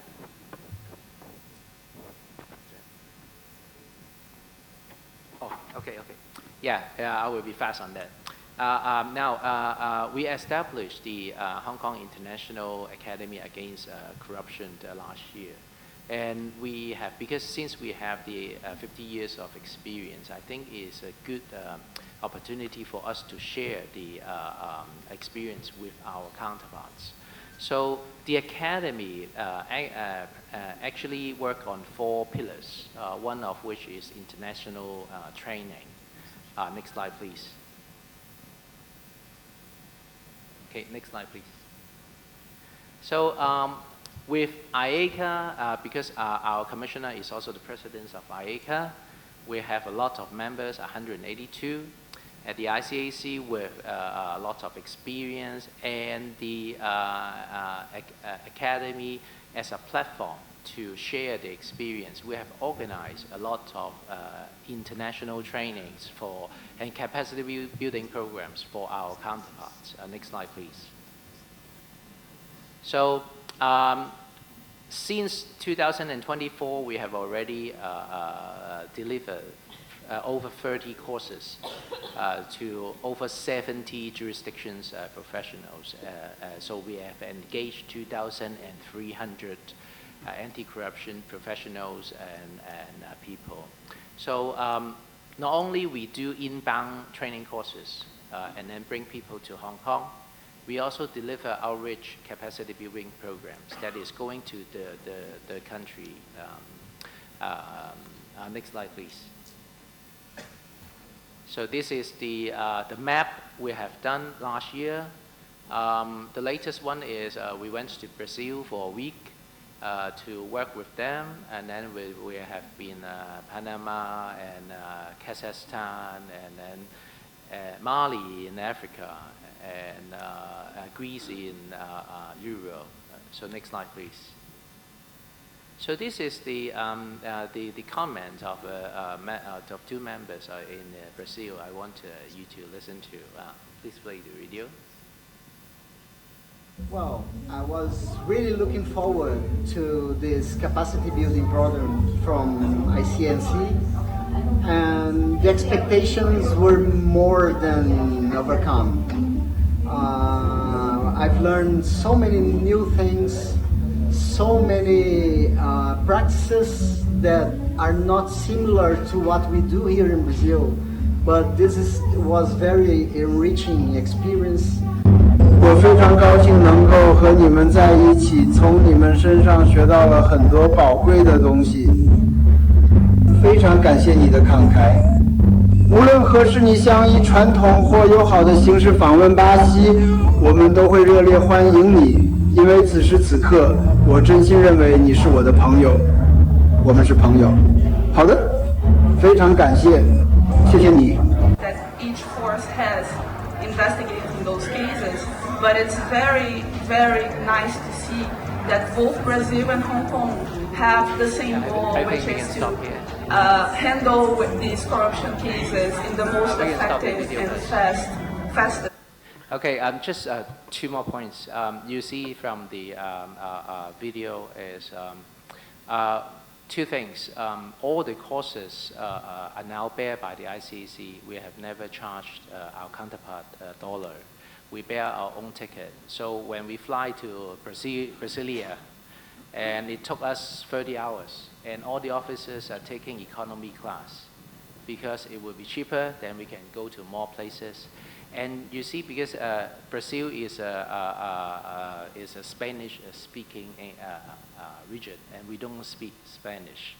But the technology nowadays help a lot. Just now, I just turned his voice into Mandarin, and it's simultaneous. So it's really helpful. I just demonstrate how we deliver the training overseas. And by technology, we can, we can overcome the language barrier, because some of the countries says, oh, many of our officers do not speak very good English. Then how do we do that? So we equip ourselves with the simultaneous interpretation equipment. So this is what we do. Thank you. Thank you, Wong. That's very enlightening. I believe translators are out of place now. Samuel, as I promised, you cannot escape the question. You have been there, right? On 26 and 27 of November 2012 in Jakarta. And you are here now, recalling Jakarta statement. What is the most crucial or most challenging principle to implement? I thought it was a different question, actually. We always love surprises, right? Sorry.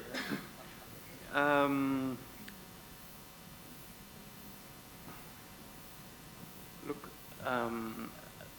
was this prepared or not? Because I'm not prepared for that question. Is it really impromptu? Sorry? Impromptu, yeah. I mean, there's a lot of things I would like to say, but let me answer your question first. I believe there's 5 key principles in the Jakarta Principles that are more important than the other principles. To now tell them from the top of my head will not be easy, but I think one of the first ones is removal. It shouldn't be easy to remove the head of an agency. 2 is the funding. I think it's critical to have sufficient funding. Hong Kong is proving that it's important to have sufficient funding. I think in Hong Kong they have about $20 per capita spent on the anti-corruption agency. Nowhere else in the world that is happening. We heard from Laos today, which has, in the law, it says 0.02%, which is good to have a minimum, but it's too low. In my opinion, agencies should have at least 0.1% of the national budget. And I think, we need to try to push for certain standards so agencies have enough funding. A third principle I think that is very important is the principle in relation to the legal basis, because often the attack comes when it's easy to remove the agency when it has no proper legal basis. And so I think there are still here agencies, even here maybe in the room, who are established by an administrative order. It's not a strong legal basis. It should be done by law or by the Constitution, and preferably by the Constitution. There's two more principles, but I don't want to go into those details anymore. I would like to make a few observations when it comes to how do we implement the Jakarta principles. One is, I think, leadership, 2 is education, 3, knowledge, 4, advocacy, and 5, strategy. Very briefly, on leadership, Asia has led when it comes to anti-corruption agencies. The first agencies in the world were established here in this region, and the strongest agencies in the world are established here in this region. So I think it's of critical importance for Asia to continue to lead the rest of the world when it comes to anti-corruption agencies. I am very happy and pleased to see that Hong Kong has established its anti-corruption academy. Malaysia already had its anti-corruption academy. There's few agencies around the world that have an anti-corruption academy. Last week I was in Côte d'Ivoire, where they just established also an academy. But it's nothing yet compared to what Hong Kong is doing or Malaysia is doing. I think to use those facilities to help other countries move up is very important, because it's very easy for countries to say we have an anti-corruption agency. It's also easy for anti-corruption agencies to say we are in line with the Jakarta principles. Actually, many agencies are not in line with the Jakarta principles, and many agencies are not effective. I remember when we were organizing the Jakarta conference for effective anti-corruption agencies, we couldn't find many effective anti-corruption agencies. Back then, there was already about 150 anti-corruption agencies. Today, some academics say there's 250 anti-corruption agencies. By my count, there's still less than 200, but they may be right. I need to check their list. But amongst those 250 anti-corruption agencies, I challenge you to find 10 effective anti-corruption agencies in the entire world. You will not find many effective anti-corruption agencies. Most anti-corruption agencies in the world are ineffective. So we need to do something about them. Those that are effective, agencies like in Singapore or Hong Kong, Malaysia, KPK, agencies that have, long experience, agencies like Mongolia that are newer but have, good experience, they need to share it with other agencies. Because there is something like first league and then second league. It's like in football. You have first league anti-corruption agencies and second league. And back in the days, I was dreaming that the Jakarta principles would provide some kind of classification of agencies. A-rated agencies, B-rated agencies, C-rated agencies. Unfortunately, that never happened. The International Association of Anti-Corruption Authorities could have established a system to rank agencies as either A, B, or C. I think one of the challenges was that the International Anti-Corruption Association, or the International Association of Anti-Corruption Authorities, was constituted of too many different types of agencies and too many prosecutors. So they didn't identify with anti-corruption authorities. It was hard to get a consensus on these kind of topics. Plus, there was lack of leadership also within the UN. There was no intention of doing anything like this. In the UN, they shy away from ranking or doing anything that classifies. They've done it in OHCHR, the Office for Human Rights of the UN supports national human rights institutions in classifying national human rights institutions. So there is a ranking system there, but not for anti-corruption agencies. That's something that could still be developed. We need more knowledge on the implementation of the Jakarta principles, because currently we don't have it. No institution is trying to figure out how agencies are doing in terms of implementing the principles, or how they are doing in terms of effectiveness. There's not a single international organization that is collecting data on anti-corruption institutions. How are they doing in terms of investigations, in terms of prosecution? Nobody knows. The World Bank at some stage was collecting some data on anti-corruption institutions. Often it was outdated data, often it went on the website with wrong data. But there's no collection, there's no way of people who want to know how agencies are doing to know about it, because it's simply not being collected. So I think knowledge is critical. I'm not so surprised, but still a bit surprised that some have never heard of the Jakarta Principles before, because they've been talked about in many international conferences now. So we need more education about. And then advocacy, we talked at lunch about what is a critical element for anti-corruption agencies to measure their effectiveness. It's public confidence. When the people have confidence in their agency, it's probably a well-functioning agency. And here the role of civil society and the media is critical. And the collaboration between anti-corruption agencies and civil society and the media to bring about that public trust.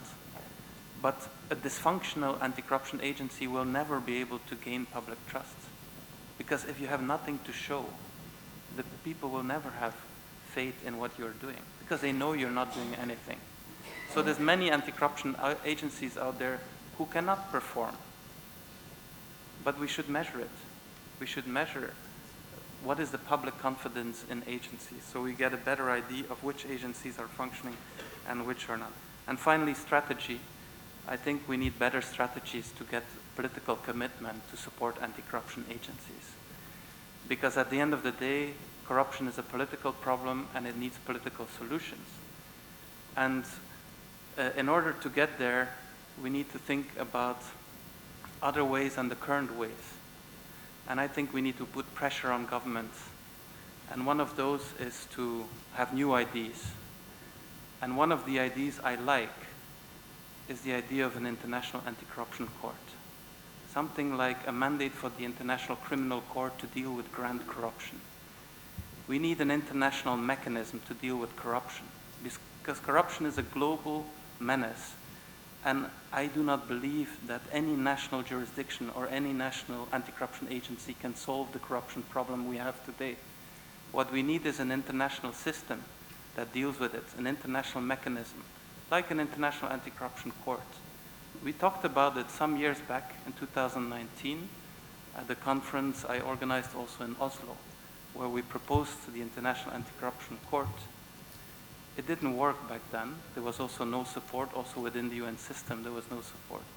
But back then, even in the UN system, there was support for having maybe some kind of investigative committee at the international level. At the highest level in the UN, there was talk about having that. But eventually it faded away. But the idea of having a court still brought about something. Because what happened is that some countries were afraid of having an international anti-corruption court. And then they decided they would establish something else, an alternative. And the alternative was the Globe e-network. Because they thought we need to have another thing to get the attention away from the court. And the other thing was the Globe e-network. So then we established Globe e-network, which is very good. It's an advance. Globe e-network allows anti-corruption agencies to work together at the international level. But it still presumes that you have functioning national institutions. To work together, you need to be able to work each in your own jurisdiction adequately. If you don't work in your own jurisdiction, you cannot collaborate. And so Globe E is still premised on the idea that every country has a functioning anti-corruption institution. And this is not the case today. So in the end, it will still fail, I'm convinced. But it's a step forward. It's a step forward to have increasing international collaboration. But I think we need to keep talking about having an international anti-corruption court or a mandate for the International Criminal Court so that we make stronger steps at the national level. So that's my plea for implementing the Jakarta Principles and for strengthening our fight against corruption. Thank you. Thank you very much, Shamal. I think, again, that's also very enlightening because we'll heard one, of course, what is most challenging and more importantly, the challenges that we face in terms of ensuring the Jakarta Statement put in place. We have slightly less than 5 minutes, actually, or around about 5 minutes. I'm not sure whether any show of hands from anyone to our distinguished panelists here. Yeah, please. I know her. She's Hong Chin Chin from MACC. Don't ask question to Tan Siabu, okay? The former boss. Chin, in the wait, I think you can approach the table and then sit as one of the delegates.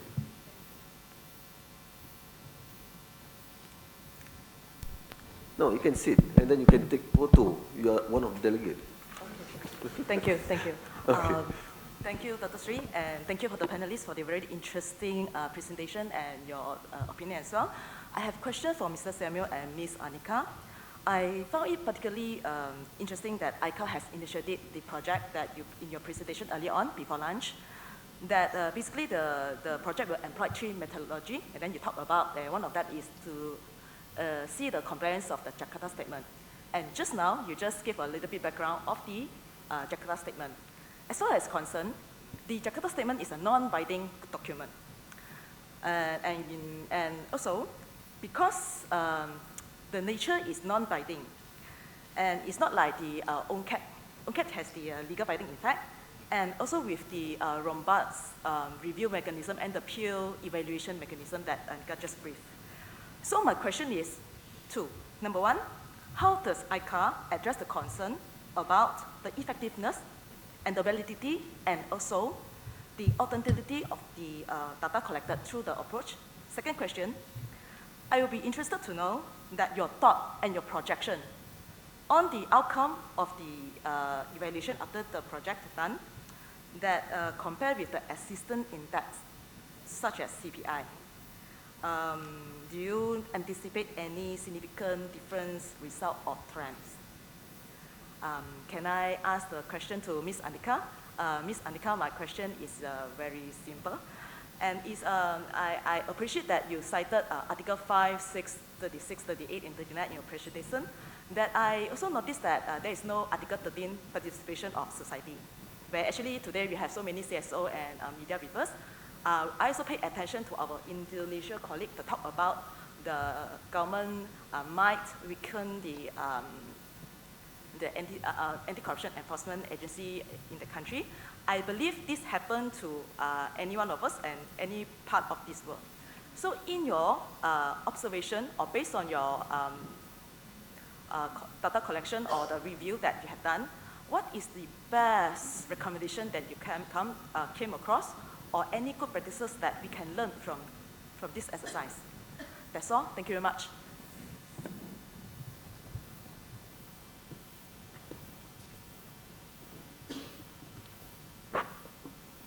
Thank you. Thanks for those challenging questions. The first question about the non-binding nature of the Jakarta Statement. I actually would agree that initially the Jakarta Statement was a non-binding document. I'm not sure today we could still state it's a non-binding document. I would argue it's a binding document, actually. As we know, in international law, there's 2 ways of creating law. One is treaty law, as the UN Convention Against Corruption, and the other one is customary law.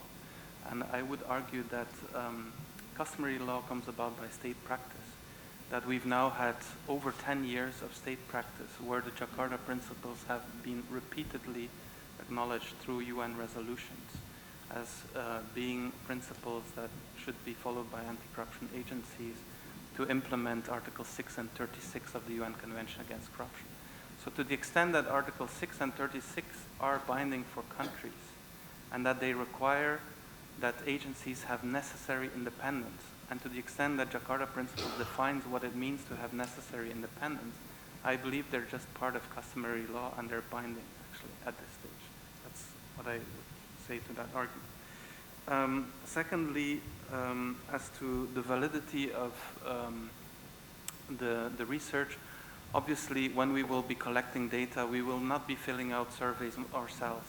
We will be circulating it to all of your agencies and to other agencies around the world, and we will ask agencies to basically fill out the surveys themselves. So the data will be based on objective data provided by the agencies themselves. We trust that the agencies will provide reliable and adequate data. Of course, we can do some double checking against the laws and regulations, but generally speaking, I think there's no reason why anti-corruption agencies would lie about the information that they will be providing, about their agencies, because it's all verifiable data. So I think the data will be objective and will be reliable. And what we will do with the data, so it's very clear we don't want to create a ranking or anything like CPI. What we would like to do is to have some kind of global trends that we can draw from the data. Maybe also share the data with the anti-corruption agencies that are providing the data so that they know where they stand. Potentially there could be some regional data. What we will do with the data will basically be discussed at the second meeting in August. So we have not actually decided how to use all the data. All we can say is that we want to treat the data in confidence within the institution in IACA and agree with the anti-corruption agencies how we will now process the data. But the idea is not to come up with a CPI index or something like that. Also, I think not some kind of scoring or have an overall mark or something, but rather on different indicators show where agencies stand. So that's basically the plan. What we could do is potentially look at correlations with CPI. And the other question you asked was, will there be a difference? Yes, I think there will be a difference with CPI, because I don't think there will be necessarily 100% correlation. Thank you. Andika? Thank you very much. You're absolutely right, Hong.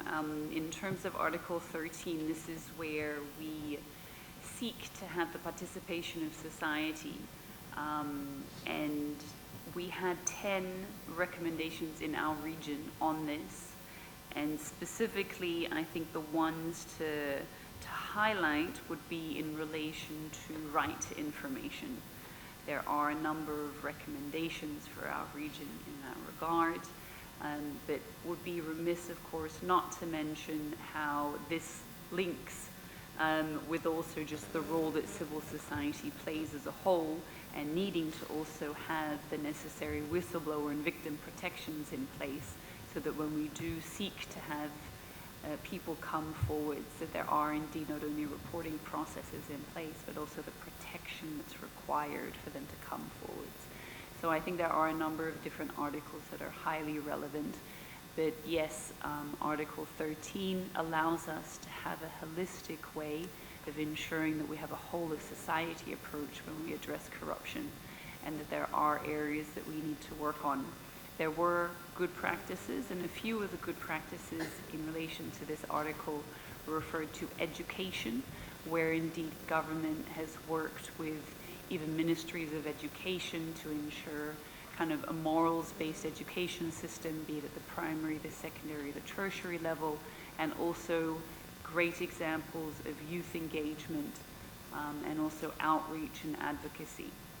So there are a few, but definitely the right to information, and that links with Article number 10, is a big recommendation. Thank you.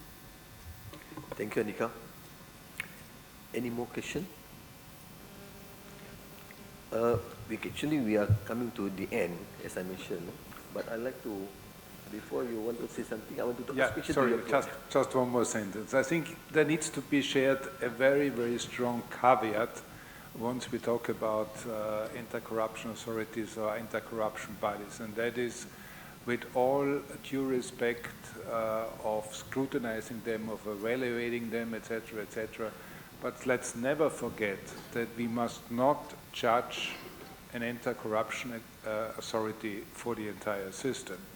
Because I do know a few authorities that do a great job, but their disadvantage is that they work in an environment where they are not allowed to do a great job. And of course, therefore, they are evaluated negatively or C-rated or whatever that is. But it's not the people working in this agency, it's not the agency itself, it's the environment that they have to work in. That must not be forgotten. Thank you. Thank you, Martin. Now, I wanted to ask a question to you. Much has been said about legal reform as opposed to administrative reform in building a good and effective SES, right? Here we are talking about, rather than having a law, but need to upgrade to a constitution So that is really enhanced and strengthened. But my question is that, how can government demonstrate genuine political will to ensure the functional independence of anti-corruption agencies beyond legal frameworks? I think there are two simple answers. The first one is let them provide for the anti-corruption authorities the legal foundation, and ideally, of course, a constitutional foundation. Give them also legally the means by the necessary procedural law that they can implement and they can put to fruition their jobs, and by, of course, and that is the simple answer, implement the Jakarta principles.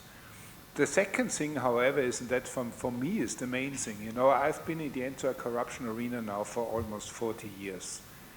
And I have heard so many nice speeches. I have heard so many promises. I have heard so many declarations. I attended hundreds, if not thousands, of conferences, and things repeat themselves. So again, when a politician or when a decision maker comes and says, we give you that, we do that and that and that, and the key element, and here I'm talking about decision makers on all levels, and of course primarily on the top level, but I would say that tone from the top does not suffice. And I repeat myself, tone from the top does not suffice, because that is basically giving an order. I order my agencies, I order my people, whatever, my citizens to do A and B. What we actually need is role modeling from the top. We need to see those that talk also walking their own talk. And that is that we as populace, that we as peoples, that we as public officials, etc., need to hold our superiors accountable. And again, I'm talking about superiors on all levels. It's not necessarily the head of state only.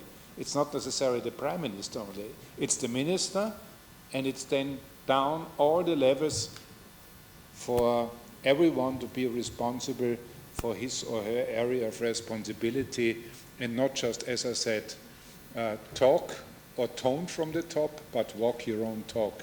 That is the thing I think that we need to hold people accountable. You are talking about walk the talk, right? Yeah, tone from the top not suffice, but really role modeling. Even just now, Samuel mentioned about time again about leadership in the organization, leadership of the country. We have time. I was given highlight because by the Secretariat of the country. Andika, this is not a surprise question. Is it, I would say, international player, right? Of course, you're NDC. What role does regional collaboration really play in strengthening anti-corruption framework? That's of course. And how Jakarta's statement principally localize while maintaining international consistency. We are talking about localize, but while maintaining international consistency. Over to you, Andika. Thank you. So two questions. One on regional cooperation, and two on localizing or taking essentially international best practice, such as the Jakarta Principle. I mean, so for the first one, I think when it comes to regional cooperation, you can do it obviously informally or formally.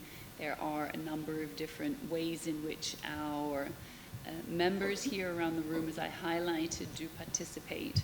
So you have from the Globi, from the AREN app to CJust to the ASEAN Pact. There are a number of different forums in which you can come together. Also, of course, you have the economic forums that exist. You have APEC, you have the Indo-Pacific Economic Framework for Prosperity, where there are 7 countries from our region that are part of it. And there you have, of course, Pillar 4 that looks at corruption and tax, which is a very interesting angle. And I think perhaps on the economic side of things, there will be more of a push going forwards, and in particular how it links with the private sector. But I think, indeed, meetings like this, where some colleagues, of course, know each other very well, but other colleagues get to know each other. And here, when we talk about cooperation, it need not always just be government, because the private sector plays a very, very important role in all of this. But also there are networks that exist in our region, including the Journalists Against Corruption. TEMPO is an active member of that, facilitated by the Philippine Center for Investigative Journalism. But you also have the Anti-Corruption Network for CSOs, and that CSO network is facilitated by CRAC from Chula University. And these are forums in which you do have different stakeholders who are able to come together. And it's, yes, about knowing each other, but sometimes you may ask questions about what is beneficial ownership transparency, what are emerging threats, what does this mean? And therefore there are training possibilities for these members to understand what technical terms mean and to be able to ensure that they write stories or they can collaborate. And I have to say that under the CSO network, there are different focus areas, and one of them is very heavily focused on data. So data sharing among countries and looking at politically exposed persons, but also looking at witness protection, because that is fundamental, and how is that possible? So a lot to play in and out, but I think the regional cooperation is essential. And of course, the interlinks that corruption plays with very pervasive challenges in our region. We have the special economic zones, and in a number of special economic zones, we have scam centers, we have casinos, and that convergence of transnational organized crime and corruption. And as we sit in Malaysia, to maybe mention, the link between human trafficking and corruption is, for example, one area that Malaysian Anti-Corruption Commission has also been working heavily on. But across the region, there are these intersects that we're seeing more and more of. And I think even if you look at waste trafficking and corruption, and anyhow, the list is endless, right? But I think here in the region, this is becoming more of an issue for a lot of us going forwards, and of course with cyber and the scams. In terms of how you apply UNCAC, as you know, we do not have a stick approach. We have a collaborative approach in which we seek countries to work together.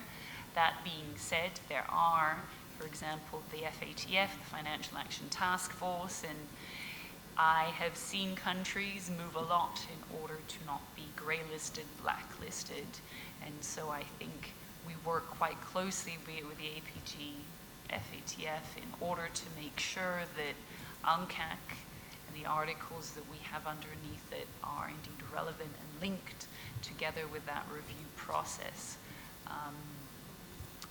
Let's see how the measuring of corruption plays out. I think everybody is seeking to have an alternative to CPI. And I know that some countries have made their own attempts nationally to have their own kinds of surveys to be able to more clearly demonstrate what it looks like going forwards in their context. Thank you. Thank you, Adhika. Again, I'd like to open to the floors if there are any questions. If not, I will bombard question to May I make a remark? Well, as practitioner in ACA, sometimes we travel around and talk to different officials in ACAs. And one thing that we realize that the best practice in one country may not be applicable to another country. So we all must recognize the differences in the legal system, the culture, and also the political system of different places. So, so we always emphasize when we go out and do the outreach program that we don't have we are not here to teach. We are here to exchange, because we all face, everybody are expert in the room. So there are no better one or you're less good. It's just we face different problems. Some face resources problems. So what we can do is how to leverage each other's strength and then put into resources that can be shared amongst us. So I think this is one of the ways that Jakarta's statements about how we can help each other to bring up the effectiveness of individual ACAs by bringing up the capacities of its staffs. Thank you. I was about to ask quite the same question. Oh, okay. Dato' Sri Samson, he's the Director General of the National Anti-Financial Crime Center. I would agree with Anika regarding Article 37 and 39, which align to Jakarta Statement Principle number 2 on collaboration. What did Malaysia did, the government did in establishing the National Anti-Financial Crime Center, whereby we have three main functions under the law. The first one is to coordinate and collaborate on integrated operation on financial crime, which include corruption. And the second function under the law is that we establish the database that been used for all the law enforcement, whereby you know that before this, among law enforcement is very very sensitive in sharing information, But with this platform or the system, all the law enforcement agency in Malaysia can get the information through our system, rather than they have to go to various agencies, so the IO can get the information through our system, sort of one-stop center, It's good, because since we have that system, a lot of law enforcement did use the system, because we, although we don't have the investigative function, but we did assist the law enforcement because, as you said, under UNCAC, 37 and 39, to have cooperation between law enforcement and the national authorities. So I think it's good for Malaysia to follow the suggestion under UNCAC. Yeah, talk about sharing of information or database just now mentioned by Dr. Sri Samsun. What NFCC have is actually the name of the database, National Financial Crime Intelligence System. Yeah, when I left, he took over that position. All right, yeah, Martin, please.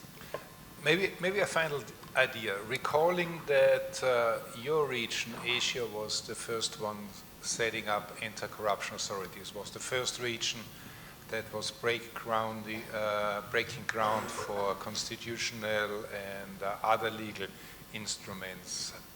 Recalling also that the Jakarta principles were established here in your region. It might be an idea further developing what Samuel has said as far as an international anti-corruption court is concerned, because frankly speaking, at that stage of global developments, I'm not a believer that it could happen on the global stage, but you could in Asia break ground in having such a court established, for example, within Asian or within whatever regional context, and again you would be spearheading globally.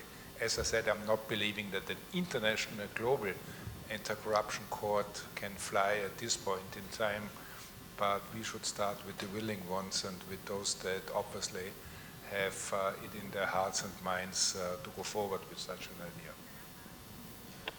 Yes, Simon, please. Well, I'm triggered now, of course, by Martin's observation, which I think is very interesting and worthwhile thinking and discussing. But I've also been thinking that if it's too difficult to establish an international anti-corruption court, would it be possible to establish an international anti-corruption agency? So we have a lot of national agencies, but what about international anti-corruption agencies? And in a way, when you look at the European Union, what they've done with the EPPO, having a public prosecutor's office at the level of the European Union, it's helpful for European funding. It's one institution. But what about ASEAN? What are you doing in terms of fighting corruption at an international level? you know, I think it's a worthwhile, but maybe not for this meeting, but I think it's worthwhile thinking about that. Thank you. That's a very good suggestion.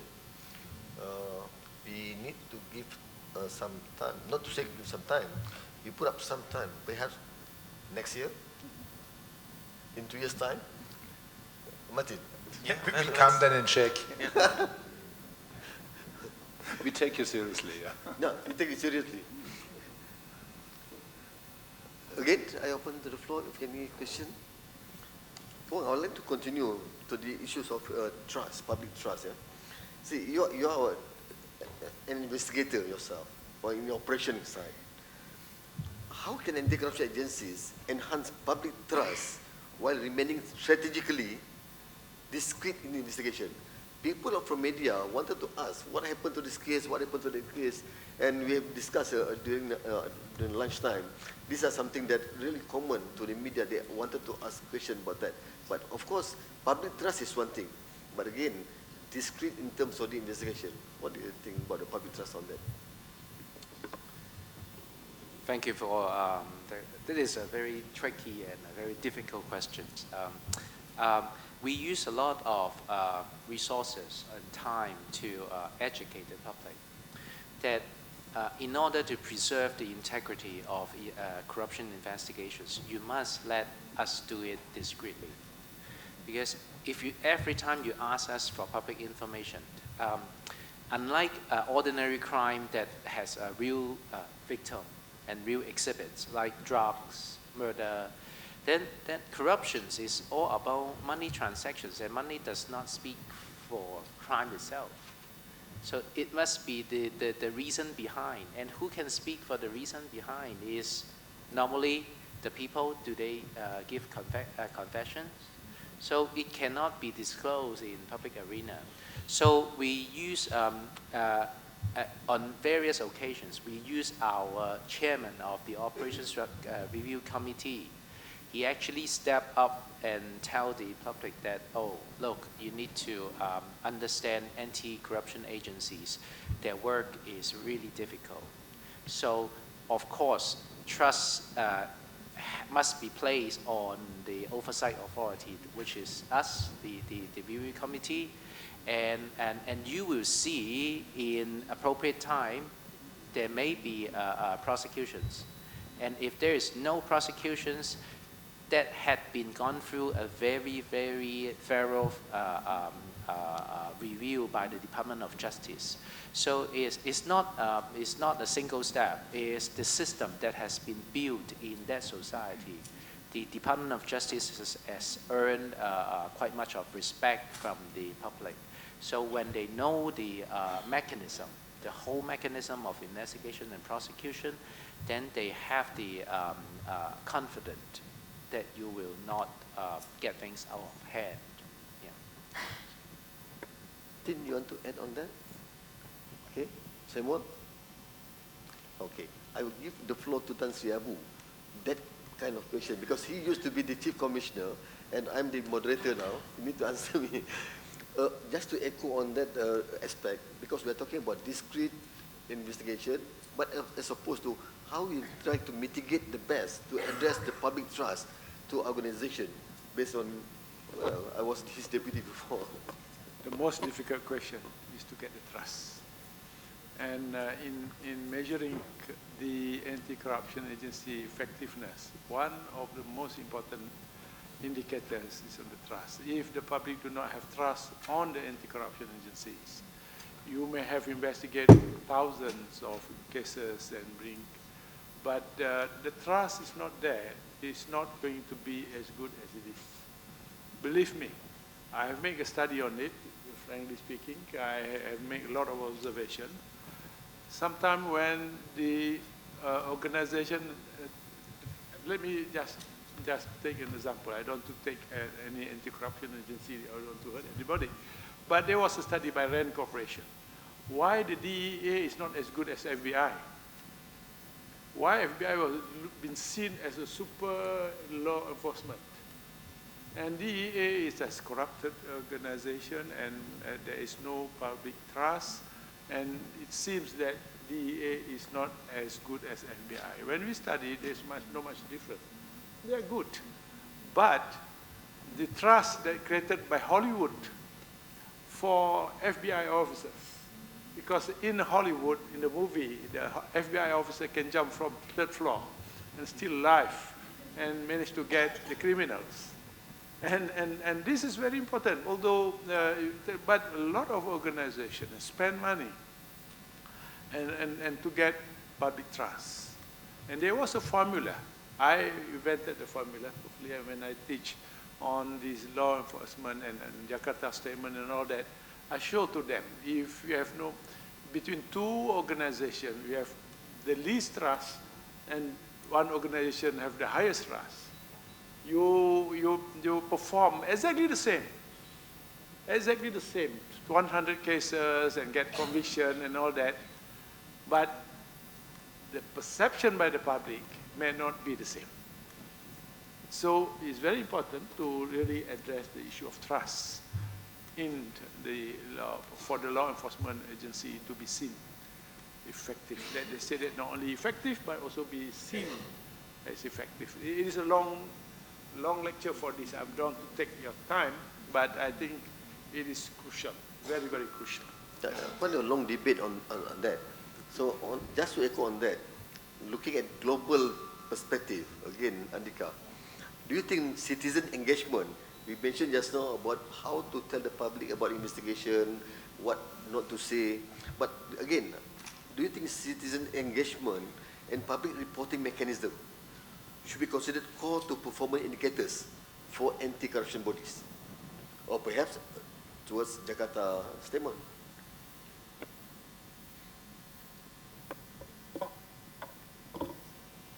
I think you touch on something that is really key. So under Article number 10 and 13, we very much focus on you have an obligation to also report information to the public so that they have the necessary information to be able to understand the decision-making processes that are being undertaken. But equally, there should be the right that information is made public unless there is a reason for why it is not. And that can be national security concerns and otherwise. And in our region, right to information, freedom of information, access to information, whatever terminology you would like, is very weak. And I think therefore it's very challenging for citizens to understand really what is necessarily going on if they can't seek to obtain that information. And you can ask questions like, the anti-corruption agency, simple questions. Is there an annual report? What information is made available? How often there are press releases? Do you have X, Y, Z? Yes, all of this will probably factor into the measuring corruption. But I think this kind of active engagement is key. And this is also why when it comes to national anti-corruption strategies, we often seek to engage or seek to promote countries to engage society, not only in the strategy itself, but to have a communications plan attached to it so that the public is made available of what the strategy is. Ideally, they're part of the development of it, they're part of the implementation of it, but also that they're clear KPIs that government can be held to account on in doing so. So I think that when it comes to engagement, you've seen a little bit more of a shift to focus on youth, and I think to look also at cultures of integrity, so to really ensure that also in schools that children are understanding, that there's a morals-based kind of level of education that exists. Also at universities, you can see ethics sometimes as a mandatory course for every single student. I think these kinds of uptakes are very positive, but I think there is a way to go where everybody's included. Thank you. Thank you, Andika. Now it's almost 1700 hours. I'd like to close this very, very active and enlightening discussion with the team realizing the Jakarta Statement in Southeast Asia. And we have had from global arena, from the academy, from from the real maker, start from in November 2012, and of course from practitioner, ICC Hong Kong, and of course none other than from Tan Sri Abu himself. I'd like to ask her to be together all here in the conference just to show words of thanks to all the panelists with always with our show of hands.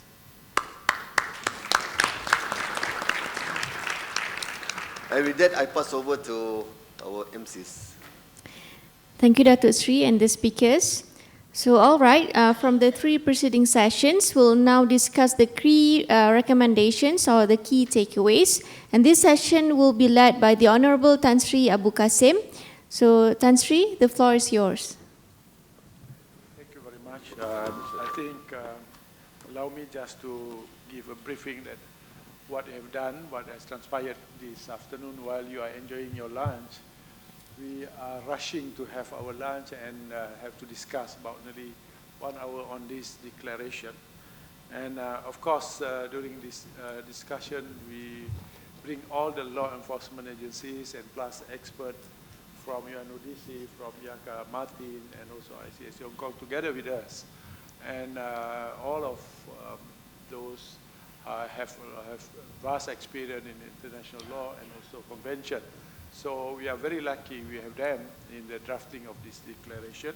So due to that, of course, there is some little bit here and there for editing, whatever it is. The most important for me to read to you what we have agreed and do some explanation if you need so, or if you need some explanation, please ask. But this is final for this conference, and we're going to bring it to IAACA, so that IAACA, International Anti-Corruption Authority Association, for this association to bring it, hopefully, to the ESCO meeting.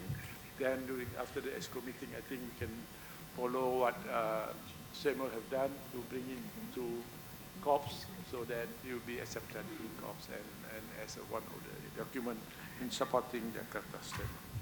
So this declaration is Putrajaya Declaration of Southeast Asia Anti-Corruption Agency. Do you have slides on that? Okay. We are ready. Slide. Ada.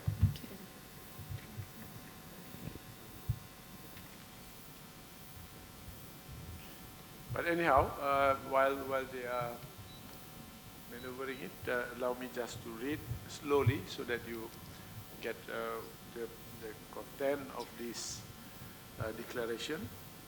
It started with we, the participating anti-corruption agencies and related organizations gathered in Putrajaya, hereby declared our commitment to the principle outlined in this document known as the Putrajaya Declaration of Southeast Asia Anti-Corruption Agencies. Recognizing the critical importance of preventing and combating corruption to promote good governance, sustainable development, and the well-being of our societies. Reaffirming our commitment to the United Nations Convention Against Corruption, particularly Article 6 and Article 36, which call for anti-corruption body to prevent and combat corruption with the necessary independent and resources to do. As I said, we need to include Article 6 and Article 36 because both are very much interrelated. Acknowledging the guidance provided by Jakarta Statement on Principles for Anti-Corruption Agencies, which outline the key element for ensuring the effectiveness and impartiality of such agencies. And emphasizing the vital role of independent anti-corruption agencies in ensuring accountability, transparency, and the rule of law. Realizing that the development and maintenance of effective independent anti-corruption agency can be challenging, requiring sustained effort and commitment.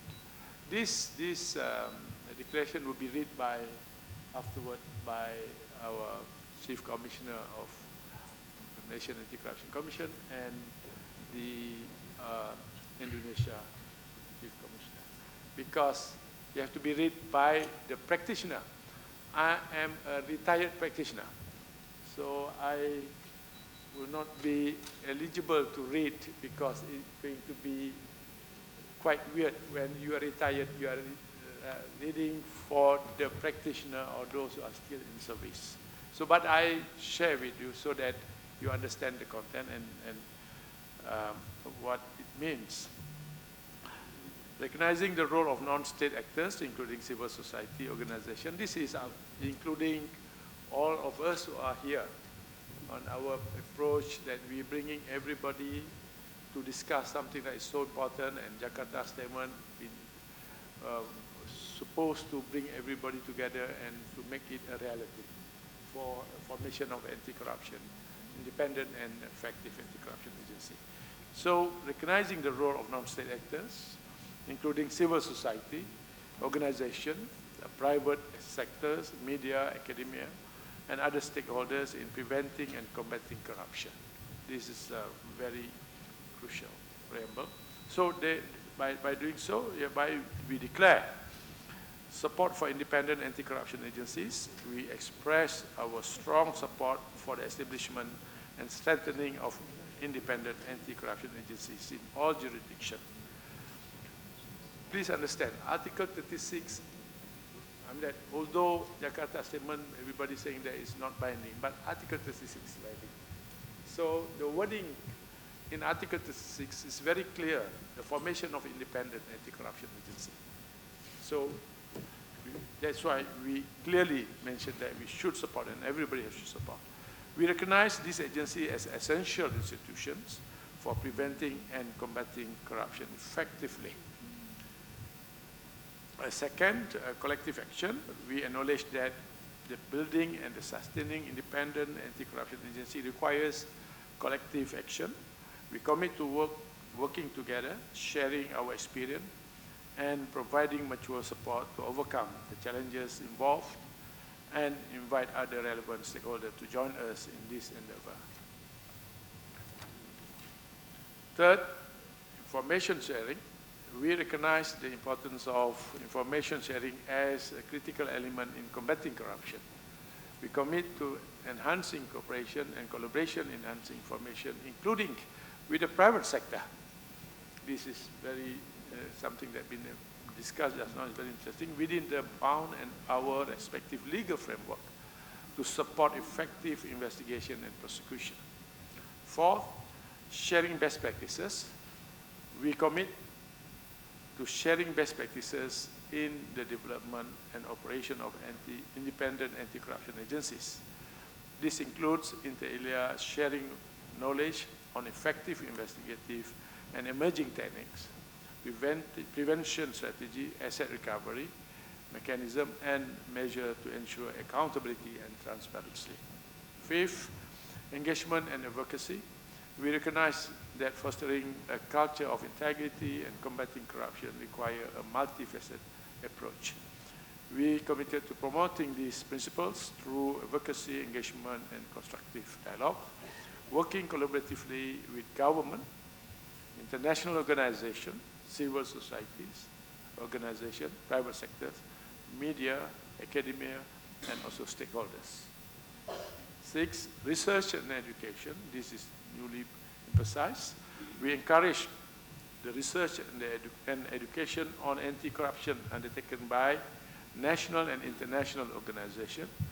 We welcome the development of methodologies to measure the effectiveness of anti-corruption agencies, such as the one developed by International Anti-Corruption Academy, or IACA, in close cooperation with the United Nations on Drugs and Crime, or UNODC, and all other partners.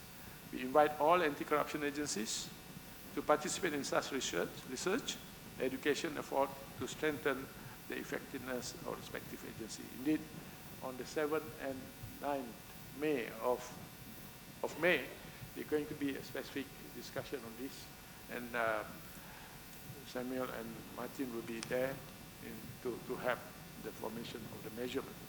7, promoting UNCAC and Jakarta Statement. We commit to actively promoting the implementation of UNCAC, particularly Article 6 and Article 36, and the principle of Jakarta Statement, including the Colombo commentary thereon within our respective jurisdiction and throughout the region.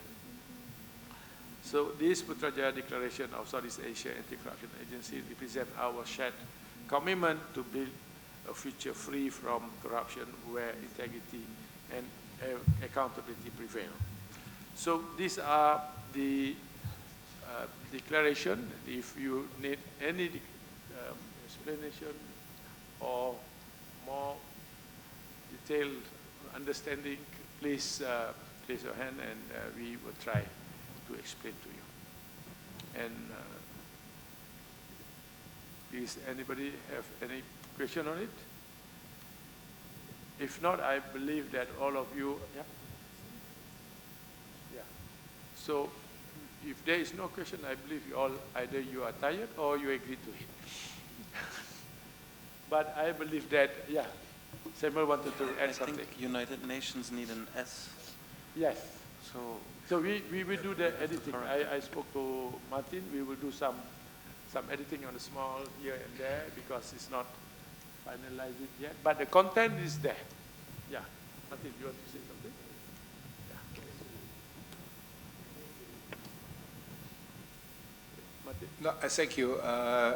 As was said, there are still 4 or 5 typos including too many commas that, of course, will be taken care of.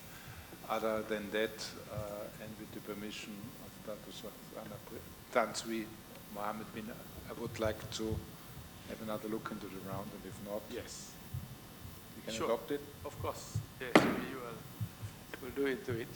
All right? Endorse and adopt, so that afterward, when the Chief Secretary come for the closing ceremony, the 2 important persons, the Chief Commissioner of MACC and the Chief Commissioner of KPK, will do the reading in front of the Chief Secretary, and then we'll conclude this occasion. Okay? We would like to call upon any explanation that you need or anything that you wanted to share that will be okay before.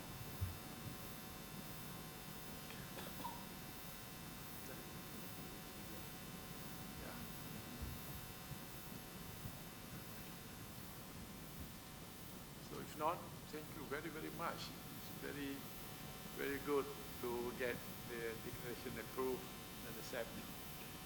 And we will do the amendment immediately. I think Martin is doing it to finalize. Okay? All right. It's done. Thank you, Tan Sri.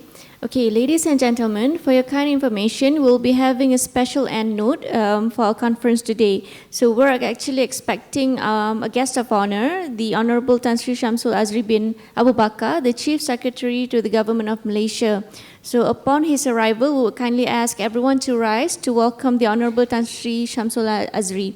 But in the meantime, we'll do some seating rearrangement for the speakers in the first row. Can the ushers assist for the rearrangement of seating? Announcing the arrival of the Honorable Tan Sri Syamsul Azri bin Abu Bakar, Chief Secretary to the Government of Malaysia, accompanied by the Honorable Tan Sri Dato' Sri Haji Azam bin Baki, Chief Commissioner of the Malaysian Anti-Corruption Commission, MACC.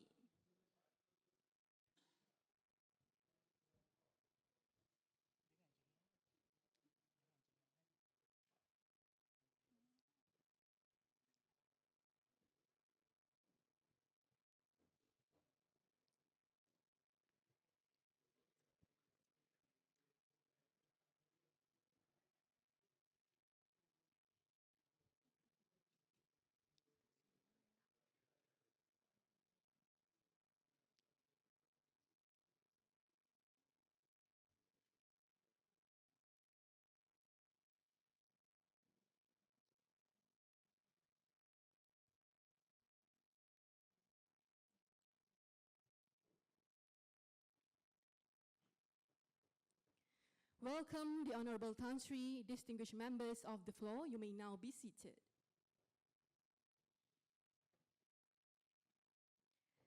Ladies and gentlemen, following the discussion on key recommendation held earlier, we will now call upon the Honorable Tan Sri Datuk Sri Haji Azam bin Baki, Chief Commissioner of MACC, and Dr. Randu Setio Budianto, Chief Commissioner of the Indonesian Corruption Eradication Commission, to present the key recommendations to our guests of honor and members of the floor.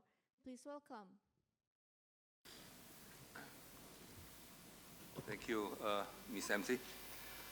This is Putrajaya Declaration of Southeast Asian Anti-Corruption Agencies, Putrajaya, dated 29 April 2025. We, the participating anti-corruption agencies and related organizations gathered in Putrajaya, hereby declare our commitment to the principles outlined in this document known as the Putrajaya Declaration of Southeast Asian Anti-Corruption Agencies.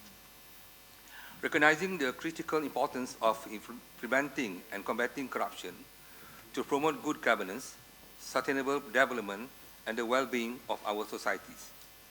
Reaffirming our commitment to the United Nations Convention Against Corruption, UNCAC, particularly Article 6 and Article 36, which calls for anti-corruption bodies to prevent and combat corruption with the necessary independence and the resources to do so.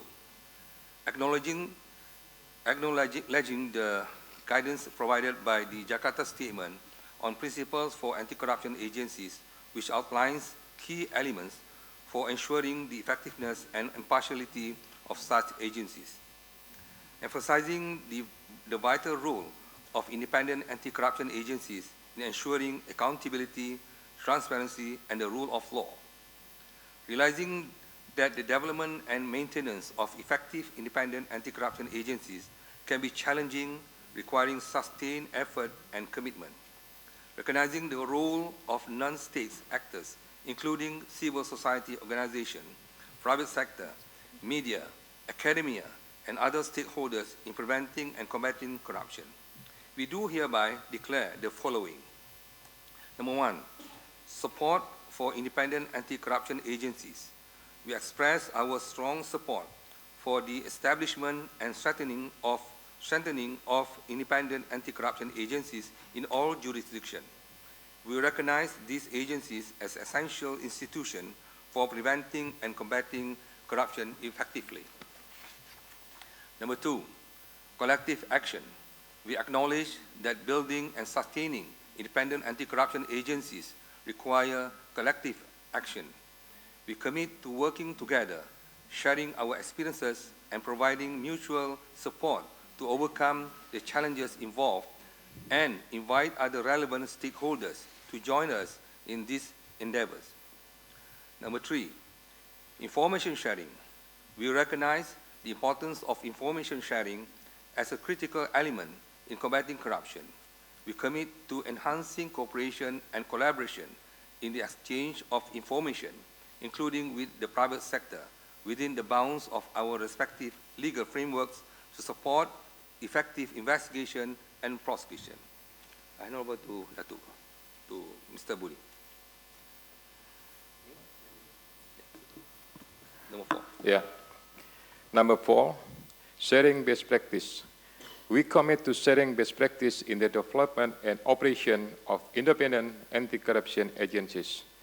This includes inter alia sharing knowledge on effective investigative and emerging techniques, prevention strategies, asset recovery mechanism, and measures to ensure accountability and transparency.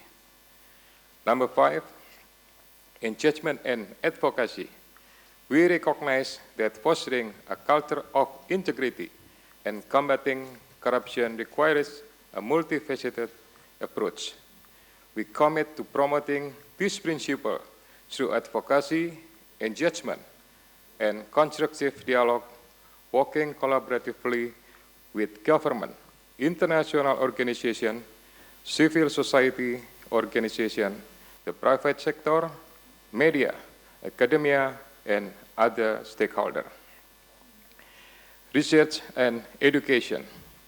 We encourage the research and education on anti-corruption undertaken by national and international organizations.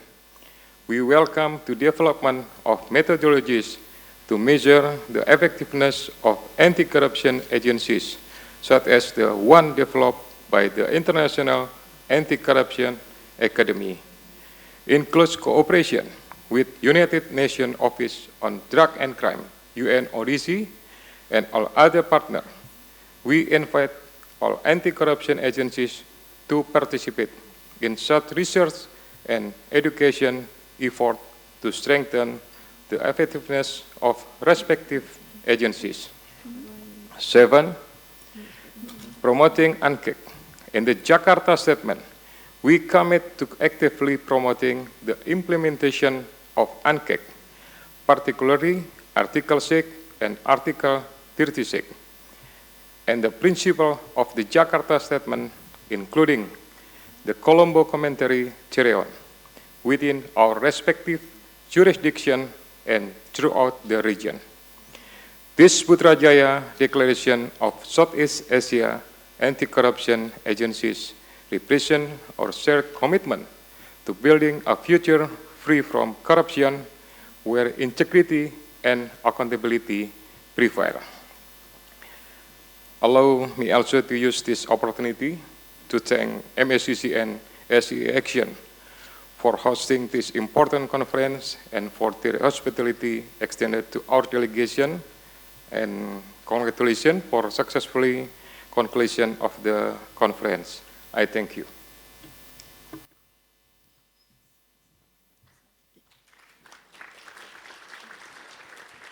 Thank you, gentlemen. Ladies and gentlemen, it is now our honor to invite the Chief Secretary to the Government of Malaysia, the Honorable Tan Sri Syamsul Azri bin Abu Bakar, to deliver the closing address. The Honorable Tan Sri, please welcome. Thank you, MCs. Assalamualaikum warahmatullahi wabarakatuh. Salam sejahtera, salam Malaysia Madani.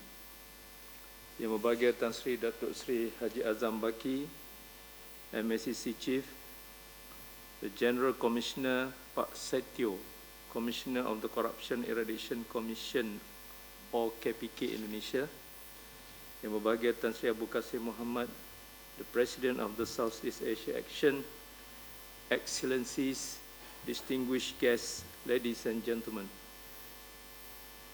It gives me a great pleasure and honor to be able to present in this important gathering the International Southeast Asian Anti-Corruption Conference. This timely initiative brings together practitioners, scholars, civil society, and development partners to deliberate on one of the most pressing governance challenges of our time, issues that we call corruption. We meet today under the unifying spirit of the Jakarta Statement on Principle for Anti-Corruption Agencies, a landmark framework endorsed by United Nations Convention Against Corruption, UNCAC. There are 16 principles adopted in November 2012, offer a practical blueprint to guide the independence, effectiveness, accountability, and cooperation of anti-corruption bodies across the globe. This year marks a significant milestone, the 20th anniversary of the adoption of UNCAC. Over 2 decades, UNCAC has laid the foundation for international cooperation, legal reforms, and preventive mechanisms that transcend borders. Let us use this anniversary not merely to reflect on progress, but to renew our commitment to the principle of integrity, good governance, and sustainable development. In the context of ASEAN, the Jakarta Principles hold special meaning. Our region is diverse, vibrant, and on the rise, but it also faces governance risks that can undermine trust, deter investment, and widen inequalities. By aligning ourselves with the Jakarta Statement, ASEAN countries can enhance regional cooperation by establishing common standards for anti-corruption agencies, strengthen legal frameworks, and harmonize efforts to prevent impunity across borders, empower public institutions to act independently and resist undue influence, and most importantly, reaffirm our shared values of integrity, transparency, and justice. Let us not forget, corruption is not just a legal issue. It is a development issue, a human rights issue, and an issue of public trust. The Jakarta Statement reminds us that political will must be matched with institutional capacity. The Malaysian government is committed to make extensive governance reform to restore public trust through enhancing the accountability and transparency in public sector administration, public finance management and procurement, corporate governance, law enforcement, as well as promoting legal reforms. The Transparency International, TI, which publish annually the Corruption Perception Index, CPI, measure the perceived level of public sector corruption in countries worldwide. In its 2024 survey, covering 180 countries, there is a worrying picture where over 2/3 of countries now score below 50%.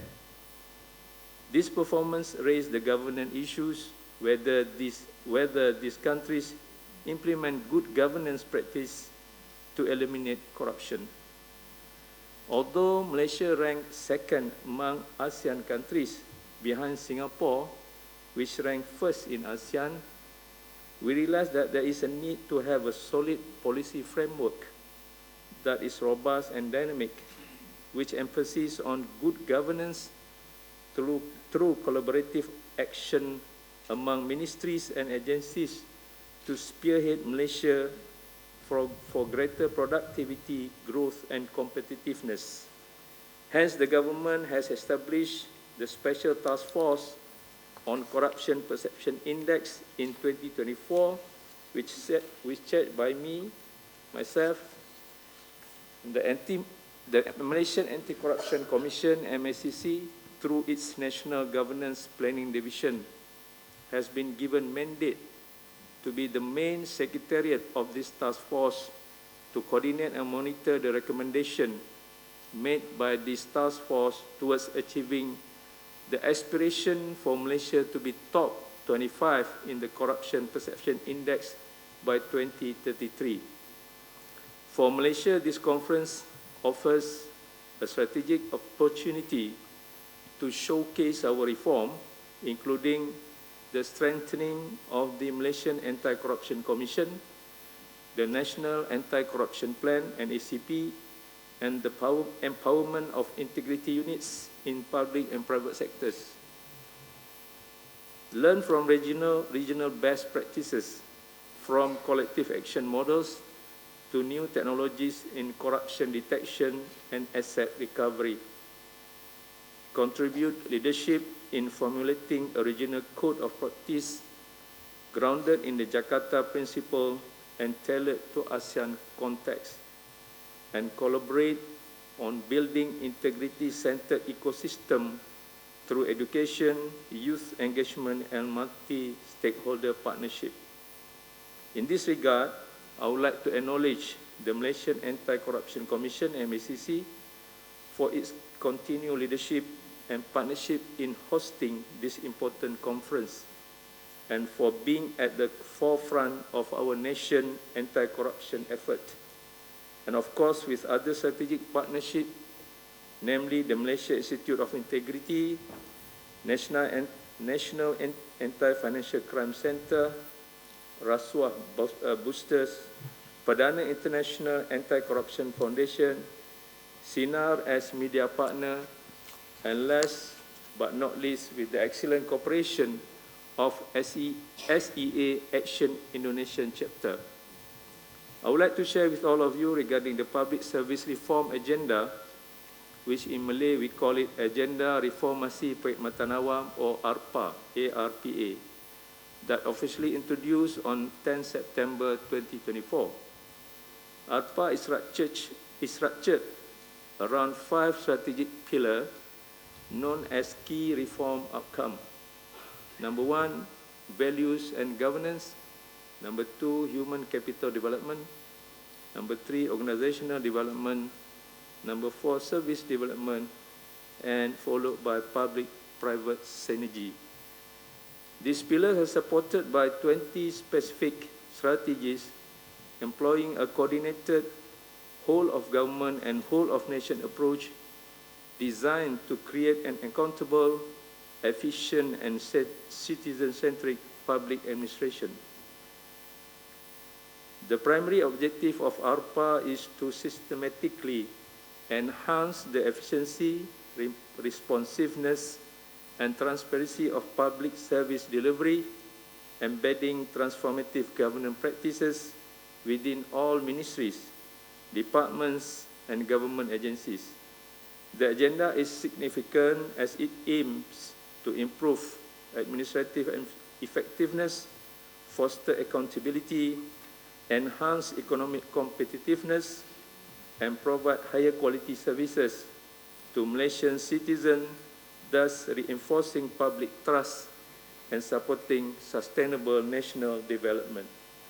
Ladies and gentlemen, to ensure sustained productivity growth and national economic competitiveness, the efficiency of both the government and the private sector must advance in tandem. The private sector is the backbone of our economy, contributing 91% to employment and 90.8% to economic output. However, without a conducive business environment, its potential remains limited. Hence, the bureaucratic reform program, in Malay we call it Reformasi Kerenah Birokrasi, RKB, was introduced by Malaysia Productivity Corporation, MPC, and implemented using a whole-of-government approach as a holistic measure to stimulate private sector growth.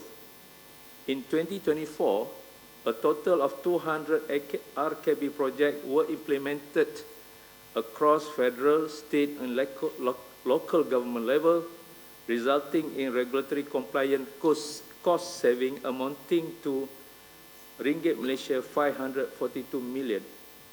This is an outstanding achievement that strengthens confidence in the effectiveness of the reforms undertaken and prove that public sector transformation can directly impact national resource management in more sustainable way.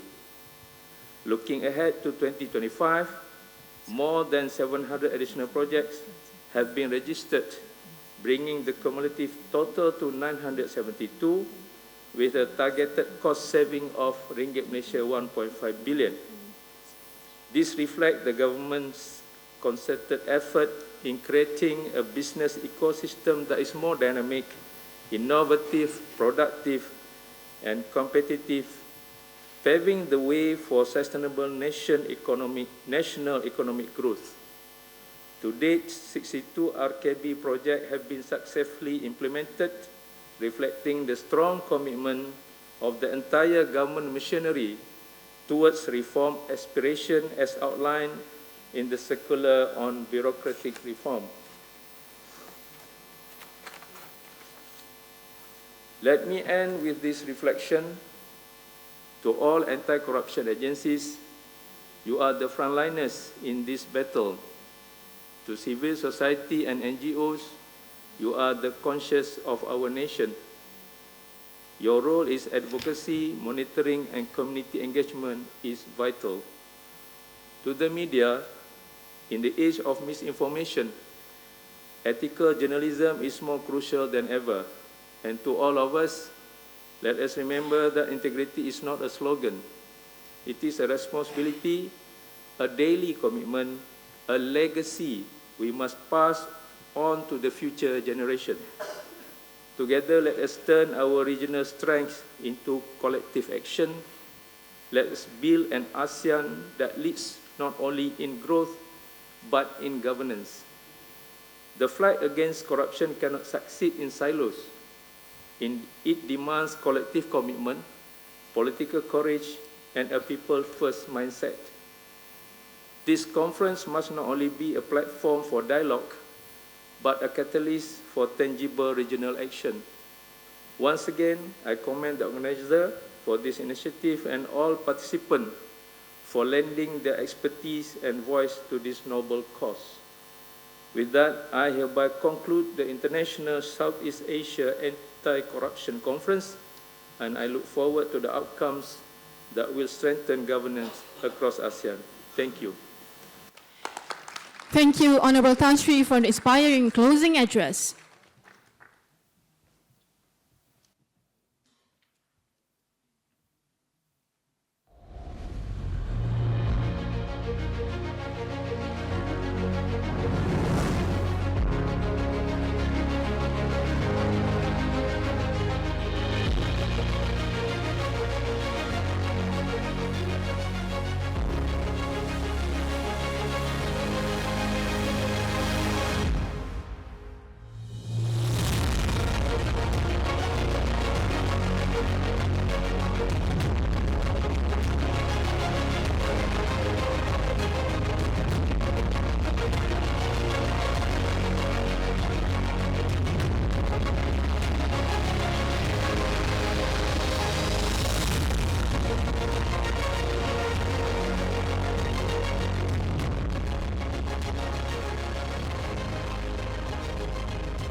C-Action is an association that really wanted to promote the importance of Jakarta Principle.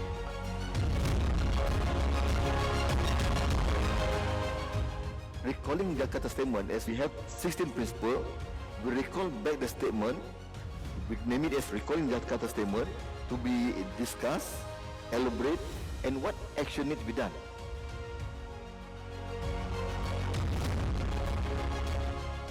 Nanti di tanggal 29 April bahwa prinsip-prinsip ini itu harus kita laksanakan dan kita harus wujudkan secara konkret.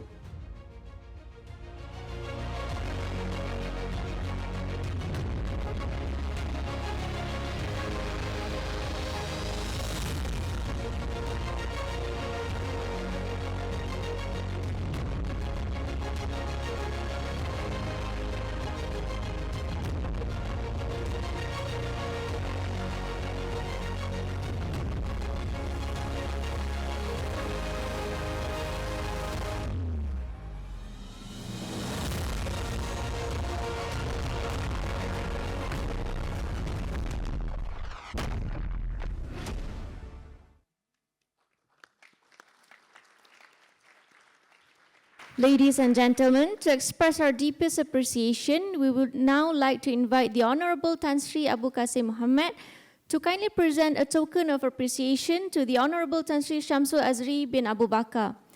May I first kindly invite Tan Sri Abu Qasim Mohamad to make way to the center of the hall in front.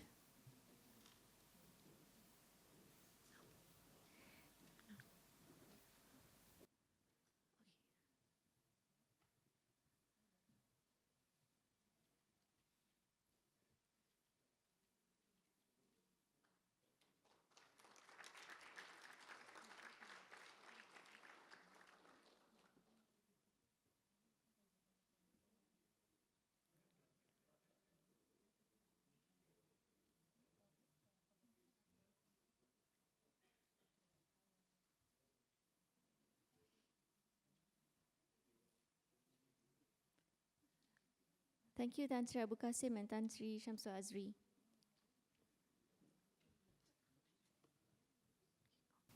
Ladies and gentlemen, to seek blessings for the conclusion of today's conference, we will now have the closing dua recital. May I respectfully invite Yang Berbahagia Datuk Sri Mustafa Ali to lead the dua.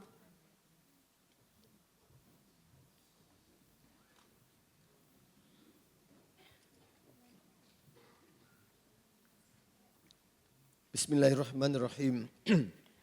Alhamdulillahirabbil alamin. Wassalatu wassalamu ala asyrafil mursalin wa ala alihi wa ashabihi ajma'in. O Allah, the Almighty, in the name of Allah, the Compassionate, the Merciful, all praise be for Allah, the Lord of the worlds. Peace and blessing be upon Prophet Muhammad sallallahu alaihi wasallam, his family and companions. Ya Alim, Ya Qadir, we assemble today to discuss on the important topics of values, ethics, and integrity. We seek your divine guidance and blessings to enable us to stay on the right path in our lives, based on good ethics and integrity, so that our beloved country, region, and the world at large will be a better place to live in. Ya Aziz, Ya Qahar, we seek refuge in you from the temptation of corruption, the whispers of Satan, and from negative habits of laziness and low morale, leading to inefficiency and low dedication to work, productivity, and quality. We seek protection in you for our families and friends, our parents, our leaders, as well as the societies around us from your wrath, to allow us to live peacefully and safely from natural calamities and social destruction. Ya Allah, Ya Rahman, Ya Rahim, please shower this gathering with your mercy so that we be able to benefit the outcome from the deliberations of the Southeast Asia Anti-Corruption Conference recalling Jakarta Statement, and from our efforts hereafter to promote good ethics, values, and integrity among fellow mankind. O Allah, as we conclude this important gathering, we raise our hands in gratitude for the knowledge shared, the bonds strengthened, and the commitments renewed. Bless the outcome of this conference, make our resolutions sincere, our action steadfast, and our cooperation enduring. Strengthen within us the spirit of integrity, independence, transparency, and accountability as upheld in the Jakarta Statement and embraced by all ASEAN nations. Please protect us from weaknesses, from deviation, and from corruption of heart and deed. Grant our leaders wisdoms, our institutions resilience, and our people hope and trust in their governance. Unite our region in righteousness and collective action. Let the seeds we plant today blossom into a future of justice, prosperity, and honor for all. Rabbana atina fid dunya hasanah wa fil akhirati hasanah wa qina azaban nar. Wa sallallahu alaihi wasallam Muhammadin wa ala alihi wa ashabihi ajma'in. Walhamdulillahi rabbil alamin. Taqabbalallahu minkum. Thank you, Datuk Sri. Before we end our session, we would like to kindly ask everyone to direct your attention to the front as we will have a group photo session. Photographers, please take place.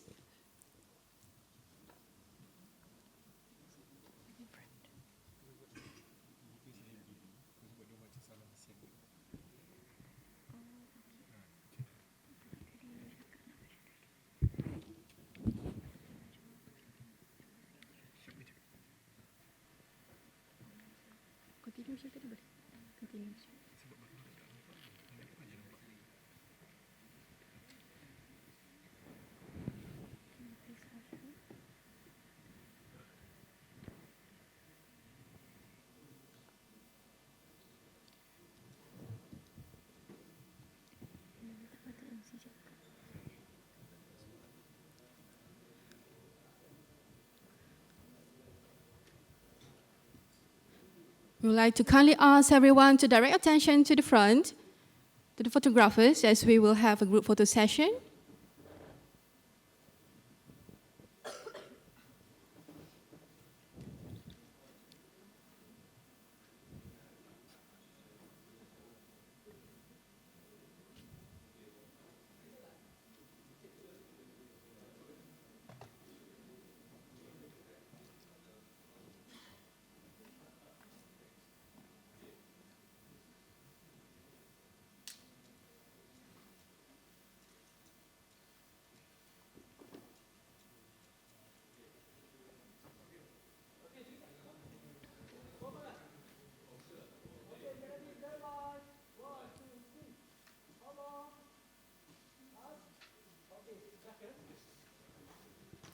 Thank you, everyone.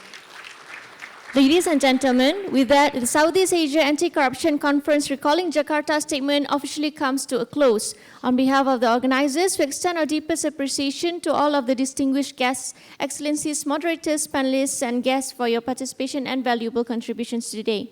And as a gentle reminder, all participants are invited to join us for the networking dinner at Everly Hotel hosted by MACC. And on behalf of MACC, we cordially invite the participants to join the dinner this evening, starting at 7:30 p.m. Thank you, and we look forward to an evening of camaraderie and fruitful networking. Thank you, and see you. Assalamualaikum warahmatullahi wabarakatuh.